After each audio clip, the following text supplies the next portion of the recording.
Part 1. Chapter 1. Tuesday. I pulled my phone out of my backpack and scrolled through my messages. There were still no new ones. I dropped it back into my bag and stared into my coffee cup. He had told me he missed me, so I had come up to campus early to surprise him, but he hadn't returned my 2 calls. I shouldn't have made that second call.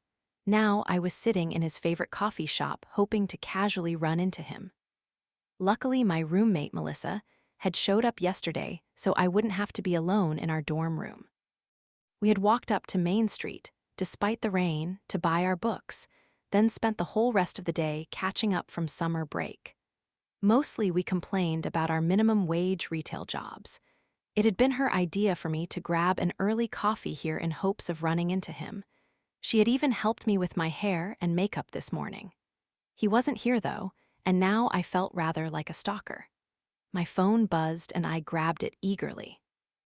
I slid my finger across the screen and looked down at the message icon, but it was just my alarm, reminding me that it was almost time for my first class. I had to get across campus. I hastily tugged the zipper of my backpack closed and lifted the strap over my shoulder.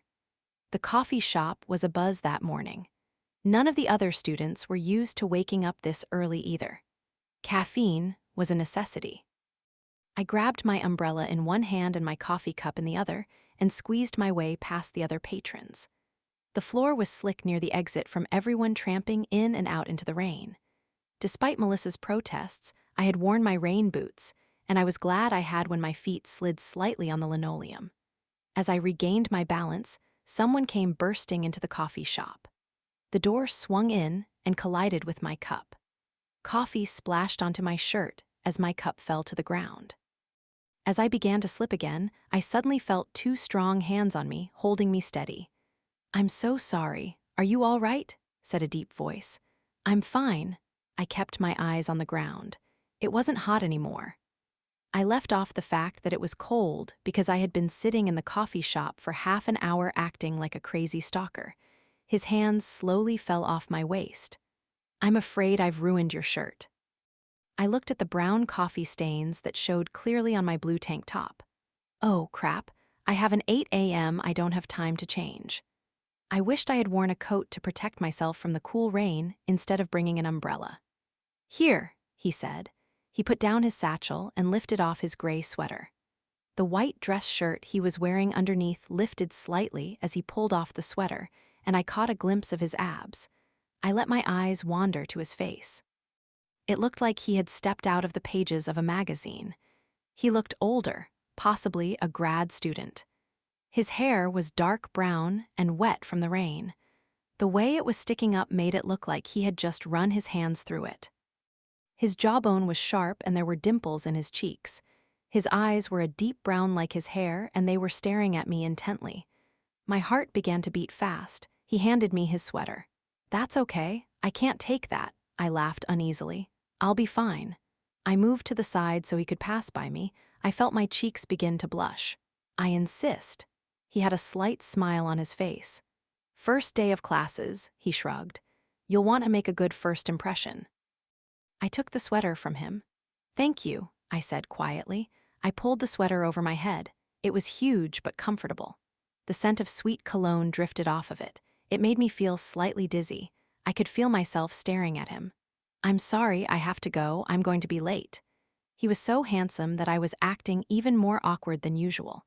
His lips parted like he was about to say something, but then they closed again. I smiled gratefully and walked out of the coffee shop. As I made my way to my class, I knew I must look ridiculous.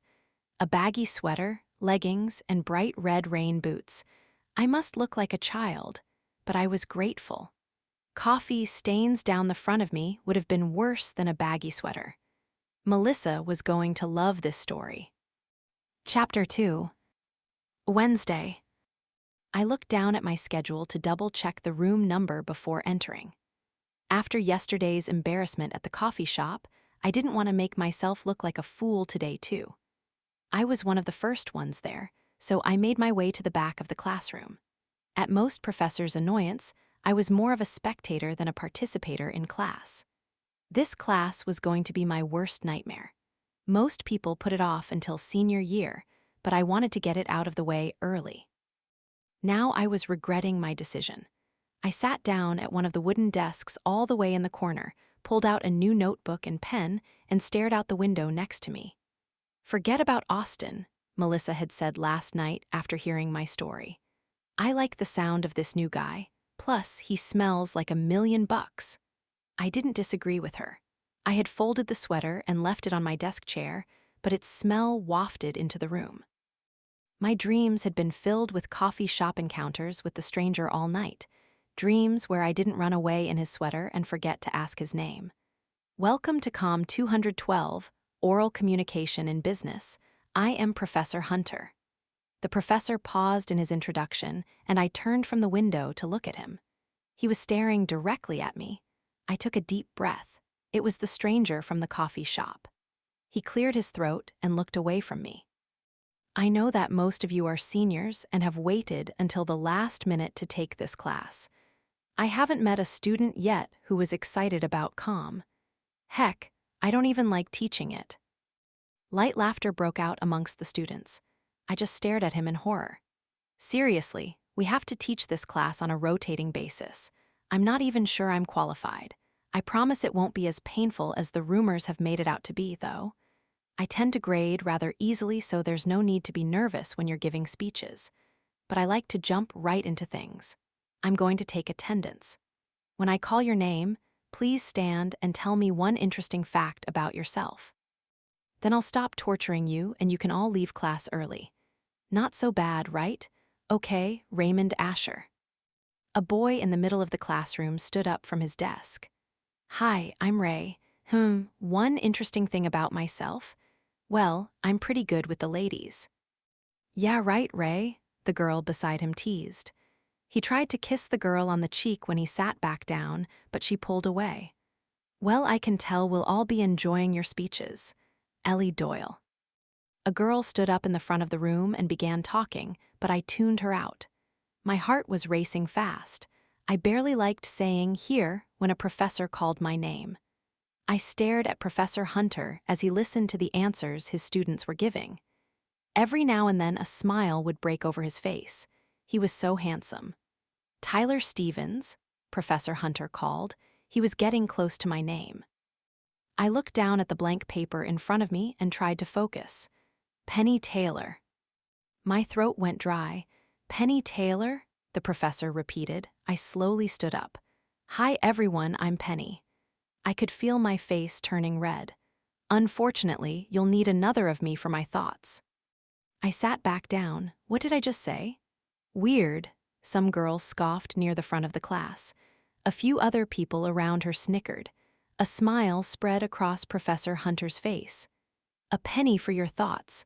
Well, I guess I'll have to bring my piggy bank with me on Friday. Mia Thompson." I exhaled slowly and tuned out Mia's answer as I attempted to slow down my accelerated heartbeat. A penny clanged on top of my desk. I looked over to my right at the boy sitting next to me. He had shaggy blonde hair and scruff on his face. His eyes were a bright blue. "I'd pay for your thoughts any day," he said with a smile. I had been too busy freaking out to have noticed what he said in his introduction. Instead of saying anything, I tucked my hair behind my ear. "Sigma Pi is having a party Thursday night. You should come, Penny." He handed me a flyer. "What's your name?" "Tyler, you know, the guitarist." I nodded at him politely, knowing that I should have already known his name and his interesting fact. "You should pay better attention. And since there's no homework for this class, I know you aren't too busy, so I'll see you Thursday," he said with a wink. He picked up his backpack and slung it over one shoulder. The room was clearing out. I put my notebook into my backpack. Professor Hunter looked at Tyler as he left the room, and then his eyes fell on me. I felt my face flush again. I gave Professor Hunter a small smile and then looked down as I passed by his desk. His chair squeaked, and then I felt his fingers as they grazed my forearm. I shivered slightly at his touch. "Miss Taylor, I'm sorry again about your shirt." I folded my arms across my chest, suddenly cold. "Oh no, I'm sorry." He was quiet for a moment as he looked at me. "Why are you sorry? I was the one that hit you with the door. I didn't know what I meant. I had a habit of apologizing for everything. I just meant about taking your sweater. I'll bring it back. No rush, I have quite a few, he gestured to the one he was wearing. It was identical to the one he had given me, except it was a grayish green. A wave of his sweet scent suddenly hit me. I looked up into his eyes. My fantasies from the previous night wanted to escape. I had a strong desire to be bold, but boldness was only for my dreams. I didn't realize you were a professor, I blurted out. He smiled. It's more fun when students think of me as their peer. I believe it fosters better learning. That wasn't what I had meant. I meant that he looked really young. How old is he? I realized I was staring at him and silently cursed to myself. Well, I should probably go. I'll see you Friday, Professor Hunter. He lowered his eyebrows slightly when I said his name, as if he was offended. He nodded to me and said, Miss Taylor. Chapter 3. Thursday. Come on, it's Thursday night, Melissa said as she looked through my closet. Yeah, which means I have classes tomorrow. I had a sinking feeling in my stomach when I thought about what I'd have to do in Professor Hunter's class the next morning. I wasn't sure if I could handle standing up and talking every class, especially in front of Professor Hunter. Why did he have to be a professor? Melissa had talked me out of going to my advisor and dropping the class. And she was right, I would regret it if I put it off. Melissa didn't know that I was having dreams about Professor Hunter, though. He was just so sexy. You were invited to the party, which means you need to go so that I can get in. Just take the flyer, I protested. They'll let you in. It's a frat and you're a girl. That's all you need. Stop moping around, Penny. Yes, Austin was a jerk. Yes, mystery coffee shop man is your professor and therefore undateable. But you're forgetting about the third guy. It sounds like Tyler is cute and funny. A funny guy is always charming. I don't know, frat parties are always so sleazy. Penny, there is nothing you can say that will get you out of going to this party. Now put this on. She tossed some clothes at me. I rolled my eyes. Fine, you win, as always. I went to the other side of the room and slowly undressed. I pulled the sparkly blue miniskirt on and put on my best push-up bra and a low-cut white tank top. I was just finishing my mascara when Melissa walked back into the room. Penny, you look amazing. I look like a hooker. Melissa, it's going to be cold out tonight. Shouldn't I wear a little, well, more? These are the last few days of summer. You have to rock that outfit while you can. These shoes, she said and handed me a pair of shimmery heels. The heels had to be at least 5 inches tall. Melissa was dressed similar to me, except her skirt didn't sparkle, and if possible, it was slightly shorter than mine. I can't wait for autumn, I said, and strapped on the shoes. I glanced at Professor Hunter's sweater that was still folded up on my chair. All I wanted was to put it on, curl up in my bed, and watch TV all night. Instead, Melissa grabbed my arm and pulled me out of our dorm room. When we exited our dorm building, we walked arm in arm along the sidewalk toward Main Street. Boys whistled as they walked by us and cars honked. Do you think it's going to rain? I asked her. Stop worrying about everything. Let's just have fun tonight. We turned onto a side street, and in a few minutes I could hear the music blaring. The large Sigma Pi letters were nailed to the top of the house. A guy was peeing in some bushes off to the left. And so we have arrived, I mumbled. Ladies. A classically tall, dark, and handsome boy walked over to us. Welcome to Sigma Pi. Looking for anyone in particular, or just here for something new to do? He winked at Melissa. Her arm unwound from mine as she introduced herself to him. I didn't hear their exchange. Tyler invited us, I said to him. He turned around to the house. Yo, Tyler, he added a whistle. Ty Yeller. Find me before you leave, Melissa said as she was steered away by her new acquaintance. I was left standing there alone in my skimpy outfit. I looked back toward Main Street. Maybe I should just leave. Melissa would never even know. I was about to walk away when someone yelled, Penny. I turned around and saw Tyler strolling over to me. He had 2 red plastic cups in his hands. He was wearing a black t-shirt with Sigma Pi printed across it in neon green letters. His jeans weren't too baggy or too tight. He looked good. When he reached me, I noticed that he was a few inches taller than me even with my heels. "I didn't think you were coming, Penny," he said, and handed me a cup. "But I am so glad to see you. You look amazing, babe." I flinched when he called me babe. Austin always used to call me that. I took a long sip of the beer. "You clean up well yourself," I replied. He smiled at me. "Want to come inside?" "Of course," I said. He wrapped his arm behind my back and his hand lingered on my waist as he led me toward the frat house. The music was booming and it almost seemed like the house was shaking. I drank my beer while he gave me the tour. When we finished walking around the first floor, I needed a refill. We headed into the basement and both refilled our glasses. "Do you want to dance?" He almost had to yell so I could hear him. "And by dance, do you mean that?" I asked and pointed to a couple who was grinding.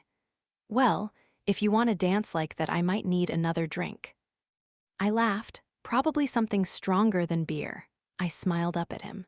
"Well, that babe, I can arrange." He grabbed my hand and brought me back over to the bar. He walked behind the counter and brought out a bottle of vodka. "If I'm going to dance crazy, so are you." He poured the vodka into 2 shot glasses. "We should probably finish these first," he said and held up his red cup. "It would be a shame to waste."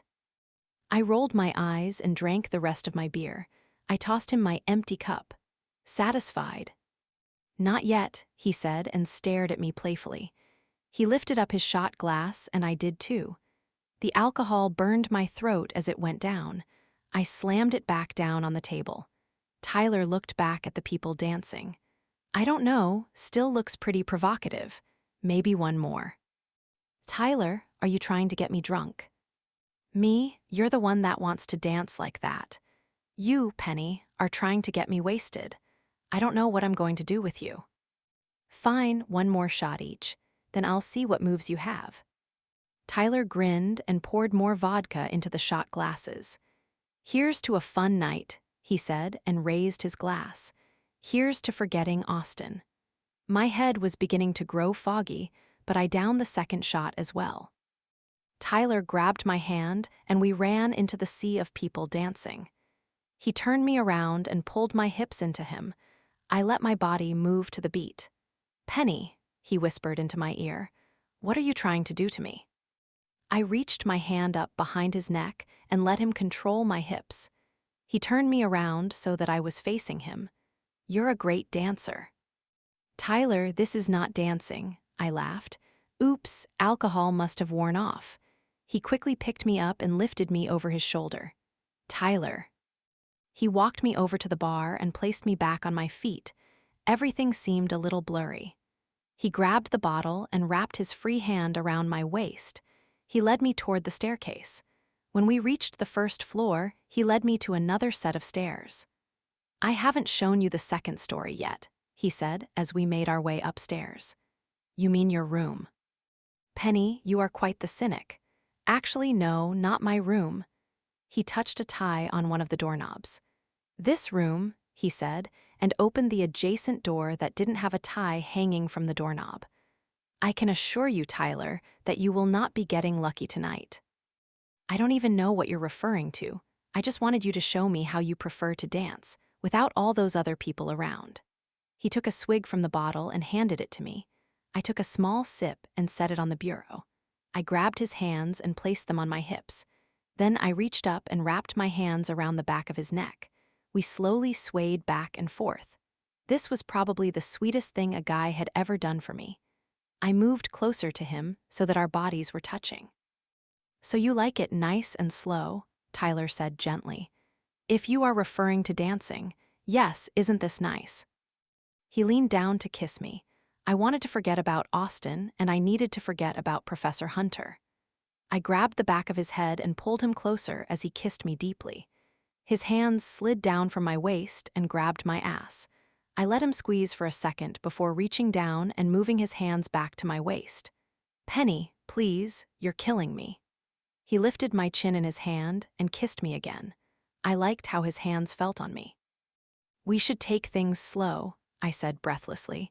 He pulled back and lifted me into his arms. He set me down on the bed and lay next to me. "Then, why are you lying on the bed? That's rather forward of you." "Tyler, I like you." Melissa was right. He was funny and sweet, even if he was a little pompous. Maybe this could be more. Maybe Tyler was just what I needed. He put his hand on my knee and slowly moved it up my thigh.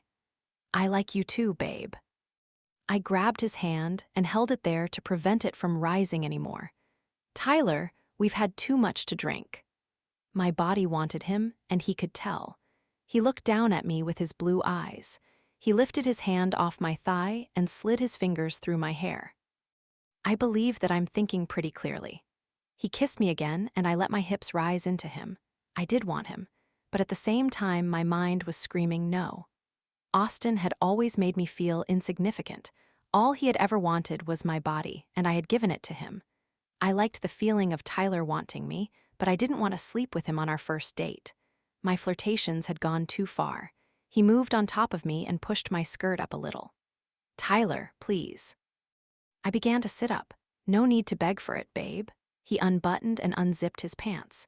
He pushed me back down onto the bed and lifted my hands above my head, holding them firmly in place. "Tyler, get off of me." My mind was suddenly beating my body. "Don't be a tease. You know you want this as much as I do. I promise to take it slow, just the way you like." He began to kiss my neck. I pulled up my leg and kneed him in the groin. He rolled off of me, grabbing the spot I had hit. "What the hell, Penny? I asked you to stop." Tears had begun to stream down my face. I got up off the bed, stumbling slightly. "You're such a bitch." I made my way over to the door and slammed it behind me. A few people turned to stare as I ran down the stairs.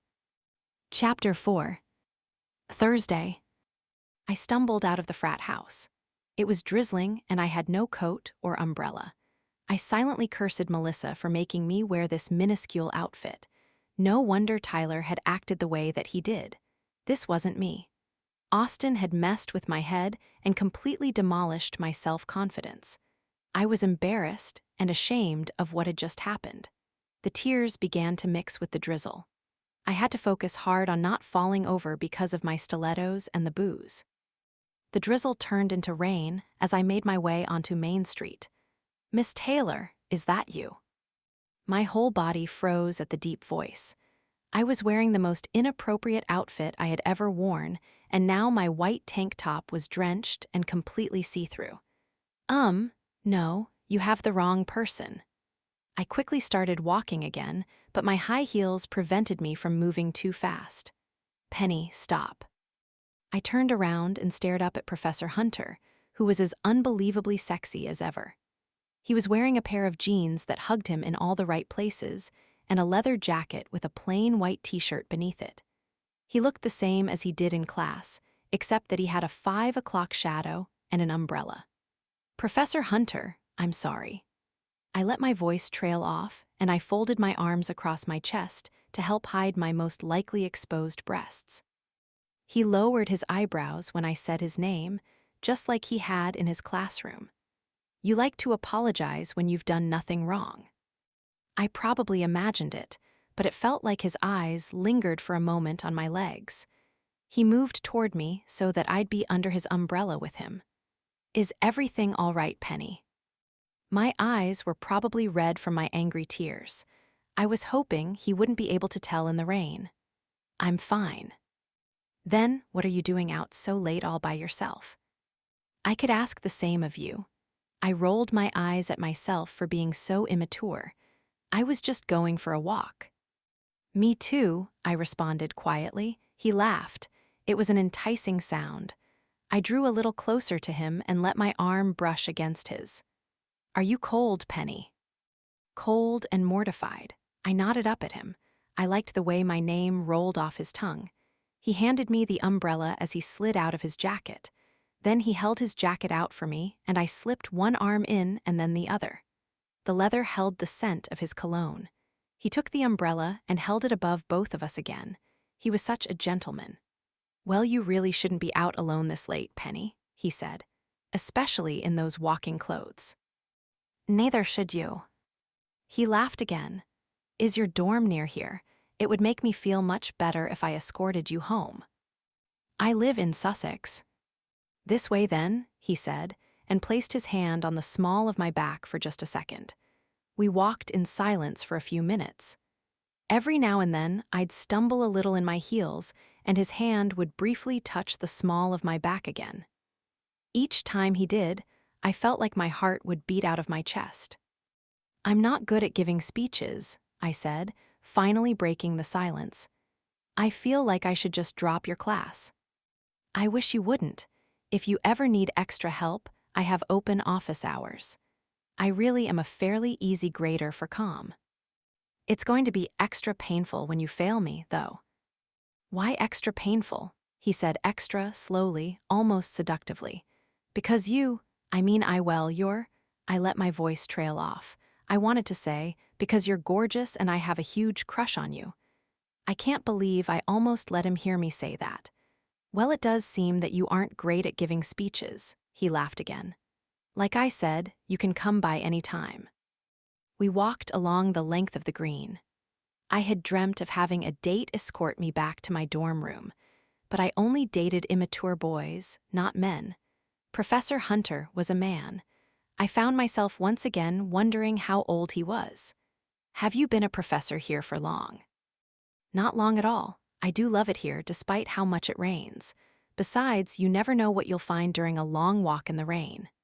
He smiled down at me. Is he flirting with me? It seems like he's flirting with me. Before I knew it, we were at my dorm. I stepped out from under his umbrella and let the rain fall on me again. Here, I said and pulled off his jacket. His eyes drifted for just a second to my wet tank top. No, you can keep it. I've been stealing all your clothes. Soon you'll have nothing left. That does seem to be your plan. He had a mischievous look in his eyes. I insist, I said as I held out the jacket to him. He took it reluctantly. I'm not in trouble, am I? You're a senior, you're of legal age to drink, and you're allowed to wear what you like. Why would you be in trouble? But I wasn't a senior, I was a sophomore. And I wasn't over 21, I was only 19. I took a deep breath. He didn't need to know that. You're right, and I was only walking after all. Thank you for escorting me home, Professor Hunter. He lowered his eyebrows when I said his name, just like he always did. But this time, the action made me hold my breath. I was wrong about how he looked. He didn't look angry, his eyes looked hungry. I had to remind myself to keep breathing. I'll see you at 8 a.m. sharp, Miss Taylor. It's a date. My eyes got huge and I put my hand over my mouth. Had I really just said that out loud? I turned quickly away from him and fumbled with my sensor pass to open the door. Finally, it clicked. I threw the door open and quickly went inside. I turned around at the last moment to see Professor Hunter staring at me intently, surprisingly not at all perplexed. The door closed with a thud. Chapter 5. Friday. I woke up a few hours later and threw up in the waste bin. Melissa had made it home at some point because she was lying in bed, but I must have been asleep when she came back. She was still dressed in her skimpy outfit. The sun was starting to rise. I tilted my alarm clock and saw that it was almost 7. So that I wouldn't wake Melissa, I switched the alarm off. I took a makeup remover cloth from its case and wiped off what was left of my eyeshadow and mascara. Then I grabbed my bathroom stuff and quietly exited the room. I brushed my teeth twice and used triple mouthwash to help remove the awful taste. Then I jumped into the shower to try to wash away the awkward night. I couldn't imagine facing Professor Hunter, and I didn't even want to think about what awful assignment he had planned for today. COM 212 was going to be the death of me. Then there was also Tyler, who I had to try to avoid. I had made such a fool of myself last night. And I knew it was my fault.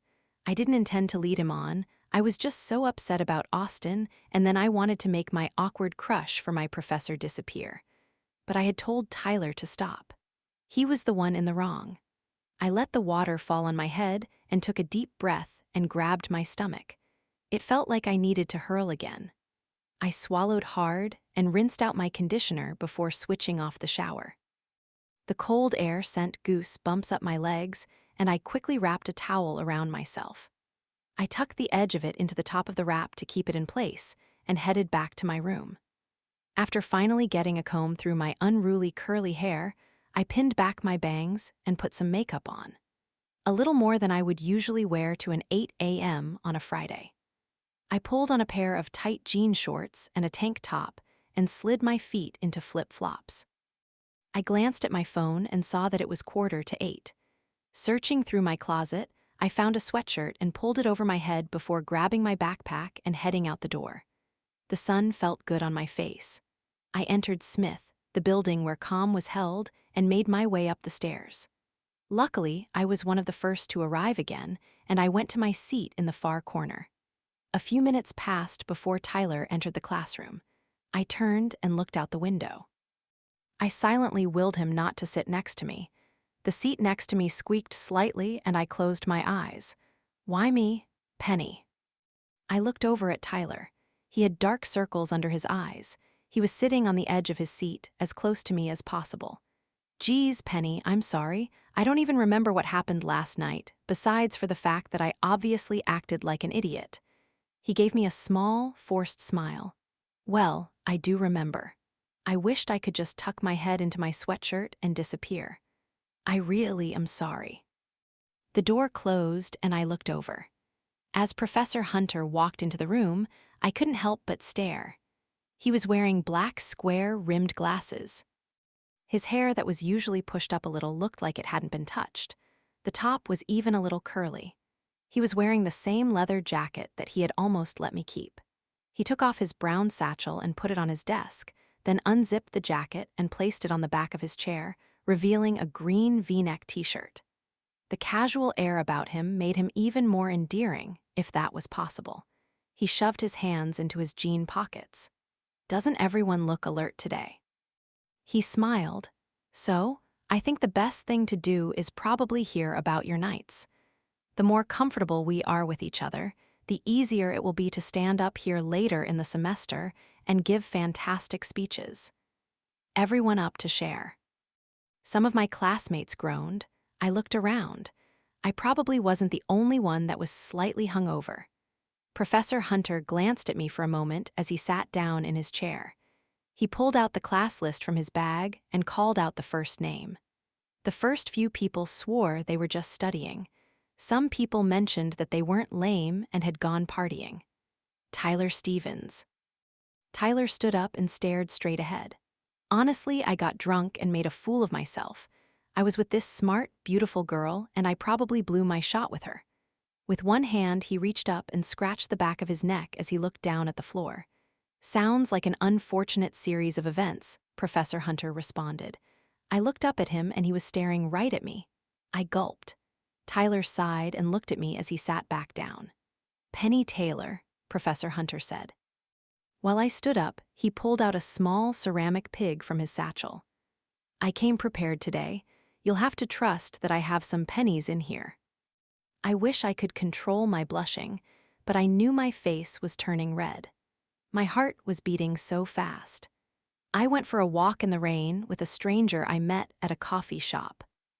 Professor Hunter raised his eyebrows. Sounds rather enchanting, Miss Taylor.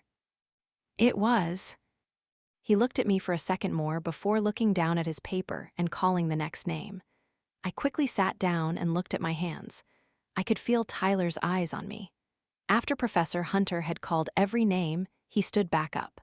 Well, it seems as though we have quite a few interesting characters this semester. And now I have a feel for things that you can all use improvement on. Speaking of which, he rummaged in his satchel and pulled out a stack of papers. I forgot to hand out the syllabus on Wednesday. He pulled the top packet off and dropped the rest on a boy's desk in the front. Take one and pass it. The boy grabbed one and handed the stack to his neighbor. As the papers began to cycle, Professor Hunter sat on top of his desk. So your first presentation isn't for a few weeks, but you'll probably want to at least pick a topic soon so you can start mulling it over. All you need to do is pick a person that has inspired you in some way and tell us all about it. But please, I'm tired of hearing about everyone's grandparents, so try to think outside the box. And next week, I'll start talking about how to give effective speeches, so you'll definitely want to incorporate that advice. Any questions? A girl in the front row's hand shot up. Yes. Do we need your approval for our topic? Not for this one. For later projects, though, yes. But if you do have any questions, you can always email me. My email is on the syllabus, and my office hours are listed on there too if any of you have any questions or need some guidance on an assignment. The two girls in front of me giggled. I clearly wasn't the only one that was affected by his good looks. The pile of syllabi had reached Tyler, but there was only one copy left. He kept it for himself. I cursed silently. Why me? Now I'd have to go talk to Professor Hunter. I looked up at him and he was still holding a syllabus in his hands. He had a smile on his face. Had he purposely not let me get one? Any other questions? He asked. A normal person would probably raise their hand right now and say they didn't get a syllabus, but my heart was beating much too quickly. He made me so nervous. Okay then, make sure to brainstorm this weekend. If you have an idea in mind on Monday, then my advice will be more beneficial. Have a great weekend. I heard the pull of zippers on backpacks and feet shuffling. I slowly put my notebook, which was still empty, back in my bag. I pulled my sweatshirt off and stuffed it in my backpack as well. As I was doing so, a shadow fell on me. I looked up and saw Tyler hovering next to my desk. Second chance? He asked sheepishly. I'll think about it, I responded. A smile spread across his face. Give me your phone real quick. I handed it to him and stood up. He typed in his number and handed it back to me. Have a good weekend, Penny, he said and walked away. I lifted up my backpack and made my way to the front of the class. Professor Hunter and I were the last ones in the room. He was sitting on his desk again now, flipping through the last syllabus. He didn't look up as I approached. Excuse me, Professor Hunter, I said nervously. How can I help you, Miss Taylor? He asked and looked up from the pages. I didn't get a syllabus. Well, here you go then, he said, and handed me the one he was holding. Thank you. So a walk in the rain with a stranger was a highlight to your eventful evening, was it? It was the only good thing about last night, actually. I had my suspicions after you referred to this class as a date. I placed my hand over my eyes and then slowly let it slide from my face. I thought I had dreamt that. I was completely mortified.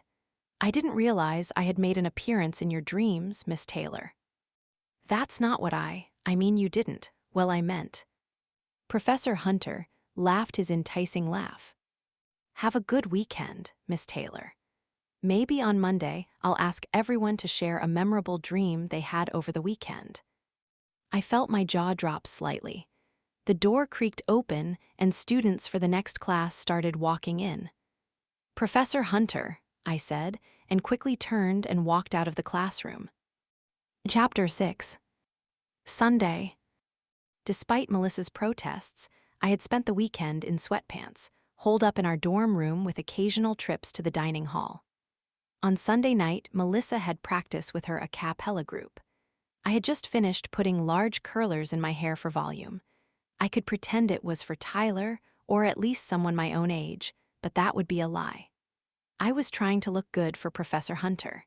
He made me feel unbelievably self-conscious. If he really did ask the class to share a memorable dream from this weekend, I would die. The only dreams I seemed capable of having were of kissing him under that umbrella in the pouring rain, and him pressing my body against his with his strong hands. What is wrong with me?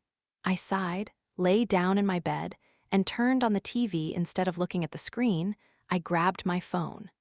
I scrolled to the T's in my contact list. Tyler wasn't listed. I went down to the Y's in case he accidentally forgot the T, but he wasn't listed there either. I slowly scrolled up through the list until I found him, Apologetic Tyler. I laughed out loud. He was near the top of my contacts list. That had to be on purpose. I clicked on his name and then on the message option. Apologetic Tyler? I typed. That's a start. I added a smiley face emoji and pressed the send button. It would be a while before he texted me back. That was just how texting seemed to work. He'd see it right away, but he'd want to pretend he was busy doing something else and text me back in a bit. Or if he was like Austin, I'd never hear from him again. I put my phone down on my bed. I hated these games. My eyes wandered to the TV screen, but I couldn't seem to absorb the funny scenes from America's funniest home videos tonight. I picked up my phone right when I heard it buzz. Tyler, I'm hoping you'll eventually drop the apologetic and I can be normal Tyler again. What is the lovely Penny up to tonight? I had just complained about games and I found myself putting the phone down. This is ridiculous. I picked it back up and wrote. I'm trying to decide on a topic for my speech. Have you chosen yet? My finger hovered over the send button for a second, but I pressed it. He would most likely think I was pathetic for answering right away. When my phone didn't buzz after a minute, I knew it would be a while.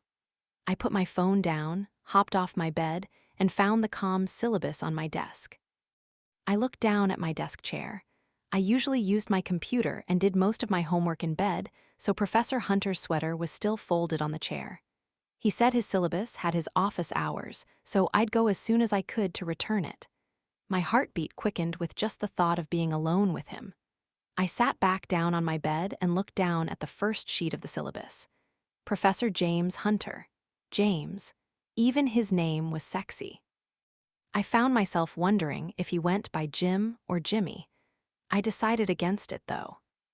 Professor Hunter seemed sophisticated, and James Hunter was a very sophisticated-sounding name. I read through the first page of the syllabus. It was the same as every other professor's, outlining expectations and grading policies. I flipped to the assignments and read about the first speech. Who am I going to talk about? I didn't want my speech to be boring. I wanted Professor Hunter to notice me. So far, my answers to his questions seemed to make him want to talk to me. And our awkward conversations made me feel alive. My gut told me to talk about something safe. For some reason, though, I found myself brainstorming about how I could twist the assignment into talking about the stranger in the coffee shop. It was bold, probably way too bold, but I began to wonder if he would like it. He seemed to enjoy my answers so far. I wanted him to stare at me intently again. My phone buzzed and I picked it up. Tyler, thought I'd do it about my grandfather just to piss off Hunter. I'll make it real funny, though. After all, there's this girl in class that I really want to impress. I smiled as I reread his text. He was bold, and if he was willing to push the limits, maybe I should too.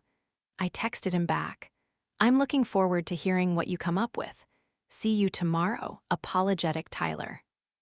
I skimmed through the rest of the syllabus to find Professor Hunter's office hours. When I found the page, it felt like my heart stopped. Penny, are you okay? I hadn't even noticed that Melissa had come back. She dropped her keys on her bureau, walked over to her bed, and sat down on it cross-legged. Yeah, I said quickly and closed the syllabus. I tossed it onto my desk. Just looking through some notes. Well, you'll never believe who I ran into, she said. Who? You're supposed to guess, Penny. I have no idea. Austin. Please tell me you just ignored him. No, I went over and talked to him. My eyes bulged. You're joking, right? Melissa, please tell me you're joking. I walked over to confront him about being a huge jerk. I was going to stick up for you, and you know the first thing he said to me. I don't want to know. He asked for your number. Why would he ask for my number? He has it. And even if he did lose it, I've called him twice since I've been back and he's completely ignored me. Well, he said he got a new phone. And you believed him? When people get new phones, they usually keep their old numbers. I rolled my eyes. Well, I don't know. He seemed sincere about it. Anyway, I did stick up for you.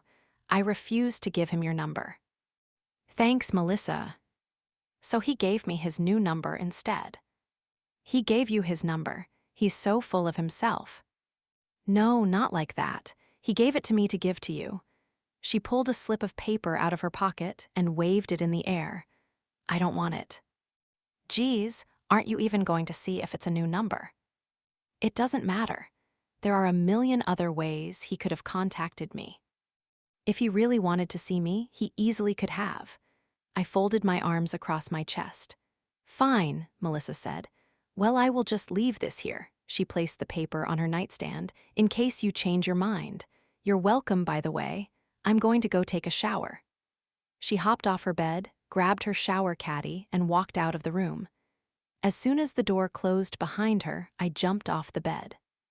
Instead of grabbing the piece of paper like I know she wanted me to do, I picked up my syllabus and turned to the page that had Professor Hunter's office hours and read the note he had written in it. Miss Taylor, I hate to think that you make walking around in the middle of the night a habit, but if you find yourself alone in the rain again, please do not hesitate to call me if you feel you are in need of an escort. JH 152-7-26-133. After reading it for the 5th time, I pulled the paper to my chest. Oh my God, I grabbed my phone and quickly added his number. It took all my willpower to not text him. I flipped my syllabus back to the first page and placed it on my desk. It was hard to tell if he was being a responsible adult figure or completely flirting with me. I liked to think it was the latter. Part of me thought I had imagined the look in his eyes when he had walked me home. But maybe he was hungry for me. When I heard Melissa's hand on the doorknob, I quickly switched off the lights and pulled my sheet and comforter up over me and closed my eyes, pretending to be asleep. I hadn't told her about Professor Hunter walking me home on Thursday night. I wanted to keep just this one thing to myself and my fantasies. I fell asleep thinking of Professor James Hunter kissing me under his umbrella. Chapter 7. Monday. My alarm started beeping, disrupting the images of Professor Hunter that were swirling around in my head. I almost hit the snooze button, but then I remembered it was Monday. This morning I'd get to see the man himself. I turned off the alarm and slid out of bed. Once I was done washing up in the bathroom, I came back to my room and undid the rollers in my hair. The volume looked great. I pumped some mousse into my hands and tousled my hair slightly. Then I put on my makeup, which included some mascara and even a bit of eye shadow. After one glance in the mirror, I quickly wiped some away. I wanted to look sophisticated, not trashy. The look was surprisingly hard to accomplish. I pulled on a skirt that was short but not inappropriate and tucked my tank top into it. I grabbed a long necklace so that it would dangle between my breasts. Turning back to the mirror, I scrutinized my reflection. It was too much. I pulled on a jean jacket to make myself not look so provocative. A quick glance at the time and I was out the door. I was relieved to see that it wasn't raining today. As I made my way to my seat, I noticed that Tyler was already sitting at the desk next to mine. Wow, you look great, he said as I sat down next to him. I smiled and crossed my legs away from him. How was your weekend? Horrible. I turned to him. I'm sorry, Tyler, did something bad happen? Oh no, it was just horrible because you weren't a part of it. He shrugged. He was trying hard, too hard. I looked over at the door, but it was just a student that walked in. What did you really do this weekend, Tyler? I asked. Just hung out at the house. Actually, your text was the highlight. Did it take you a while to find my number? I was definitely confused at first. I laughed. Apologetic Tyler is right where you belonged, though. I turned away from Tyler as Professor Hunter walked into the room. He had ditched his glasses, and his hair was smooth again. He was wearing a dress shirt with the sleeves rolled up, and there were a few buttons undone at the top. His shirt was tucked into his khaki pants, and he had a brown belt. I found myself wishing I could unhinge his belt. Today, I thought it might be fun to talk about a recent dream we've had, Professor Hunter said as he put his satchel on the desk. He smiled to himself. And I'll kick us off. He rubbed his hands together and bit his lower lip as he concentrated. Ah, I remember one. He put his hands in his pockets. Last night I dreamt that it was pouring outside, and I just had this feeling that I was waiting for something to happen, something exciting. He leaned against his desk and looked down for a second, as if in retrospect. He slowly lifted his head and made eye contact with me. I swallowed. When I did, my throat made a weird squeaking noise. It suddenly felt hot in the room. His eyes were smoldering. He turned his attention back to the rest of the class. No one seemed to notice that he had looked at me.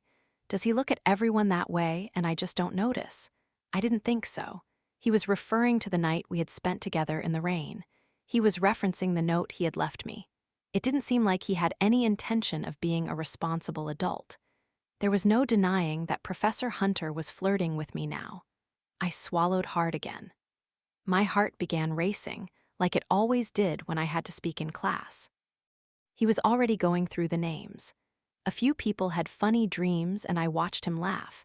His smile was intoxicating. I took a deep breath. I knew what I was going to say. When he finally called my name, I quickly stood up. I've actually been having the same dream now for several nights. I tucked a loose strand of hair behind my ear. It's always raining, but there's a man there holding an umbrella above the two of us so that we don't get soaked. I stared into Professor Hunter's eyes. And he kisses me. He lowered his eyebrows slightly as if what I said bothered him. Or was he giving me that hungry look again? Today I couldn't read him at all. I heard someone in the room snicker. I quickly sat back down. Tyler leaned over and whispered in my ear, "You just can't stop dreaming about me, huh?" I laughed quietly. Did I take it too far? My heart was racing. I didn't want Professor Hunter to think I was forward because I wasn't. I was giving him the wrong idea. In my mind it was a game, but he wouldn't see it that way. I could feel my face turning scarlet. I did take it too far. When Professor Hunter was done listening to the other students' dreams, he stood up and walked over to the board. He picked up a piece of chalk and wrote the word emotion. The best advice I can give you is to make your speech personal. You want to draw emotion from your audience. You want to hook them. He made a fist when he said the last line. He had me hooked. I listened intently to every word that escaped from his lips. That's why this first speech is easy. You're all writing about someone you admire, someone who has helped shape who you've become. It's personal. Make your classmates aware of that. Don't ever be afraid to show emotion. He looked out at all of us. Many psychologists will tell you that there are hidden meanings in your dreams, but I've never seen it that way. They're quite black and white. The first thing that comes to your mind when you think of your dream is what it truly means, and it's emotional. Fear, he looked at a boy on the other side of class. Anger, he looked at the girl that had snickered at me. Desire, he glanced briefly at me. So when you think of who you're going to talk about, figure out the emotion that they make you feel. He glanced at the clock. And I will see you all on Wednesday. He walked away from the board.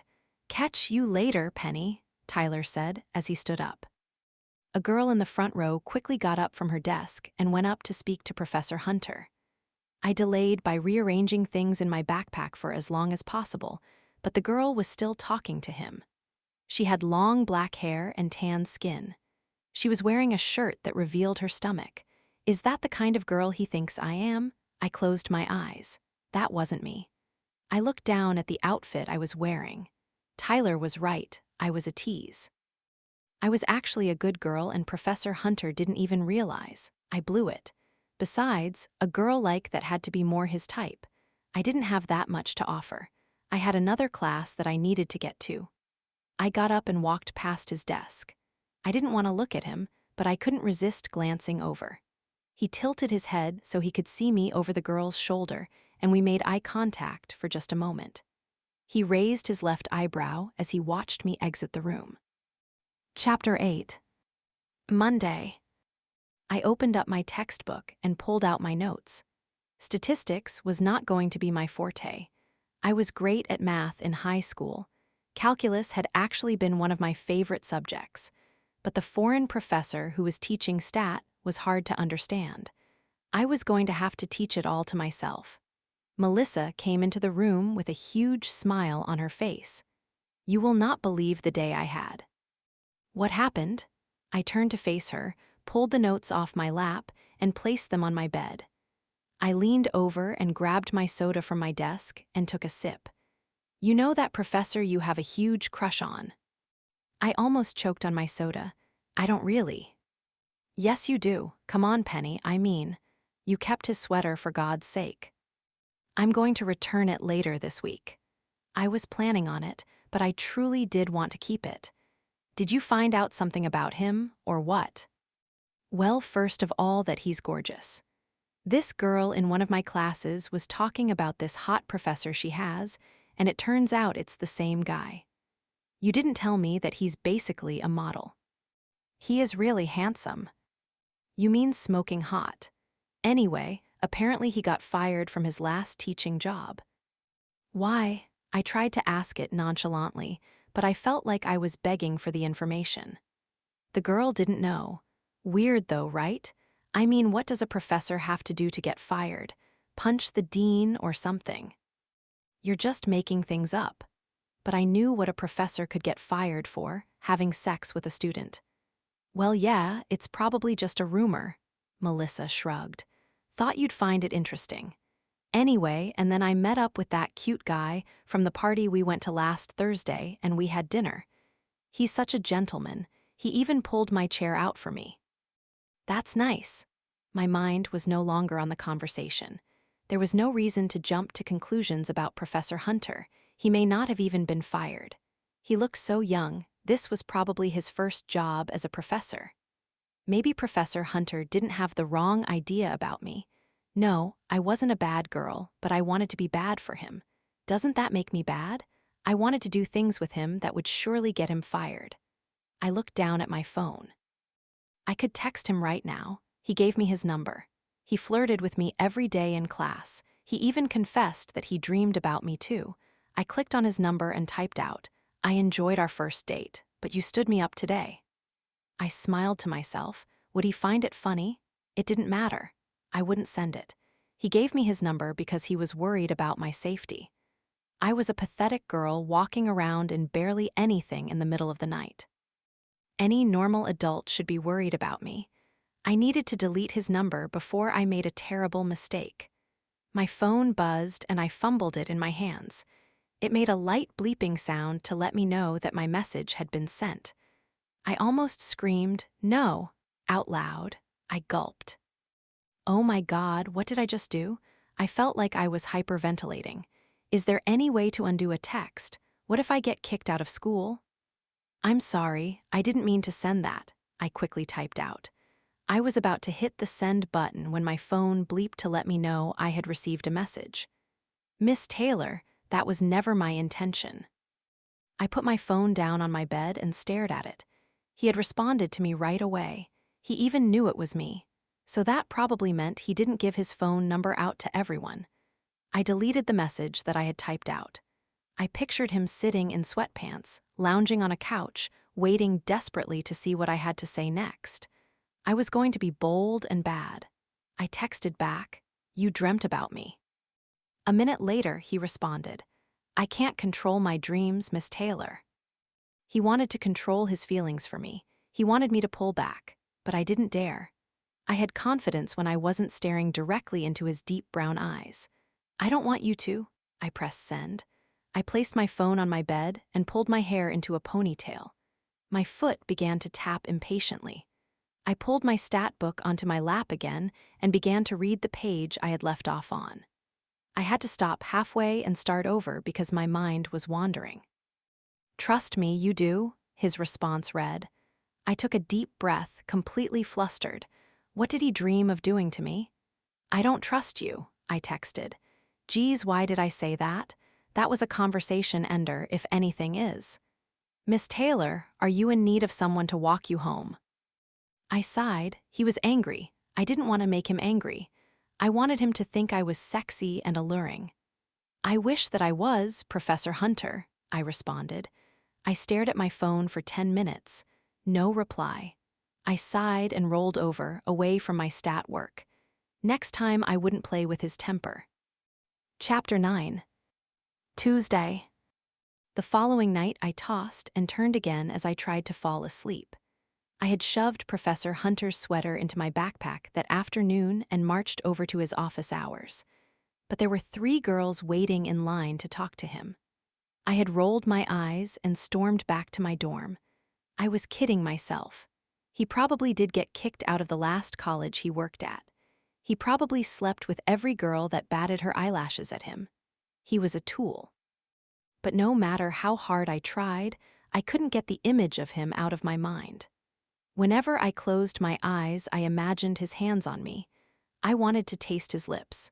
I wanted him in every way. I had never felt this primal before. I truly felt like I needed him. When my alarm went off, I slowly rose out of bed. I was exhausted from my fitful sleep. I quickly got ready for class. I pulled on yoga pants and a t-shirt and slowly made my way across campus. When I reached Professor Hunter's classroom, I took a deep breath and walked in the back door. Class had already begun. I passed by all the full desks and plopped down in my usual spot. Tyler was nowhere to be seen. I stared at Professor Hunter defiantly. He was wearing his glasses again, and he had left his hair alone. He turned to the board and underlined the word, emotion, that he must have written before I had arrived.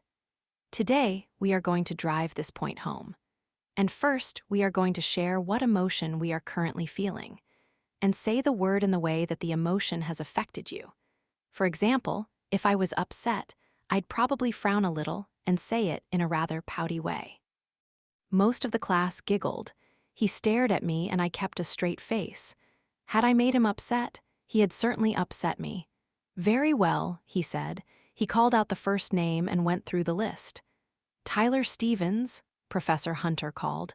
Absent, he said to himself and made a note on his paper. Penny Taylor. I stood up quickly. I feel foolish. I closed my eyes. And frustrated, foolish and frustrated. I sat down without looking at him. I kept my eyes on my desk for the rest of class. When Professor Hunter dismissed us, I hastily grabbed all my things and went out the back door so that I wouldn't have to walk by him. After my final class of the day, I made my way back to my dorm. I just wanted to lay down in my bed and disappear. When I opened my door, I almost ran to my bed. I collapsed on top of it and buried my face in my pillow. I had completely ruined it with Professor Hunter, but I still wanted him. I wanted him so badly. This was ridiculous. He was completely off limits anyway. I sat up and leaned off my bed to grab the piece of paper from Melissa's nightstand. It was a new number. Austin hadn't been lying. He still could have tried to email me or send me a message on Facebook or something, though. I grabbed my phone and slid my finger across the screen. Professor Hunter's name popped up. I clicked on the message. Now I know how it feels to be stood up. Lesson learned. The text was time-stamped at 10 minutes after comm had ended. That was over 8 hours ago. Is that an apology? I typed out, but I deleted it before I sent it. I put the slip of paper with Austin's number back on Melissa's nightstand.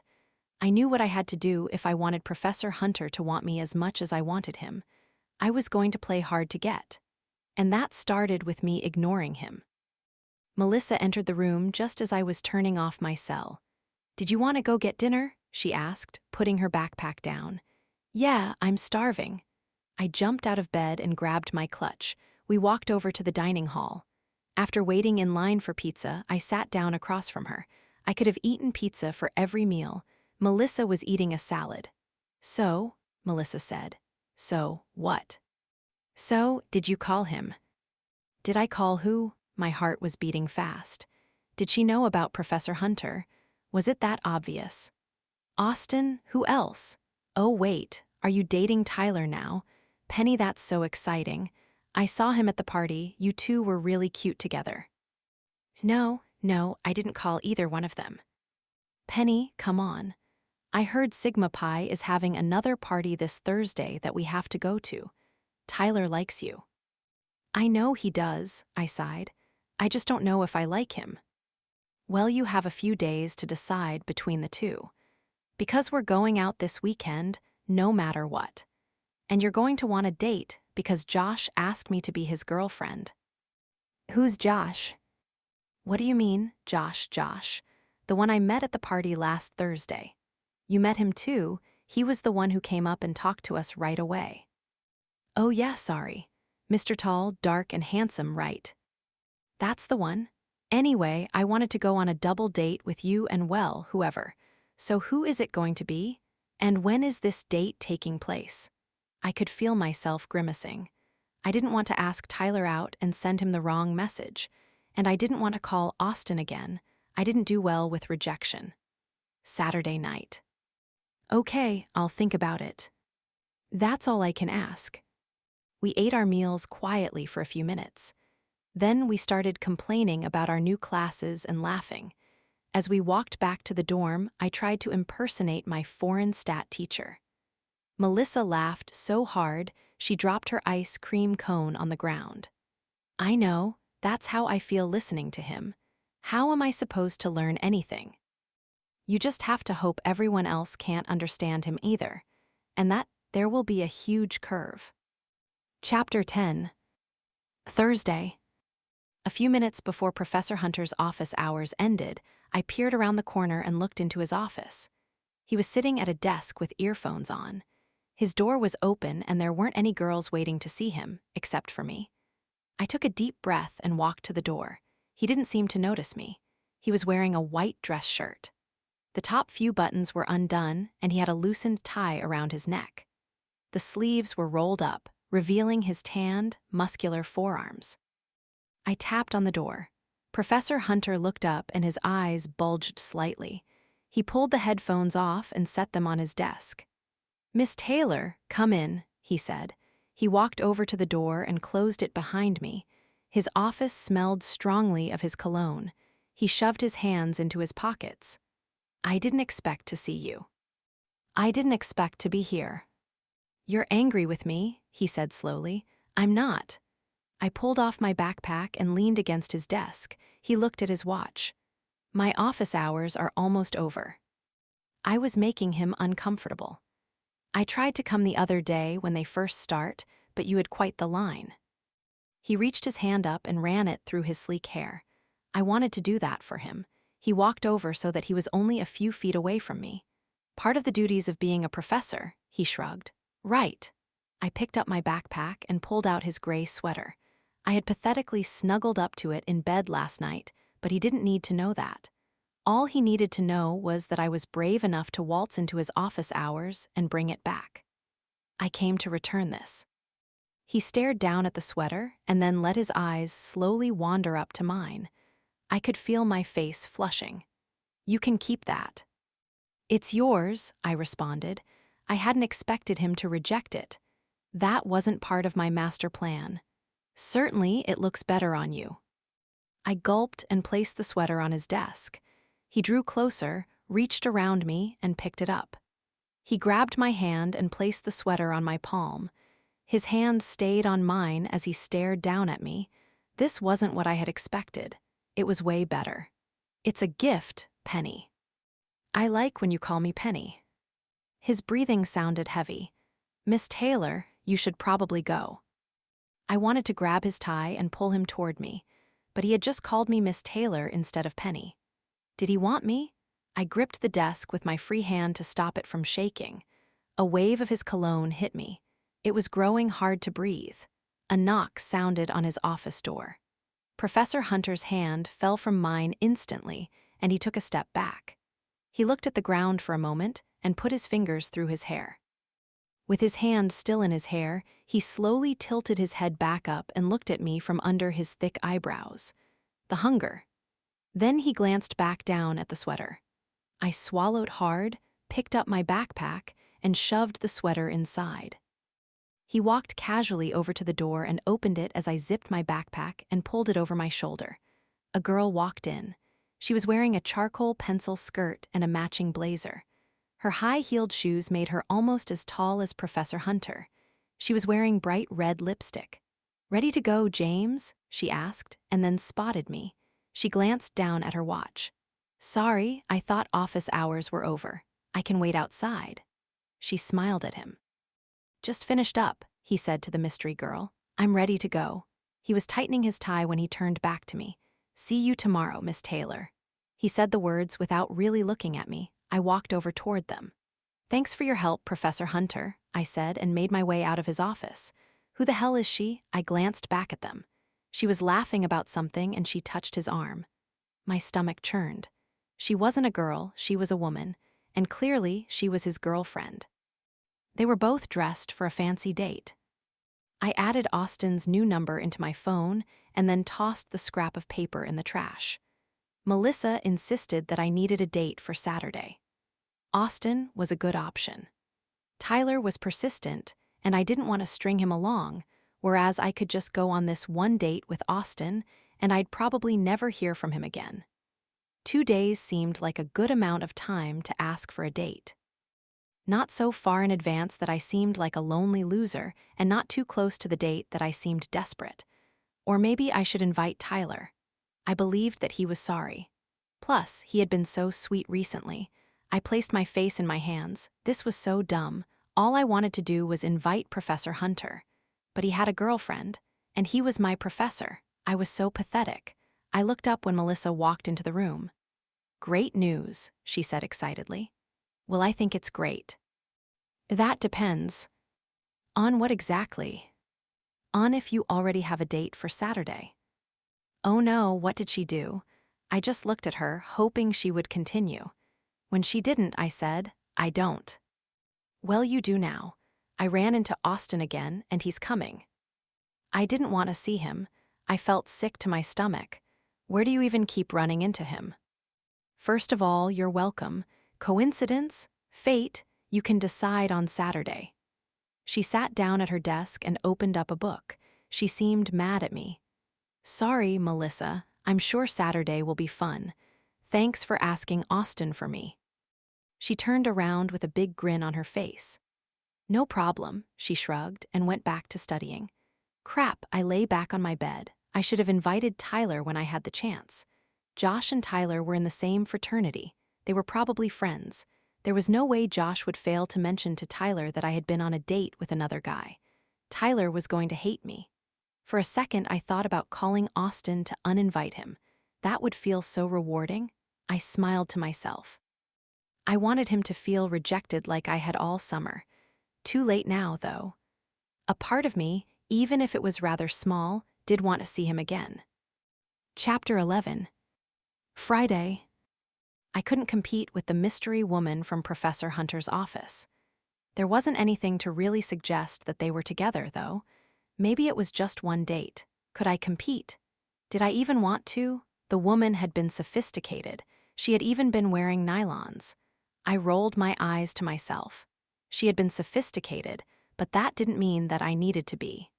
I opened up my backpack and pulled the sweater out. Luckily, Melissa was still sound asleep, because I didn't want her to judge me. I pulled his sweater over my head.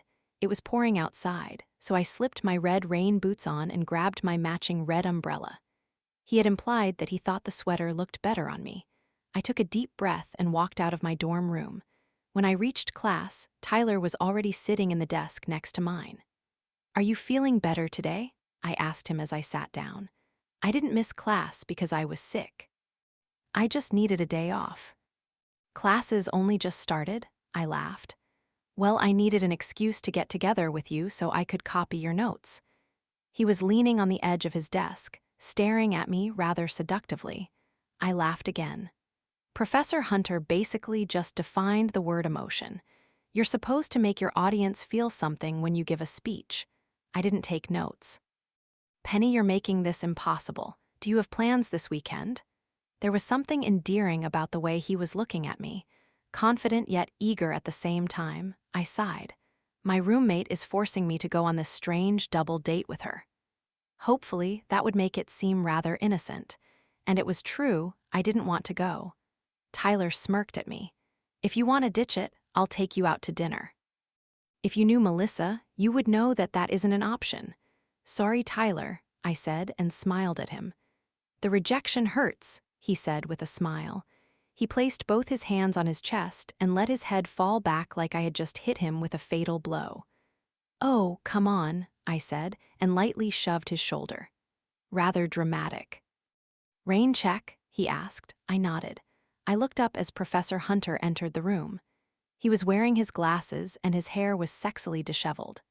A tight black t-shirt and light jeans made him look so casual and approachable. I tried not to think about the fact that he may be dressed casually because he was up late with the mystery woman. It was hard to pay attention to what he was saying. His sweater that I was wearing smelled like him, and it was like I was in some kind of trance. Does he notice that I'm wearing it? Today's assignment was to talk about our weekend plans. On Tyler's turn, he looked down at me while he spoke. I will be spending the weekend wallowing in my room because this girl I'm crushing on is too busy to hang out with me. Oh my God, I mouthed silently to him. Penny Taylor, Professor Hunter called. When I stood up, it looked like his jaw dropped slightly. He quickly closed his mouth and looked down at his paper. I wanted to make him jealous. Tyler had already set me up. This weekend I'm going on a double date with my roommate and her new boyfriend. Professor Hunter seemed to wince when I said date. I quickly added, but I'm absolutely dreading it, before sitting back down. I was bad at playing hard to get. Tyler leaned over. I wish you didn't have to go either, he whispered. Professor Hunter called the next name on the list without looking back over at me. When he was finished listening to the other students, he walked over to the board. He wrote lust on the board in all caps. You want your audience to hang on every word that comes out of your mouth. It's kind of like in a relationship. You want that instantaneous lust you sometimes get. I doubted anyone else noticed it, but during his speech, he seemed to be blatantly staring at me. I don't necessarily mean it in a sexual way, although there is a reason that sex sells. I heard a few girls giggle. You want to capture your audience's attention. You want them to yearn for more. And that, in my opinion, is the hardest thing about giving an effective speech. Because you can't force lust. It has to come naturally. Am I forcing it? It didn't feel forced to me. Anyway, something to ponder over the weekend. Class dismissed. I guess I'll see you on Monday. If you change your mind, you have my number. Tyler winked at me. I smiled back at him as he walked away. Wearing Professor Hunter's sweater to class had taken a lot of courage. But now it was time for the hardest part.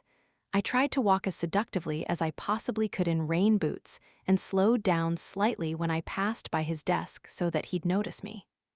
Miss Taylor, if you would, please wait a moment. I froze. He had noticed. I never expected him to talk to me after yesterday, though. You're wearing my sweater. I've been told I look good in it. He was silent for a moment. You have a date this weekend, he said casually. He didn't ask it as a question, but said it as a statement. I felt like there was a trace of anger in his voice. I gulped. That was none of his business, especially since he had a girlfriend. And how was yours? I replied, with more sass than I intended. He said, and raised his left eyebrow. I have another class I need to get to. So do I. My heart was racing. Well then, I turned. Penny? The tips of his fingers brushed the back of my wrist. It sent shivers through me, and my body actually shook. Play hard to get. I went toward the door. Before I walked out, I turned just my head and said, Have a good weekend, Professor Hunter. Chapter 12. Saturday. I looked down at my phone one more time. For some reason, I had this hope that Professor Hunter would text me and beg me not to go, or show up and whisk me away. I carefully clicked on his name, trying not to smudge my nail polish. Even though it was foolish, I couldn't help wanting to text him. He was most likely on a date with his girlfriend. The thought made me want to text him even more. Penny, you need to get ready to go. We need to leave in just a few minutes, if we're going to be there on time. I hopped off my bed. I am ready. What the hell are you wearing? Melissa said as she looked at my outfit. I was wearing jeans and a tank top. Apparently I was underdressed because she was wearing a new dress. It had a high neckline in the front, but there was no back until just above her butt. You look great, Melissa, I said, trying to change the subject. She sighed in response and walked over to her closet. Penny, you need to look hot. Don't you want Austin to be upset about what he's been missing? I don't care about what Austin thinks. Just a second, here, she said and tossed me a black dress. But, Penny, you're not wearing jeans to dinner. You'll make me look ridiculously overdressed. And I bought this specifically for tonight. So bossy, I mumbled under my breath. Yep, now change. I pulled on the dress, strapped on my black stilettos, and stood up. Fine, now I'm ready. Perfect, that'll make him drool. I couldn't help but smile when I looked in the mirror. The super short, sleek black dress I was wearing had a neckline that plunged to my belly button. The designer must have had a vague sense of modesty, because the dress had a black mesh material between the neckline so that I wasn't completely exposed. There was a slit up the side, and if it was any higher, the dress wouldn't be suitable to wear out. I completed the look with a pair of dangly earrings that helped elongate my neck. I felt sexy. Ah, I'm excited. Let's go, Melissa said. We made our way out of the dorm. We walked arm in arm along the brick walkway, as was our custom, so that neither one of us fell over in our heels. So, are you nervous to see Austin? I'm still mad at him. And you should be. But he clearly misses you, or he wouldn't have agreed to come. I felt myself starting to sweat. Melissa, I am nervous. Do I really have to do this? You cannot back out at the last minute. I feel like I'm going to be sick. Well, just don't get sick on him. Melissa. Okay. We stopped for a moment and she turned to face me. Here's what you have to do. Just remember to act confident. And most importantly, don't say that you've missed him. That gives him all the power. You need to make him want you, not the other way around. I took a deep breath. Play hard to get. Exactly. She grabbed my arm and we started walking again. We stopped again in front of Kildare's, the restaurant we were going to. It was only 8 o'clock, so even though we were underage, we'd still be allowed in. You ready? Melissa asked. As ready as I can be. Melissa stepped into the restaurant first. Hi, she said to the hostess. We're looking for 2. Oh, never mind, I see them. Josh was waving for us to come over to a booth. He stood up as we approached, and so did Austin. My stomach started to churn. I couldn't be confident. This was Austin, the one that strung me along all of last semester and didn't do labels. With his short, light brown hair, grayish-blue eyes, and that sexy scruff on his chin, he had this way about him that made me act foolish. He had me wrapped around his finger, and he knew it. I had slept with him, hoping that would get him to stay. But that wasn't the case. He just wanted me for my body, so I kept giving it to him. His position on labels never changed. And then when the semester ended, I stopped hearing from him. All summer I waited. When I got his, babe, it's hard being here without you. I miss you, text. I came back to campus as soon as I could. And he had completely disappeared. I felt my knees trembling. I knew I was hurt, but I hadn't realized how angry I was. Be confident, Penny. I thought about the way I'd been acting with Professor Hunter. Austin had nothing on Professor Hunter. If I could act sassy and confident and strong around him, then this should be a piece of cake. I can do this. When we reached the boys, Josh pulled Melissa close and kissed her passionately. This was already awkward. I looked up at Austin. Babe, that dress? Austin said. He grabbed my waist and pulled me to him. He leaned down for the kiss, but I turned my head. It didn't seem to deter him. He pecked my cheek. Penny, where have you been hiding? I've just been really busy. How are you, Austin? How could he ask me that? He was the one that had been ignoring me. I wished he would let go of my waist. Better now that you're here. He reached down, grabbed my chin, and tilted it toward him. I've missed you, babe. It was a long summer without you. He smelled like strawberries and beer. I had used his strawberry-scented shampoo before on the occasions that I had spent the night at his apartment. I stopped myself before I told him that I missed him too. I needed to take Melissa's advice, and that meant not telling him that I missed him. I had a great summer. Well, crap job, but you know how it is, I shrugged. He let go of my chin. Ignoring my comment, he said, You really look stunning. You always did know exactly what I like. I restrained myself from rolling my eyes. This wasn't even my dress. He slid into the booth and I sat next to him. Josh and Melissa sat down across from us. "How long have you two been dating?" Josh asked Austin and me. "A little over 6 months," Austin replied.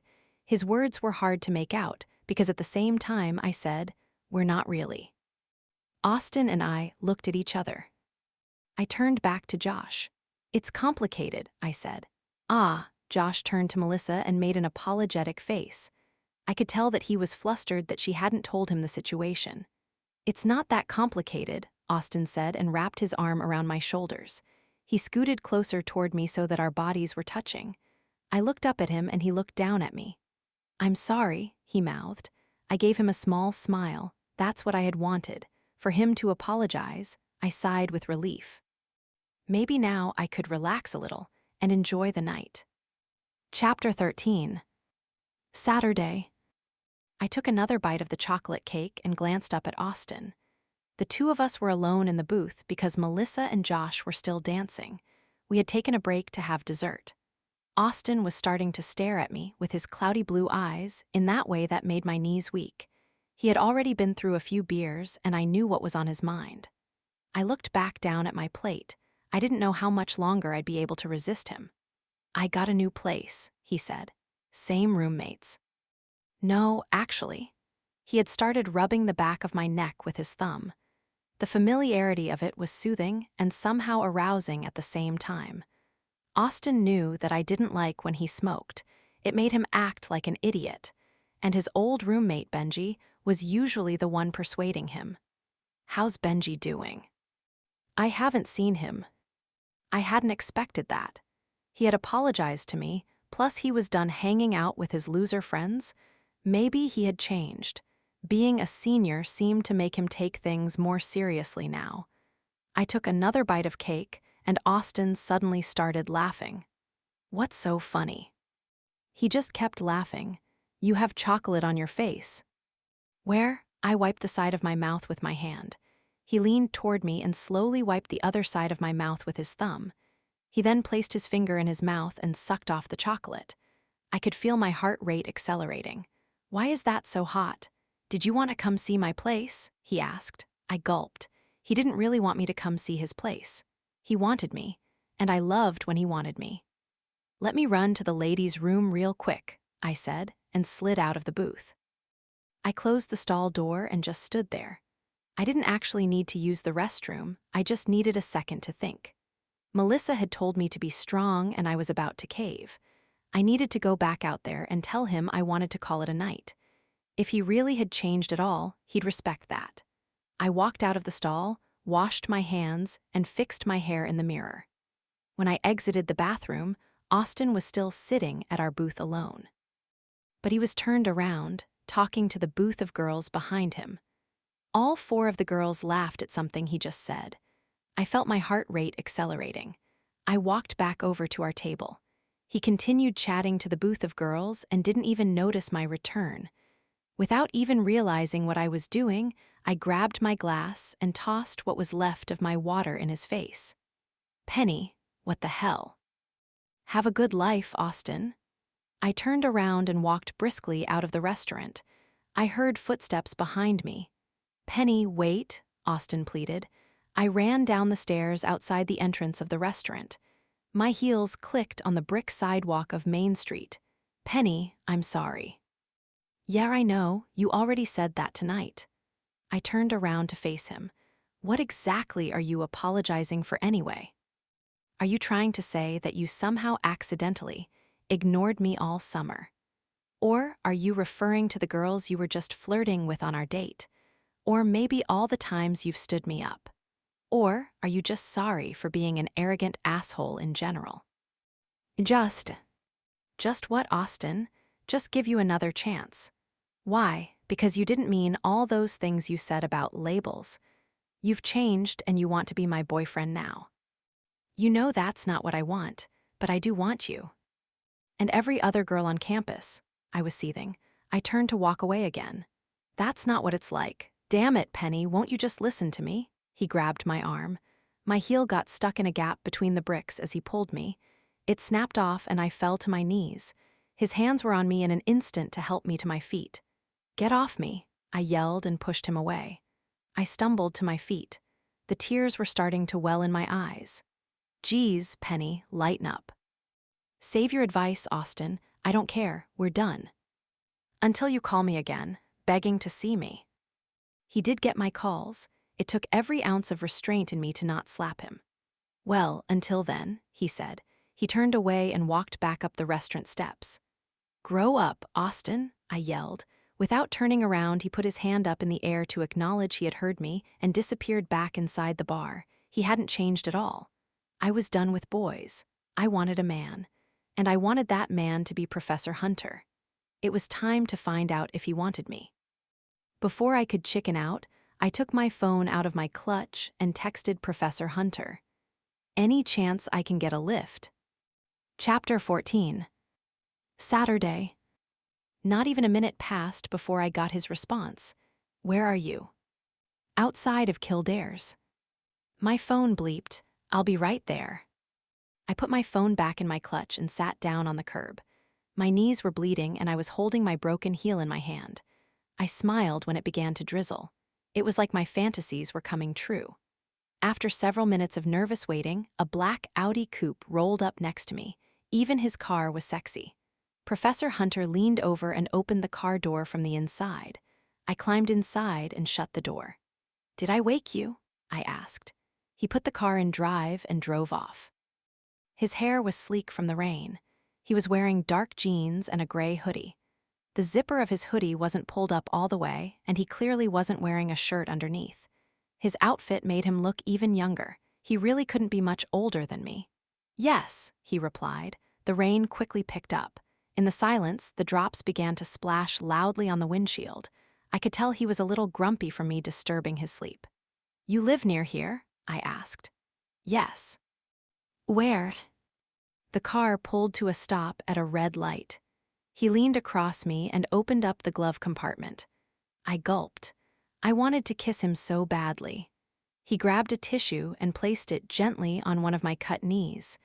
Ignoring my question, he asked, "Do you want to talk about what happened?" "I fell, that's all," I whispered. His breath smelled minty. I had woken him up and he had taken the time to brush his teeth. Was he going to kiss me? He let go of the tissue and sat back in the driver's seat. I blotted my knees with the tissue. "That's all," he said, staring at me. I lifted my stiletto from my lap and shrugged. When the light turned green, he stepped on the gas. "You enjoyed your date then?" "No." We drove on in silence again. We were almost back to my dorm. "Is that what you wanted to hear?" I added. "I don't desire for you to be unhappy, Miss Taylor." "Why did you give me your number, Professor Hunter?" He pulled to the curb outside of my dorm and turned the car off. "You seem keen on putting yourself in dangerous situations." He glanced quickly at my outfit and then got out of the car. My face flushed.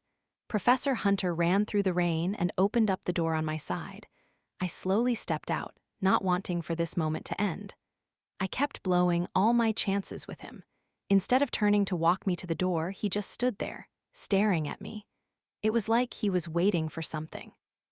I remembered the dream he recounted in class.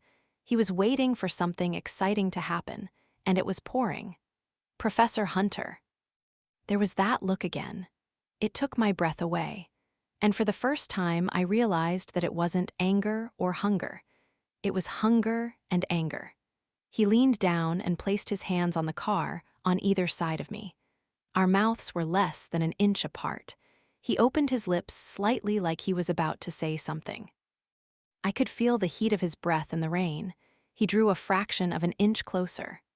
"I can't seem to stop thinking about you," I whispered. Instead of responding, he quickly grabbed the back of my neck and let his lips meet mine. His kiss was full of passion, passion that he had been holding back just as much as I had. He pressed his body against mine and lightly pushed me so that my back was on the cold, wet steel of the car. He leaned into me. The contrast of the heat from his body and the coolness of the car sent a spark through me. I had never wanted someone so badly before. I let my hands wander beneath the back of his hoodie. His skin was so soft. His lips pulled away from mine and he groaned softly in my ear. Penny, you need to try to stop. He stepped back and lifted the hood of his hoodie over his head. He rubbed his forehead as he walked around the car. With one last smoldering glance, he got into his car. I stood in the rain as I watched him speed off. Chapter 15. Sunday. Penny, Melissa nudged me. Penny, it's nearly dinner time. Do you want to get up and get something to eat with me? Her voice was etched in concern. I'm tired, I groaned and tried to turn over. Penny, you have to get up. Tell me what happened last night. She pulled the sheets off of me. Oh my God, Penny, are you bleeding? I looked down at my knees. The rain had made the blood trickle down my shins. It looked like something out of a horror film. I started laughing. Penny, you're freaking me out. I'm fine, I sat up. I just fell last night. Penny, I have to ask you a serious question, so stop laughing. Did Austin hurt you? No, I said immediately. Geez, no. Okay, good. Then get up. We're going to the dining hall. She tossed a pair of workout shorts and a tank top at me. You can tell me all about last night while we eat. There was never any reasoning with her. I wasn't even upset about Austin. I just didn't want to get up. I wanted to relive Professor Hunter kissing me over and over again. As soon as I got up, I knew I'd have to face the truth. He didn't want me to pursue him anymore. It was our first and last kiss. I touched my lower lip with my index finger. The fairy tale was over. I sighed and got out of bed.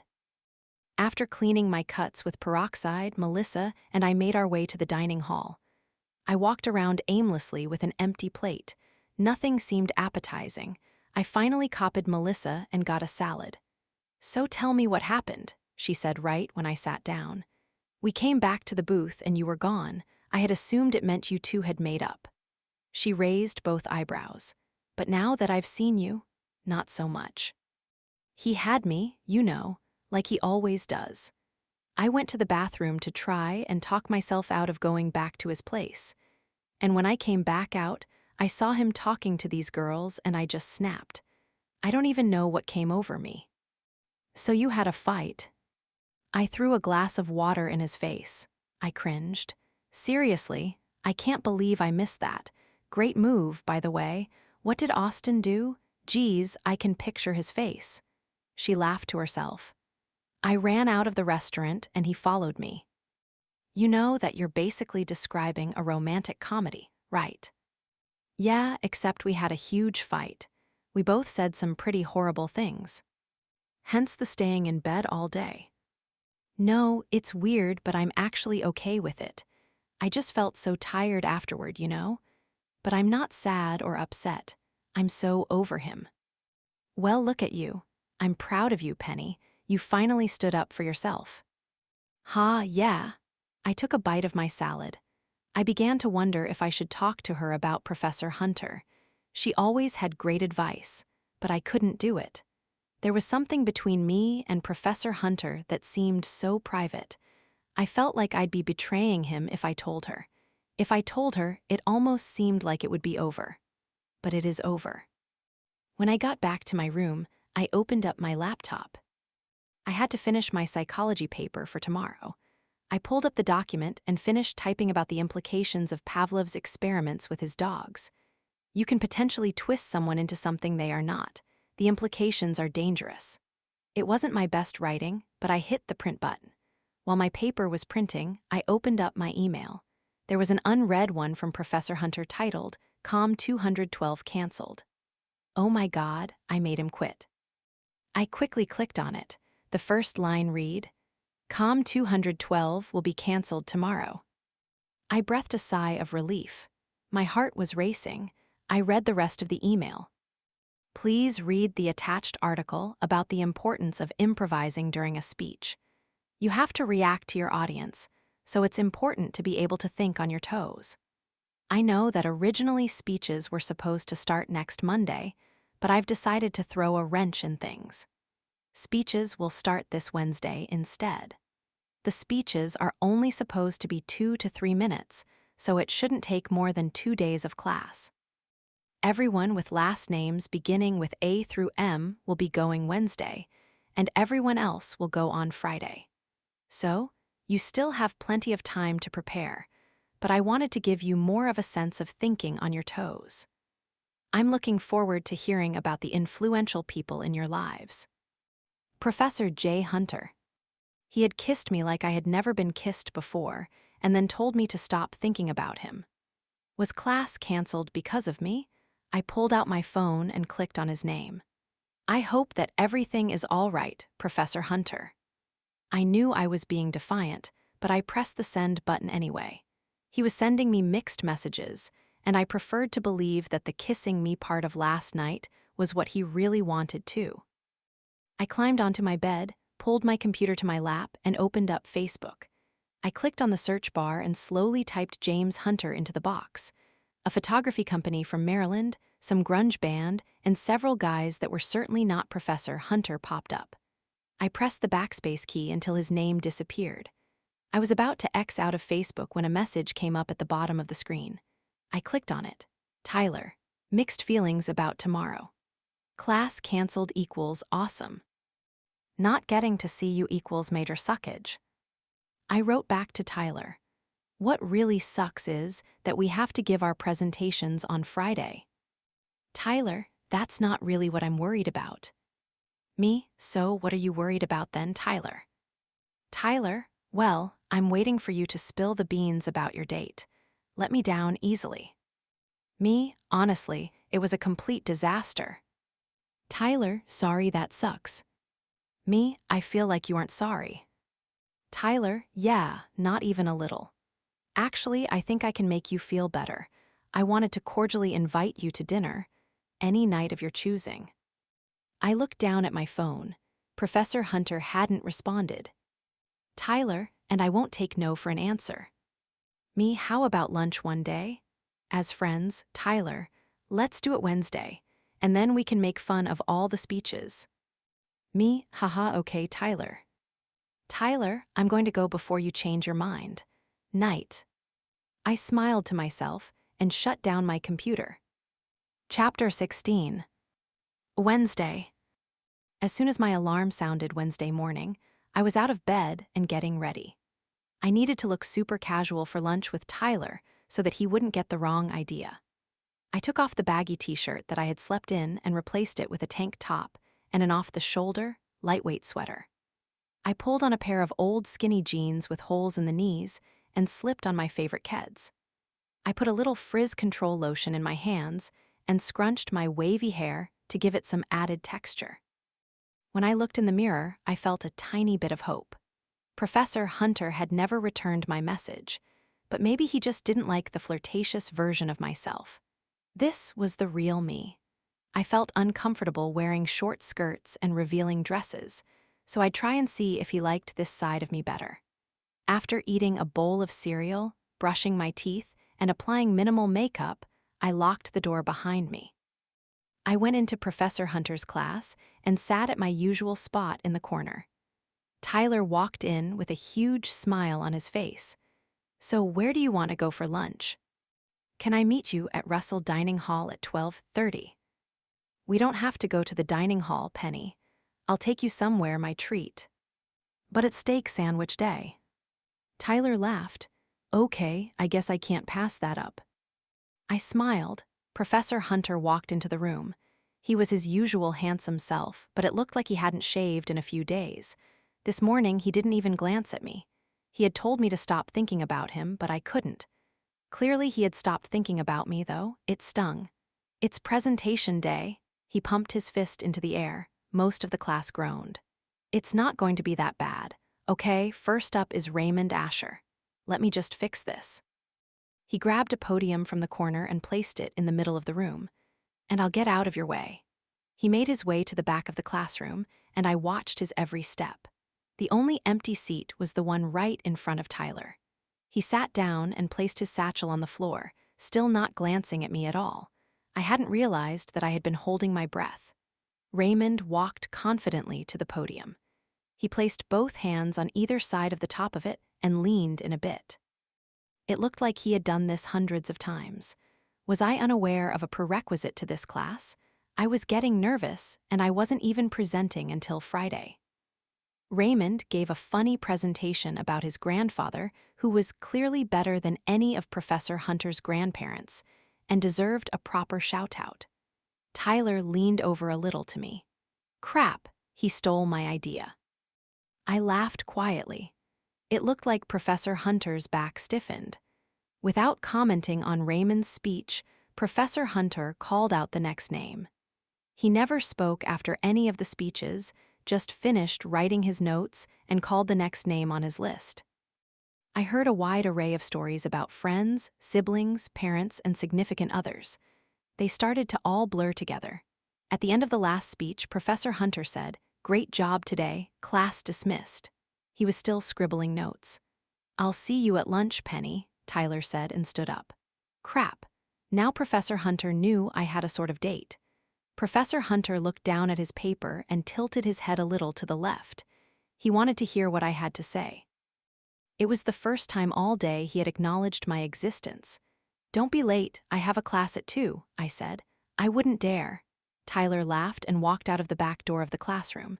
I stayed seated. My heart rate was accelerating. When the class had emptied, Professor Hunter turned and put his papers into his satchel. "I'm sorry about the other night, Miss Taylor. I was out of line."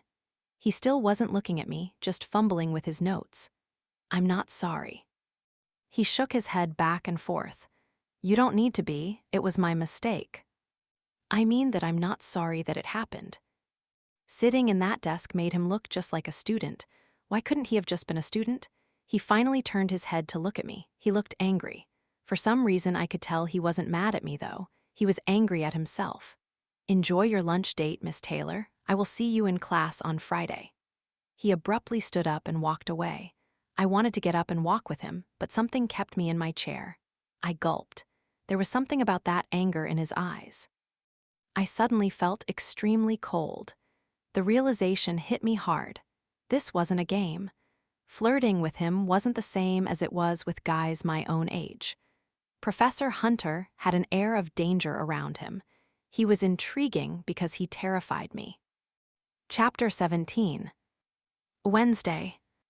Tyler and I met outside Russell Dining Hall at 12:30, which was a horrible mistake on cheesesteak day. The line was already ridiculously long. "Hey," he gave me a big hug. "We better get in line," I said and pulled away. We went into the dining hall and stepped into the back of the line. Tyler turned to me. "Wanna play 21 questions?" "Yeah, sure, you can go first." "Okay, why did you agree to have lunch with me?" I laughed. "Because your persistence is charming. Why did you want to have lunch with me?" "Well, isn't that obvious? Because I like you. You're cute and funny, and you can be pretty assertive when you need to be." I cringed. "I'm sorry about kneeing you in the crotch." "Ha, I deserved it. Please, next question. How many boyfriends have you had?" "One, no, well, yes, but not really." He laughed. "Simple question." Why did I agree to play this game? It's a complicated answer. "Fair enough, your turn." "How many girlfriends have you had?" "3, what's your major?" "Marketing, what's your major?" "Penny, you're cheating. You're not supposed to just repeat every question I ask." "Oh, okay. Well then, what's the most embarrassing thing you've ever done?" "I don't get embarrassed easily." "Well, you're the exact opposite of me then. But if you had to just choose one thing that a normal person would probably find embarrassing." He laughed. "Well, one time at camp, I wet my pants while I was sleeping, and my sleeping bag got completely soaked. So after everyone woke up, I switched it with my bunkmates so that everyone would think he did it." "Tyler, that's not embarrassing for you. That's embarrassing for the boy you played the prank on." "I don't know. I mean, I just told you I used to wet my bed." I laughed. "Okay, fair enough. Next question. What's the most scandalous thing you've ever done?" I thought about my back against the car and Professor Hunter pressing against me. "Pass," I almost yelled. I knew my face was turning red. "Ooh," Tyler laughed. "Jackpot. Penny, you have to tell me. It's part of the game." I was bad at thinking on my toes and even worse at lying. One time I, "Oh, please, Tyler." Okay, fine, you don't have to tell me now, but I will get it out of you eventually. He was smiling. Do you have another question? I asked. Which sounds better to you, sweatpants, popcorn, and a movie, or a dress, great food, and dancing? Sweatpants and a movie, hands down. Okay, that's going to be our next date then. I smiled. Why couldn't I just forget about Professor Hunter? Tyler was sweet and funny, and he wasn't my teacher. I studied his face. He was handsome. Actually, he was really handsome. What do you want to do after you graduate? I asked him. Geez, I don't know. He rubbed his chin. You'll have to hold me to answering that later, too. Fair enough. We each only get one pass, though. He nodded in agreement. Since he had already used his pass, I needed to think of something juicy to ask him. We were at the front of the line, so I used the extra time to brood over different questions I could ask him. Once we both got our sandwiches, we sat down across from each other. Still your question, he said. A girl walked up to our table and touched Tyler on the shoulder. She had long, straight blonde hair and huge breasts. They were basically falling out of her shirt. Hi, Tyler, she said. Hey, Claire, he said quietly. She leaned down and whispered something in his ear. His face remained expressionless, and then the girl walked away. I couldn't help myself. I was a little jealous. I guess I liked Tyler more than I had realized, but it no longer seemed like I was his type. Are you dating anyone else right now? I asked. Anyone else? Are you saying that we're dating? My face flushed. Just answer my question. Are you dating anyone? I wouldn't say that. What would you say then? That I've gone on a few dates this semester. I took a huge bite of my steak sandwich. It was good, but not good enough to make me forget about the blonde bimbo. I had gone on a date with Tyler. One date. And he'd tried to go all the way with me. Had he had sex with her? Is she one of the girls that you've been seeing? Yes, okay, you've asked a bunch of questions in a row. I believe it's my turn. In your words, have you been dating anyone else? I thought we weren't supposed to repeat questions. He shrugged. I knew that he was trying to make a point. He already knew that I had a date last weekend. And despite that, I wouldn't say that I was dating anyone else. But I began to wonder if Professor Hunter counted too. I certainly wanted to be dating him, and I had kissed him. I haven't really been seeing anyone, no, I replied slowly. But you've gone on a date, so? I don't really understand why you're upset. We're on the same page here. I leaned forward. Exactly how many girls have you slept with, Tyler? He leaned forward. I'm going to pass. You're not allowed to pass. He stared at me. That many, huh? Look, I know why you're asking. You want to know if I've been with anyone since I started talking to you. So, Penny. Oh my God, Tyler, you're such a slut, I whispered. He gave me a mischievous smile. I'm just messing with you, Penny. No, I haven't slept with anyone this semester, and only 3 girls total. There, that's not so bad, right? What is wrong with you? I leaned across the table and lightly shoved his shoulder. You're fun to mess with. You're so gullible. Very funny. I shook my head at him. Besides, now I got a question answered without even having to ask it, he said. Oh, yeah? And what is that? You like me. I kept my mouth shut. You got so jealous. You should have seen your face, Penny. I put a stray strand of hair behind my ear. Look, Tyler, I just broke it off with this jerk, and I feel like I'm not really in a place to date anyone right now. I'd love it if we could be friends, though. Yeah, I know. Wait, what? Josh told me. I guess Melissa told him about it or something. Damn it, Melissa. She had such a big mouth. I like you, though, so I hope you can forgive me because I'm just going to keep trying. Besides, I've heard that you think my persistence is charming. Okay, Tyler. So what is your speech going to be about? I asked him. Well, that asshole stole my idea, but I think I have something else planned. You'll have to wait and see. What about you? I have no idea. Chapter 18. Friday. I looked down at my notes. My hands were already shaking. I had chosen to wear casual clothes again today, jeans and a tank top. But I was probably wearing an inappropriate amount of eye makeup, and I had taken the time to straighten my hair. I wanted Professor Hunter to listen to my speech and think I wasn't just some clumsy, flirtatious girl. "Penny," Tyler said and grabbed my hand. I looked up at him. "Don't be nervous, you're going to rock it, and try to pay attention today. I think you're going to like my speech." He winked at me.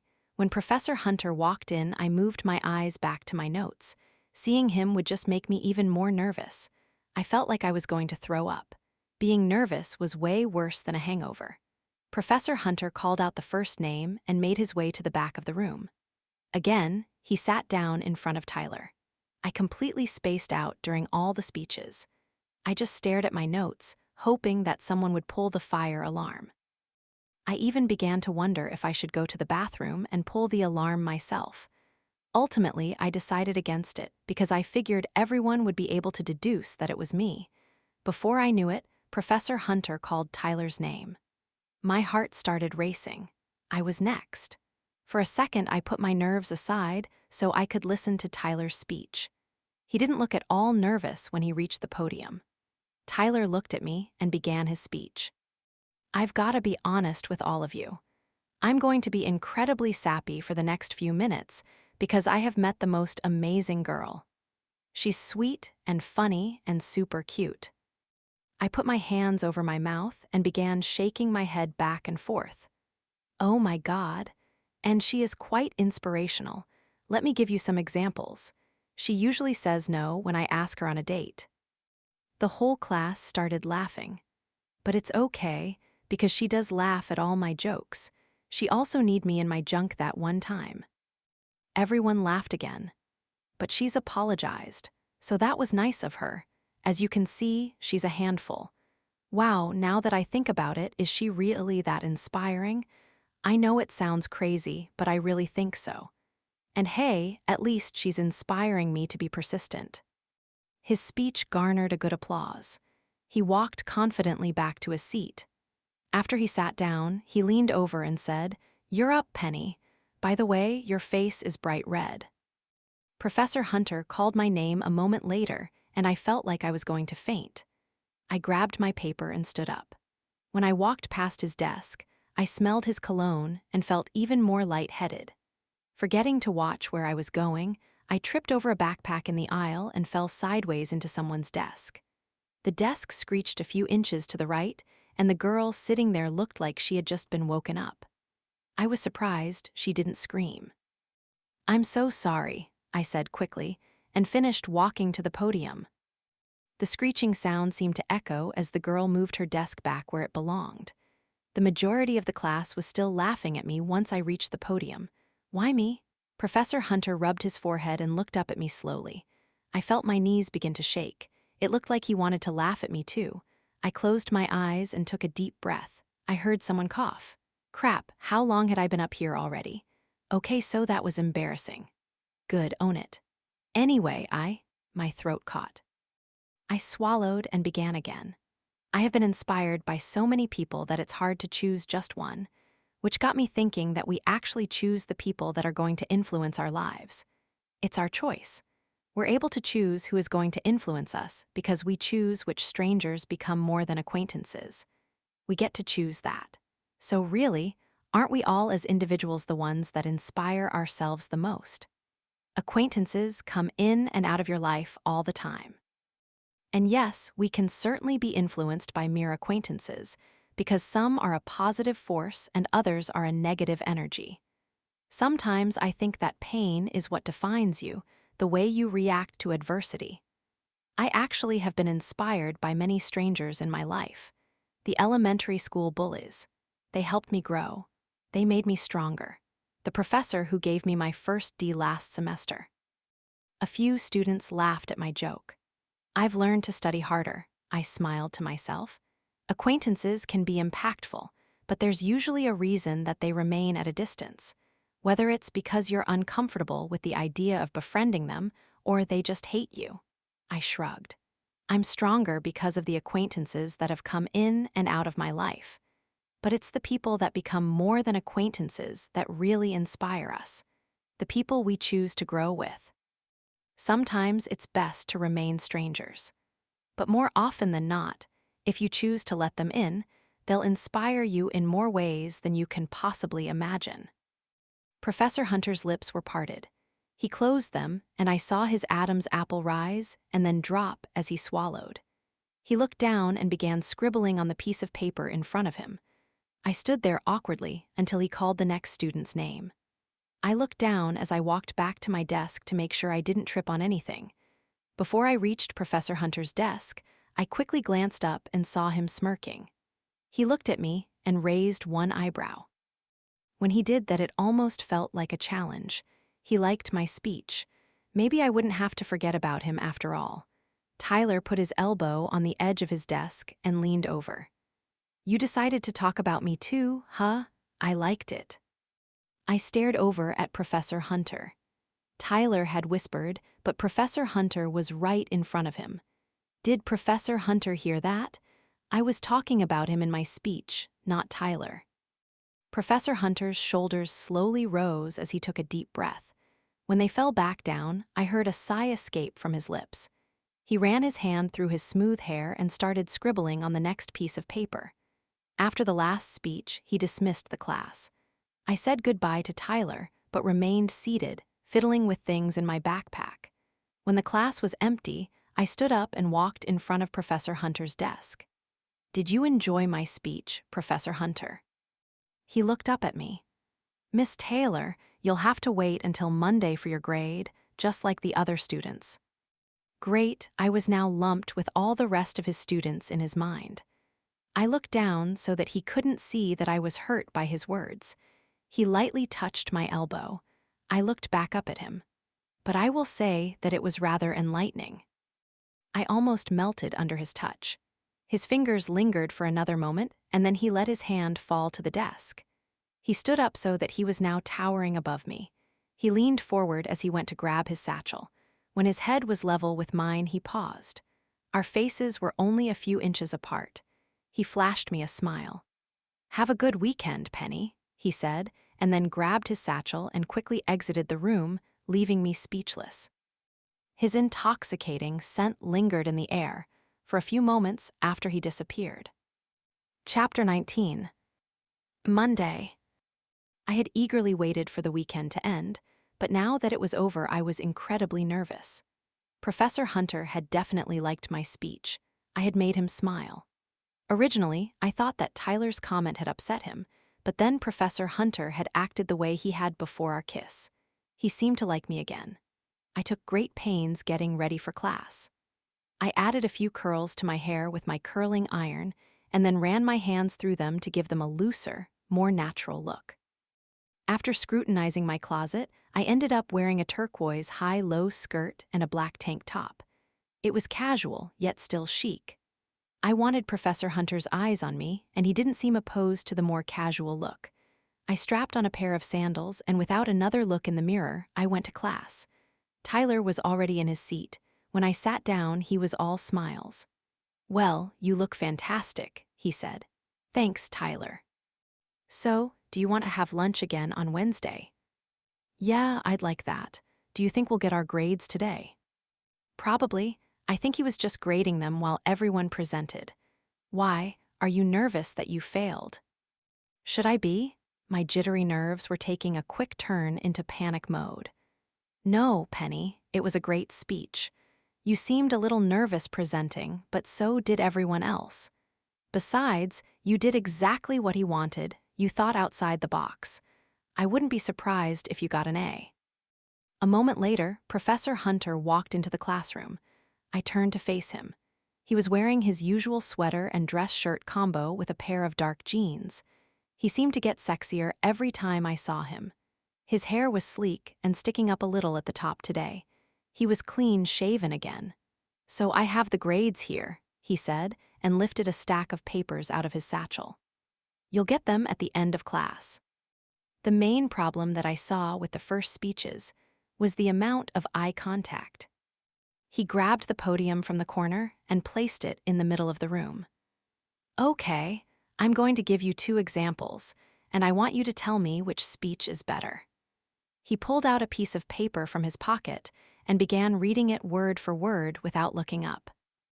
My older sister always inspired me growing up. She did everything first, fearlessly, and I admired her for that. Her insane courage was something that I lacked but reveled in.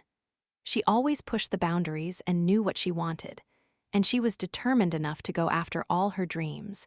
I just wished she had rubbed off on me a little more. Don't get me wrong, I love being your teacher, but I like to follow the rules. I like to play it safe. Because of her, though, sometimes I feel compelled to take those risky chances. Sometimes I make huge, stupid mistakes and don't look back. She inspired me to be strong. Am I one of those huge, stupid mistakes? He wants to move forward with me. Okay, let me try that again. And let's see if you can see a difference. This time he gave the same speech, but only looked down once. For most of it, he gazed around the room. He made gestures with his hands. He delivered his joke a little louder and smiled to himself afterwards. He paused as the class laughed, clearly reacting to them, and he added another joke in since the class seemed to enjoy the first. So, which speech was better? A hand shot up in the front of the room. Yes, Miss Lang. The second one. In the first one, you didn't make any eye contact, and you were pretty monotone throughout. Right, was there anything else about the second one that was better? Another hand shot up. Mr. Potter. You emphasized different parts of the speech and also had more personality during it. You used hand gestures and stuff. Right, so how many of you preferred the first speech over the second one? No one raised their hands. So, why did half of you give me a speech like that first one, if you can so easily tell that the second one is better? Again, no one raised their hands. He turned around and wrote fear in all caps on the chalkboard. Not everyone was lucky enough to have a sister like mine growing up to help teach you how to be fearless. It's completely normal to get up here and stutter and have your knees shake. But what's there to be scared of, me? Certainly not. Like I told you before, I'm a fairly easy grader. I had forgotten that he had said he was an easy grader. Maybe Tyler was right. Maybe I would get an A, so are you scared of your peers? You shouldn't be. You'll never see the majority of them ever again after you graduate. And chances are, they aren't even listening. They're probably daydreaming about their next class or that guy or girl they have a crush on. Not that I'm encouraging this behavior. We should all be listening to each other's speeches so you can get ideas on how to improve your own. But I'm getting sidetracked. My advice for you all for your next speech is simple. Stop worrying so much. Take a walk on the wild side and be fearless. He walked away from his podium and lifted up the stack of papers on his desk. As soon as you get your grade, you can leave. If you have any questions about it, feel free to email me or stop by my office hours. I went easy on everyone this time, but make sure to take the advice I give to heart and try to improve for the next project. And most importantly, don't forget to make eye contact. He began to wind around the classroom handing out the papers. When Tyler got his, he said, "Score." What, did your weird speech about me earn you an A? Well, an A, I guess I've found my muse. He winked at me.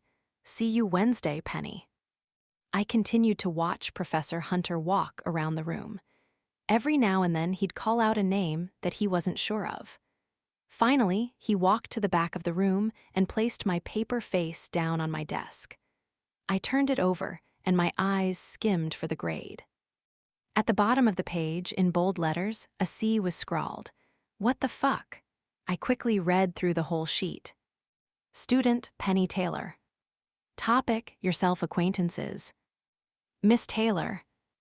It didn't seem like you were properly prepared for this presentation, despite being one of the last students that had to present. You stumbled over your words. You failed to make sufficient eye contact with the audience. You failed to harness your audience's attention, and the general lack of confidence you portrayed left your audience wanting. You only loosely followed the topic of the presentation, and the topic that you did choose did not seem constant. Your examples were scattered and unrelated. The presentation as a whole was unfocused. You failed to nail your point home, Miss Taylor, mainly because it was unclear what that point even was. Grade C. Bullshit. I rubbed my fingers across the words and felt the raised texture of the whiteout beneath them. The original words and grade had clearly been changed. I could still see traces of the A underneath the C. What had he originally written? I read his comments again. I could feel my anger rising. I looked up, but Professor Hunter was gone. Chapter 20. Monday. After my second class of the day, I stormed over to Professor Hunter's office. I knew that, like me, he had a class after COM 212. But maybe he didn't have another one after that. I needed to talk to him now. It couldn't wait until Tuesday's office hours. When I arrived, his office door was closed. I looked down at my phone to check the time. I had basically run over here. He could still show up. I started to pace outside of Professor Hunter's office, fuming. After several minutes passed, I went back up to his door. Just because it was closed didn't necessarily mean that he wasn't inside. I banged on the door with the fist that was holding my grade. No answer. I knocked once more, but had the same result. I sighed and looked down at my phone once again. It had been nearly a half hour since my last class had gotten out. He wasn't coming. I sighed and put my phone back in my bag. This was stupid. I needed a day to calm down. Then I'd come to his office hours tomorrow like a normal person, instead of whatever crazy, angry person had temporarily taken over my body. I was just about to leave when I heard footsteps approaching. I looked behind me and saw Professor Hunter strolling toward me with a cup of coffee in his hand. "Can I help you, Miss Taylor?" I stayed by his door. When he reached me, I held up the paper with my grade on it. "Yeah, what the hell is this?" He gave me a sharp look. "My office now." He pulled out his keys from his pocket and unlocked the door. I stormed inside and he calmly followed me. He closed the door behind us and casually strolled over to his desk. He took a slow sip of his coffee and placed it on top of the desk. "What can I do for you?" he asked. I was still standing near the door. My hands were on my hips. "You said you were tired of hearing everyone talking about the same people in their lives. You said to think outside the box. That's what I did. This," I held the paper up again, "is bullshit, Professor Hunter." "Please take a seat," he replied calmly. I ignored him and walked behind his desk so that I was right next to him. I picked up the paper and quoted him. "You failed to harness your audience's attention. I was one of the last people to go, and I still made them laugh." "Penny, it was unclear what your point was," I quoted him again. "My point was that I choose who gets a chance at inspiring me. I said that several times, Professor Hunter. Maybe you weren't listening." "Penny, and this C used to be an A. I can see it through the whiteout. You changed my grade. You changed it because you overheard Tyler say that the speech was about him. Well, it wasn't about him. It was about you." I poked him hard in the middle of his chest. "I don't know why I ever let you kiss me. Is this a game to you, Professor Hunter?" He drew closer to me. He looked so angry. "Penny, I'm fully aware that this isn't a game. This is my career that we're talking about. And this is my GPA." I crinkled the paper in my fist and threw it on the ground.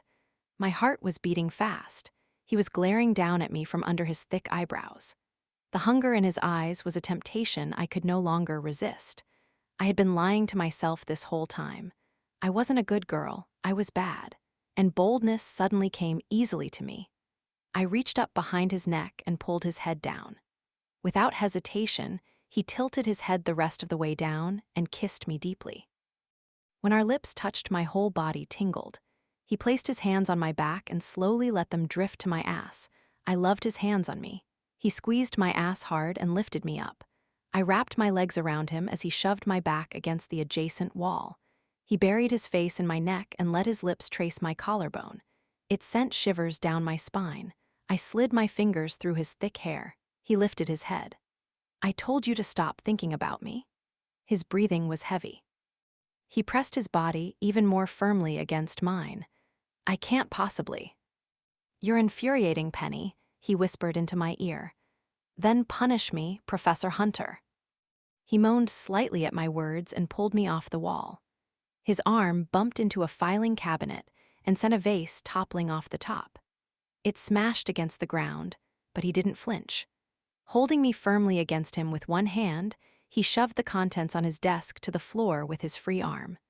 A stapler and a container of pens crashed to the floor. Papers slowly drifted to the ground as he dropped me down on top of his now empty desk. He immediately reached up my skirt and grabbed my thong. In one swift movement, he pulled it off and let it slide down my legs and onto the floor. He bent down and kissed the inside of my knee. Slowly, he let his lips trail up my inner thigh. I wanted him. I needed him inside me.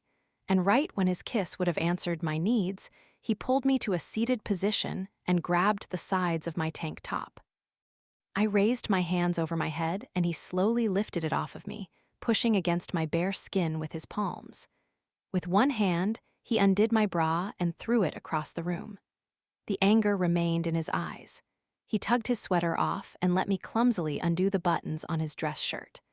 I reached up to his shoulders and pulled the shirt off his muscular arms, revealing his perfectly sculpted torso. I couldn't believe this was actually happening.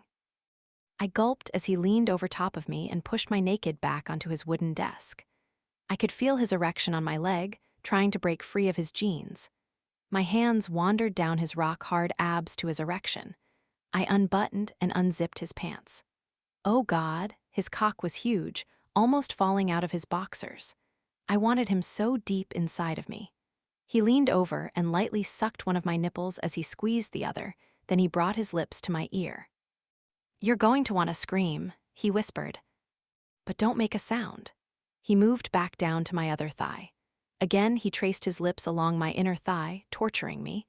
I felt his warm breath lingering, and the next second his tongue answered my needs in one slow stroke.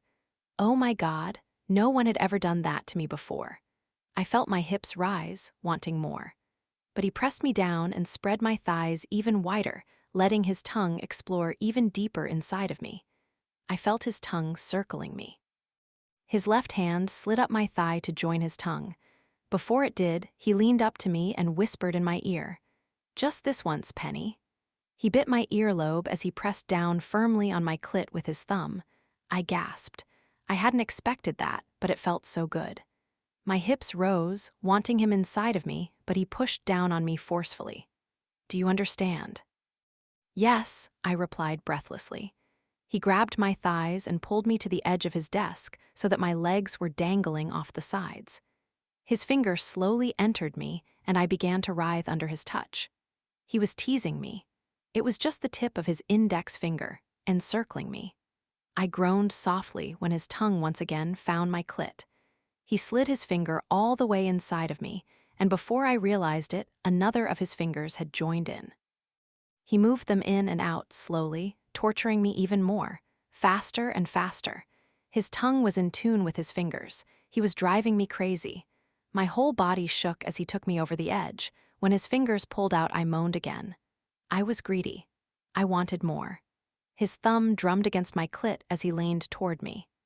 I know how to please, Penny, he said slowly, licking his fingers that had been inside of me. God, was he sexy. He walked around the desk, trailing his fingers along my naked torso. He lifted my arms above my head. I groaned. I couldn't stand it anymore. I had wanted this ever since meeting him in that coffee shop. I needed his huge cock inside of me. But you asked me to punish you. He pulled on my hands and my back slid across his desk. My head dropped off the edge so that I was looking at him upside down. He let his boxers fall to the ground and brought his dick to my face. I opened up my mouth, inviting him in. If this was only a one-time thing, I wanted to taste him. His pre-cum was salty and delicious. I let my tongue caress and enjoy. He was too big for my mouth, but all I wanted was to satisfy him. He thrust himself in and out. I tightened my lips and enjoyed the moan that escaped from his. I was wet all over again, wanting him more than ever. He leaned over and squeezed my breasts. I knew he was close. Soon, he would explode in my mouth. He climbed up on top of the desk, leaned over, and sucked my clitoris. If I didn't have his dick in my mouth, I would have screamed with delight. He landed a few strokes with his tongue that sent shivers through me. Before I realized it, I was no longer giving him head. He was in total control, fucking my mouth, and I loved every mind-blowing second of it. I wanted to surrender myself completely to him, but I couldn't resist reaching up and grabbing his ass. I needed to touch him everywhere while I had the chance. It was as firm as his abs. There wasn't an ounce of fat visible on Professor Hunter's body. He pulled his delicious cock out of my mouth, climbed off the desk, and spun me around so that my ass was on the edge of his desk again. He leaned down and grabbed a condom out of his wallet. I could barely breathe. "Professor Hunter," I panted. "I've wanted you ever since you fell into my arms at that coffee shop." He slid the condom in place, grabbed my hips, and quickly thrust himself inside of me. I moaned. It wasn't slow and loving. It was fast and rough. He was in complete control of me, and I wasn't protesting. My back arched as his fingers dug into my hips. He went faster and faster, deeper and deeper. I loved being punished. My toes curled. I was just about to feel complete release when he stopped. "Please," I begged. "I asked you to be quiet," he said. He pulled out of me and turned my body so that my stomach was now on his desk, with the tips of my toes barely on the ground. I let him pull my skirt off. I felt his hands cup my ass as he admired my naked body. No one had ever made me feel this sexy before. He parted my legs, grabbed my hips forcefully, and entered me again. My breathing hitched. He slid himself slowly in and out. His fingertips traced the back of my thighs. "Professor Hunter," I moaned. He grabbed my hair and pulled my head back. The sensation made me tense, and Professor Hunter moaned as I tightened around him. He slid his free hand along the arch in my back, giving me chills. I couldn't wait another second. I placed my hands on the side of the desk and pushed so that he'd be deep inside me once again. He grabbed my breasts and squeezed them. I arched my back so that I was no longer on the desk as I reached one arm back and let myself pull on his hair. He kissed my raised arm gently and then pushed me back onto the desk. "Stay still," he said forcefully. He held me down and spanked me hard. I wouldn't resist his dominance again. I wanted him to own me. He placed another hard slap on my other ass cheek. I wanted him to claim every inch of my body. The sensation of pain and pleasure was bringing me to the tipping point. Then it was suddenly faster and harder than before. I could feel my hips digging into the edge of his desk. No one had ever been this deep inside of me. His fingernails dug into my skin. He spanked me again, and I clenched myself around him. He groaned and reached one hand down to find my clit. "Yes," I moaned. He stroked it possessively. I let myself come as his cock seemed to harden even more in its release. My whole body shuddered as my orgasm washed over me. He was panting. He sighed. He pulled out and turned me over. He stared down at me. I suddenly felt unbelievably exposed. He bit his lip and ran his hand through his hair. "Penny." "Professor Hunter." His Adam's apple rose and fell. He pulled the condom off and tossed it in the trash. "I like being punished," I said. "I like punishing you." He pulled his jeans back in place and slowly buttoned his shirt, leaving the top few buttons undone. He rolled up the sleeves. I didn't want it to end. I didn't want his body to be hidden underneath his clothes. "I have a class that I must get to, or I'd be tempted to have you again." He lifted his satchel over his shoulder. "By the way, you gave a fair argument. I'll reconsider your grade." I felt my jaw drop slightly as he let his eyes rest on my exposed breasts. I wanted to say something enticing and sexy, but my mind was foggy. This had surpassed even my wildest fantasies of him. "Please lock the door when you leave." He let his eyes linger on my body for one more moment before walking out of the office and closing the door behind him. He left me naked and alone in his office, more addicted to him than ever. Part 2. Chapter 21. Monday. It looked like a tornado had just swept through the small office. Papers were scattered all over, some seeping in the coffee that had spilled on the floor.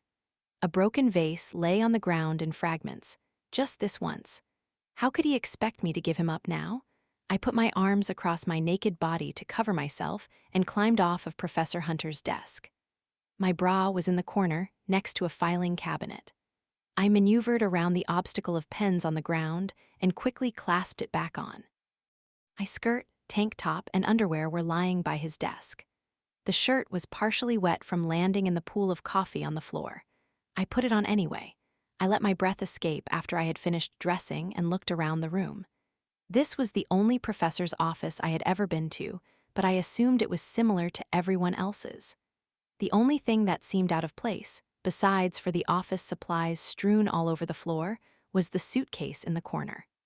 Was he planning on going somewhere? I ran my finger along the edge of his desk as I walked behind it and sat in his chair. His scent was everywhere. I took a deep breath, just this once. Why did I agree to that? Looking at the desk, thinking of what we had just done, made me want him all over again. I stared at the closed drawers. Every inch of me wanted to go through them and his suitcase. But I didn't want to snoop. I wanted him to trust me. If he trusted me, then maybe this could be more. I leaned back in his chair and felt the softness of the sweater he had left behind. A smile spread across my lips. It didn't need to be just this once. It couldn't be just this once. When I stood up, I was a little sore. A chill ran up my spine as I remembered him inside of me. I grabbed a sheet of paper and a pen from the ground, sat back down, and wrote him a note. Professor Hunter, thank you for listening to my argument, but I don't think I've learned my lesson. You might need to show me that again. P.S. I borrowed your sweater. Just in case someone came in before him, I decided against signing it. I pushed the note into the middle of his empty desk and placed the pen on top of it. I got up and shoved his sweater into my backpack. I turned the lock on the inside of the door, smoothed my tank top, and then walked confidently out of Professor Hunter's office, closing the door behind me. Just this once, my ass. I was sitting on my bed daydreaming. The TV was on so that Melissa wouldn't grow suspicious of the glazed look over my eyes. She was too good at identifying my different moods. Just thinking about what had happened earlier made my heart race. My phone buzzed. When I looked down, I gulped. It was Professor Hunter. I had been hoping all day that he'd text me, and now he finally had. The message read, "I see that you've taken another one of my sweaters." I felt the smile spread over my face. I typed out, "I was a bit chilly after you left me naked and alone in your office, Professor Hunter," and pressed send. Professor Hunter, I apologize for my abrupt departure, but you barged into my office at a rather inconvenient time. Me, and when would be a convenient time? I heard Melissa's book slam shut, and I jumped slightly. You should see the look on your face, Penny. Who on earth are you talking to? Melissa asked and flung one of the pillows off her bed and at my face. I dodged the pillow and looked up at her, but I couldn't get the stupid smile off my face. No one, I said, and quickly exited out of my message thread with Professor Hunter and slid my phone under my covers. Oh my God, Penny, I've never seen you like this. Tell me. No one, Melissa. I was just looking through some old messages. I could feel my face blushing. I was such an awful liar. Bullshit. If you were looking at old messages, then I would have seen you acting like this whenever you got them in the first place. Give me your phone. Melissa hopped off her bed and ran over to me. Oh crap, I couldn't let her see the messages that I had been sending to Professor Hunter. Tyler, I almost screamed. It's Tyler, okay. Melissa squealed and jumped onto my bed. I was hoping this would happen. You and Tyler are so cute together, and this is so perfect. Since Josh and Tyler are friends, now the four of us can hang out all the time. I tried to hide my sigh. Right now, we're just having fun flirting, okay? No double dates yet. Please, Melissa, I'm begging you. Fine, she rolled her eyes and hopped off my bed. But you'll be happy to know that Sigma Pi is having another party this Friday, so we can at least get ready together. He hasn't asked me to come, I protested. Then just ask him about it. But we're taking things slow. If he hasn't asked me, he probably doesn't want me to come. Don't be ridiculous, Penny. Just ask him then. Clearly you're both into each other. But If you don't do it, I'll text him for you. She had that stubborn look on her face. She always seemed to get whatever she wanted. This was a complete disaster. I didn't see a way out of this one. If Melissa got my phone, she'd open up my messages and see that I had been texting Professor Hunter. Game over. But wasn't it already over? I silently wished that just this once really meant this is just the start. Okay, fine, I conceded. We're going to lunch on Wednesday, so I'll ask him then. I had planned on canceling lunch after what had happened this afternoon. Now, not only was I not canceling, but I was making yet another date with Tyler. I felt awful. Melissa seemed content with my response. Let's go shopping sometime this week, okay? I don't think you have anything appropriate for the party's theme. Oh God, what is the theme? Guess. Conservative outfits throughout the ages. Toss me that pillow back so I can throw it at you again. Just tell me the theme. It's going to be a luau. You mean like tiki torches and everyone running around in bathing suits? Yep, she clapped her hands together in excitement. Yeah, I'm not going to that. I swear, Penny, you're going to end up being a lonely cat lady if you keep acting like that. Take a risk every now and then.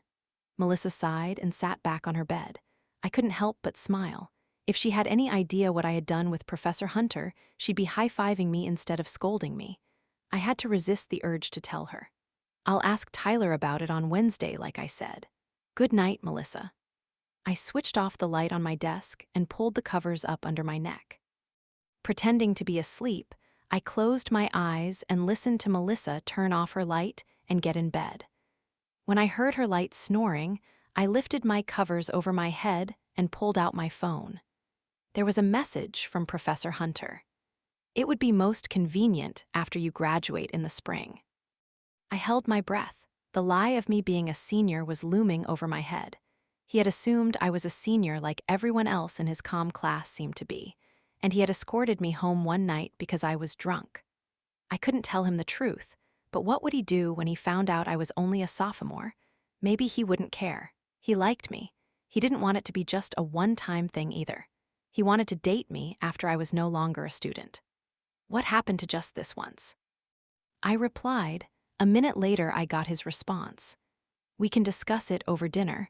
I will pick you up on Saturday at 8. I pulled my phone to my chest and smiled. I had a date with Professor Hunter. A date. I liked how affirmative he was. I gulped, remembering his lips on my neck. I'll be waiting, I typed back and pressed send. He was as addicted as me. I fell asleep dreaming about our tryst. Chapter 22. Wednesday. On Wednesday morning, I was 20 minutes early for class. I drummed my fingers across my desk as I impatiently waited for Professor Hunter to come through the door. As the clock slowly ticked forward, students eventually started to arrive. Tyler sat down next to me. So how did you do on your first speech? He asked. I felt my face blushing. Really well, actually. It didn't feel like a lie. Hopefully Professor Hunter would change my grade to the A it originally was. I knew it, he said, and nudged my shoulder playfully. What are you feeling for lunch today? I had been so consumed by Professor Hunter that I had nearly forgotten about lunch. And Melissa, oh no, the luau. Do you want to just get pizza somewhere? Pizza sounds perfect. How about grottos? I was hoping you'd say that. It's my favorite. I smiled. The class drew quiet when Professor Hunter entered the room, and I stopped breathing momentarily. He pulled his satchel off over his head and placed it on his desk. He was more dressed up than usual in dress pants and a button-down shirt. A tie was tucked behind a vest that matched his pants. I only had a few people complain to me about their grades, so I'm glad that we're all on the same page. I think we'll all be seeing even better speeches for the next assignment. Speaking of which, have any of you read ahead in the syllabus to find out what the next speech is about? A girl in the front center of the classroom raised her hand. Yes, Miss Snyder. We're supposed to tell you about why we chose our majors. Precisely. There's usually a pretty personal reason why we choose the majors that we do. Whether it's about who you want to become, impressing your parents, or maybe just not knowing what the heck you want to do after you graduate. I find this topic to be quite beneficial for seniors, because maybe a look inside that true reason will help you decide which jobs you should be starting to apply to. So today, let's go around and state what your majors are and one thing you love about them. Raymond, you're up. Professor Hunter sat down in his chair. When Tyler stood up, I realized that I had been daydreaming. I had been staring at Professor Hunter and had completely tuned out everyone. When he called my name, I slowly stood. I loved the feeling of his eyes on me. I'm majoring in marketing. Professor Hunter seemed to sit up straighter as he listened to me. And mostly, I love the creativity behind it. I sat down. I couldn't think of anything super exciting and interesting to enchant him with today. Hopefully, I'd be able to think of something better for the actual speech. When class was dismissed, I dilly-deed as usual. Before Tyler left, he asked, "Meet at Grotto's at 12:30. Sounds good.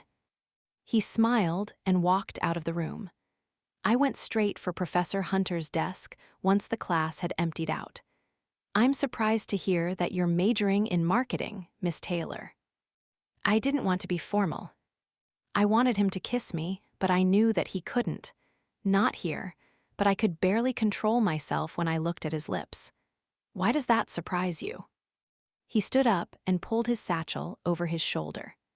"I'm just surprised that it's taken us this long to run into each other since I'm a marketing professor." I gulped. I was only taking my first marketing class this semester. Should I tell him I'm only a sophomore? No, I didn't want him to call off our date. I'd tell him soon, though. "I guess we weren't supposed to meet until now," I replied. "I take it you're a believer in fate, then." I nodded. "And you?" He took a step closer to me. "I don't know what I believe, but I know what I want." I was about to ask him what he wanted, but I didn't need to. I stopped breathing as he stared at me with his intense brown eyes. He wanted me. Again, he was making me so nervous. "I'm going to be late for my next class, Professor Hunter." "I'm not stopping you." But he was stopping me. When he looked at me like that, I couldn't move. I just wanted to enjoy having his eyes on me. "Why are you so dressed up?" I couldn't resist the temptation to ask him. He looked like he was dressed for another date with the mystery woman from his office. If he was hiding a girlfriend, I could hide my age. "I have a work function after I'm done classes today." "Oh." He lifted up his arm and looked at his watch. "You don't want to be late, Miss Taylor." "And neither do I." He smiled at me, shoved his hands in his pockets, and casually strolled out the door. He was being so secretive. I couldn't help but feel jealous of the mystery woman as I quickly tried to make it to my next class on time. Chapter 23. Wednesday. I walked up to Grotto's entrance and found Tyler leaning against the wall outside and looking at his phone. "Hey," I said. He smiled up at me and shoved his phone in his pocket. He put his arm out for me. I laughed and put my arm through his, and he escorted me into the restaurant. "Table for two," he said to the hostess. "Right this way," she replied. We followed her to a table, and I sat down and picked up the menu. "What kind of pizza do you like?" Tyler asked. "I guess I really don't need to look at this." I laughed and put the menu down. "Cheese. I always order just cheese." "Sounds good to me." When the waitress came over, I ordered a cherry Coke, and Tyler ordered a Sprite and a large cheese pizza. "So?" Tyler said, and scooted forward a bit on his chair. "I guess I'm going to have to figure out the answer to the question." I passed on. "Ahem. You had asked me what I want to do after I graduate. I'm going to need to figure that out for our next speech." "Oh, right," I smiled. "What did you say your major was again?" I should have already known the answer from class today, but I hadn't been paying attention. "Do you always daydream during comm?" I laughed. "I don't daydream. If you haven't noticed, I get incredibly nervous talking in front of the whole class." It was a lie. I always seemed to be daydreaming about Professor Hunter.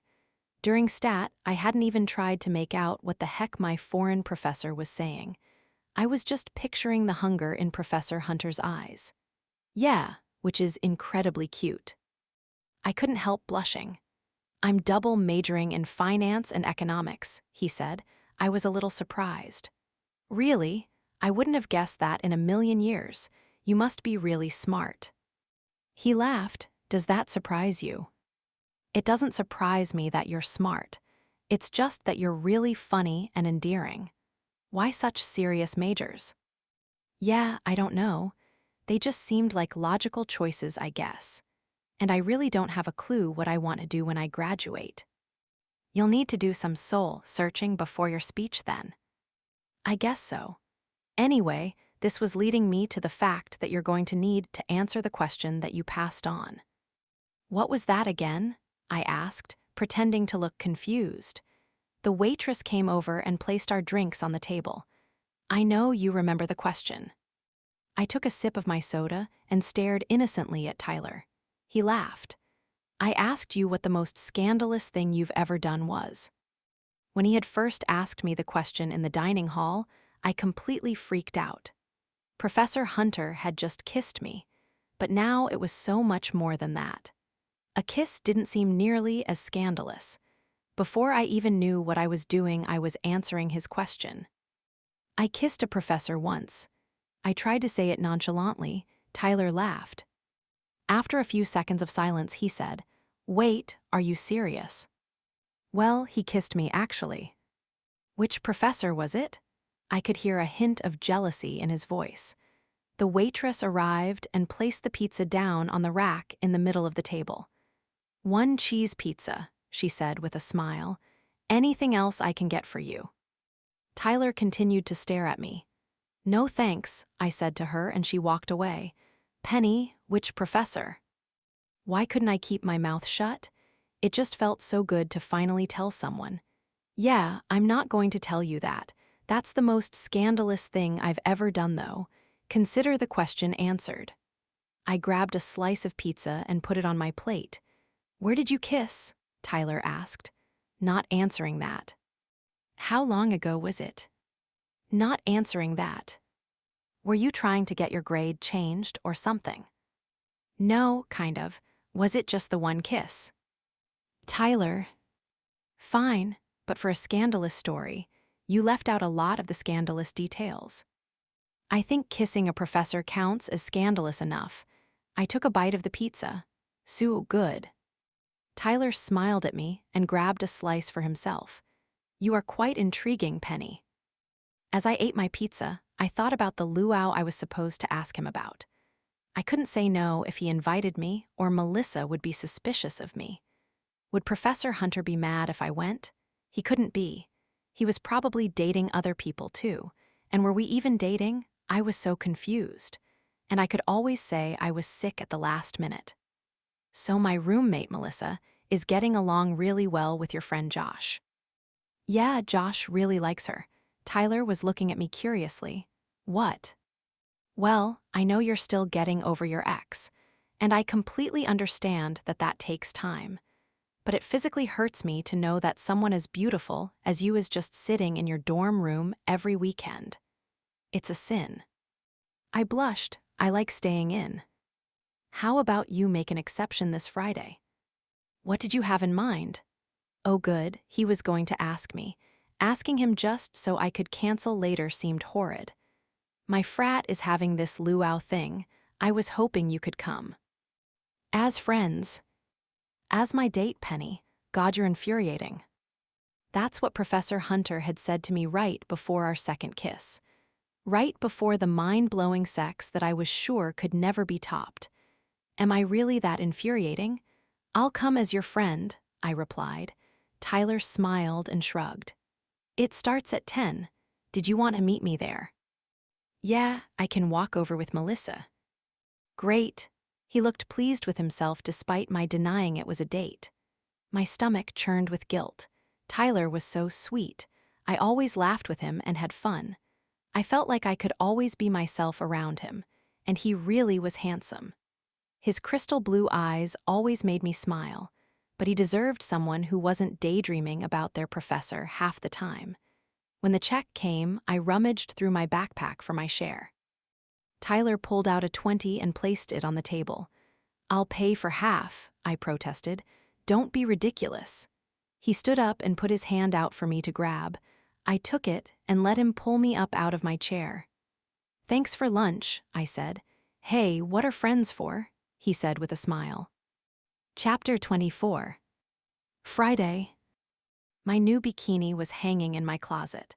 I already knew I was going to cancel, but pretending to be excited and shopping with Melissa would hopefully only help make my sudden upset stomach more believable.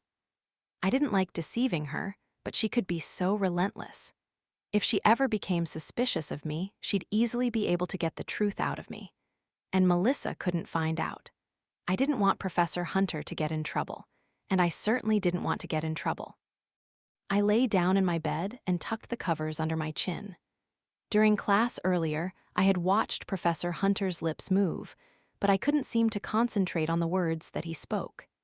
Instead, I pictured him shoving everything on his desk to the ground and having sex with me right in the classroom. I pictured him pressing my naked back against the chalkboard. I gulped. He said we could talk about it tomorrow night at dinner. But if he really was just going to end whatever it was that was going on between us, he could have done it already. He wanted to have dinner because he wanted to keep seeing me, or start seeing me. I was already nervous just thinking about it. If he took me to a fancy restaurant, he would order wine or something and wonder why I was just drinking water. I'd have to tell him I was only 19.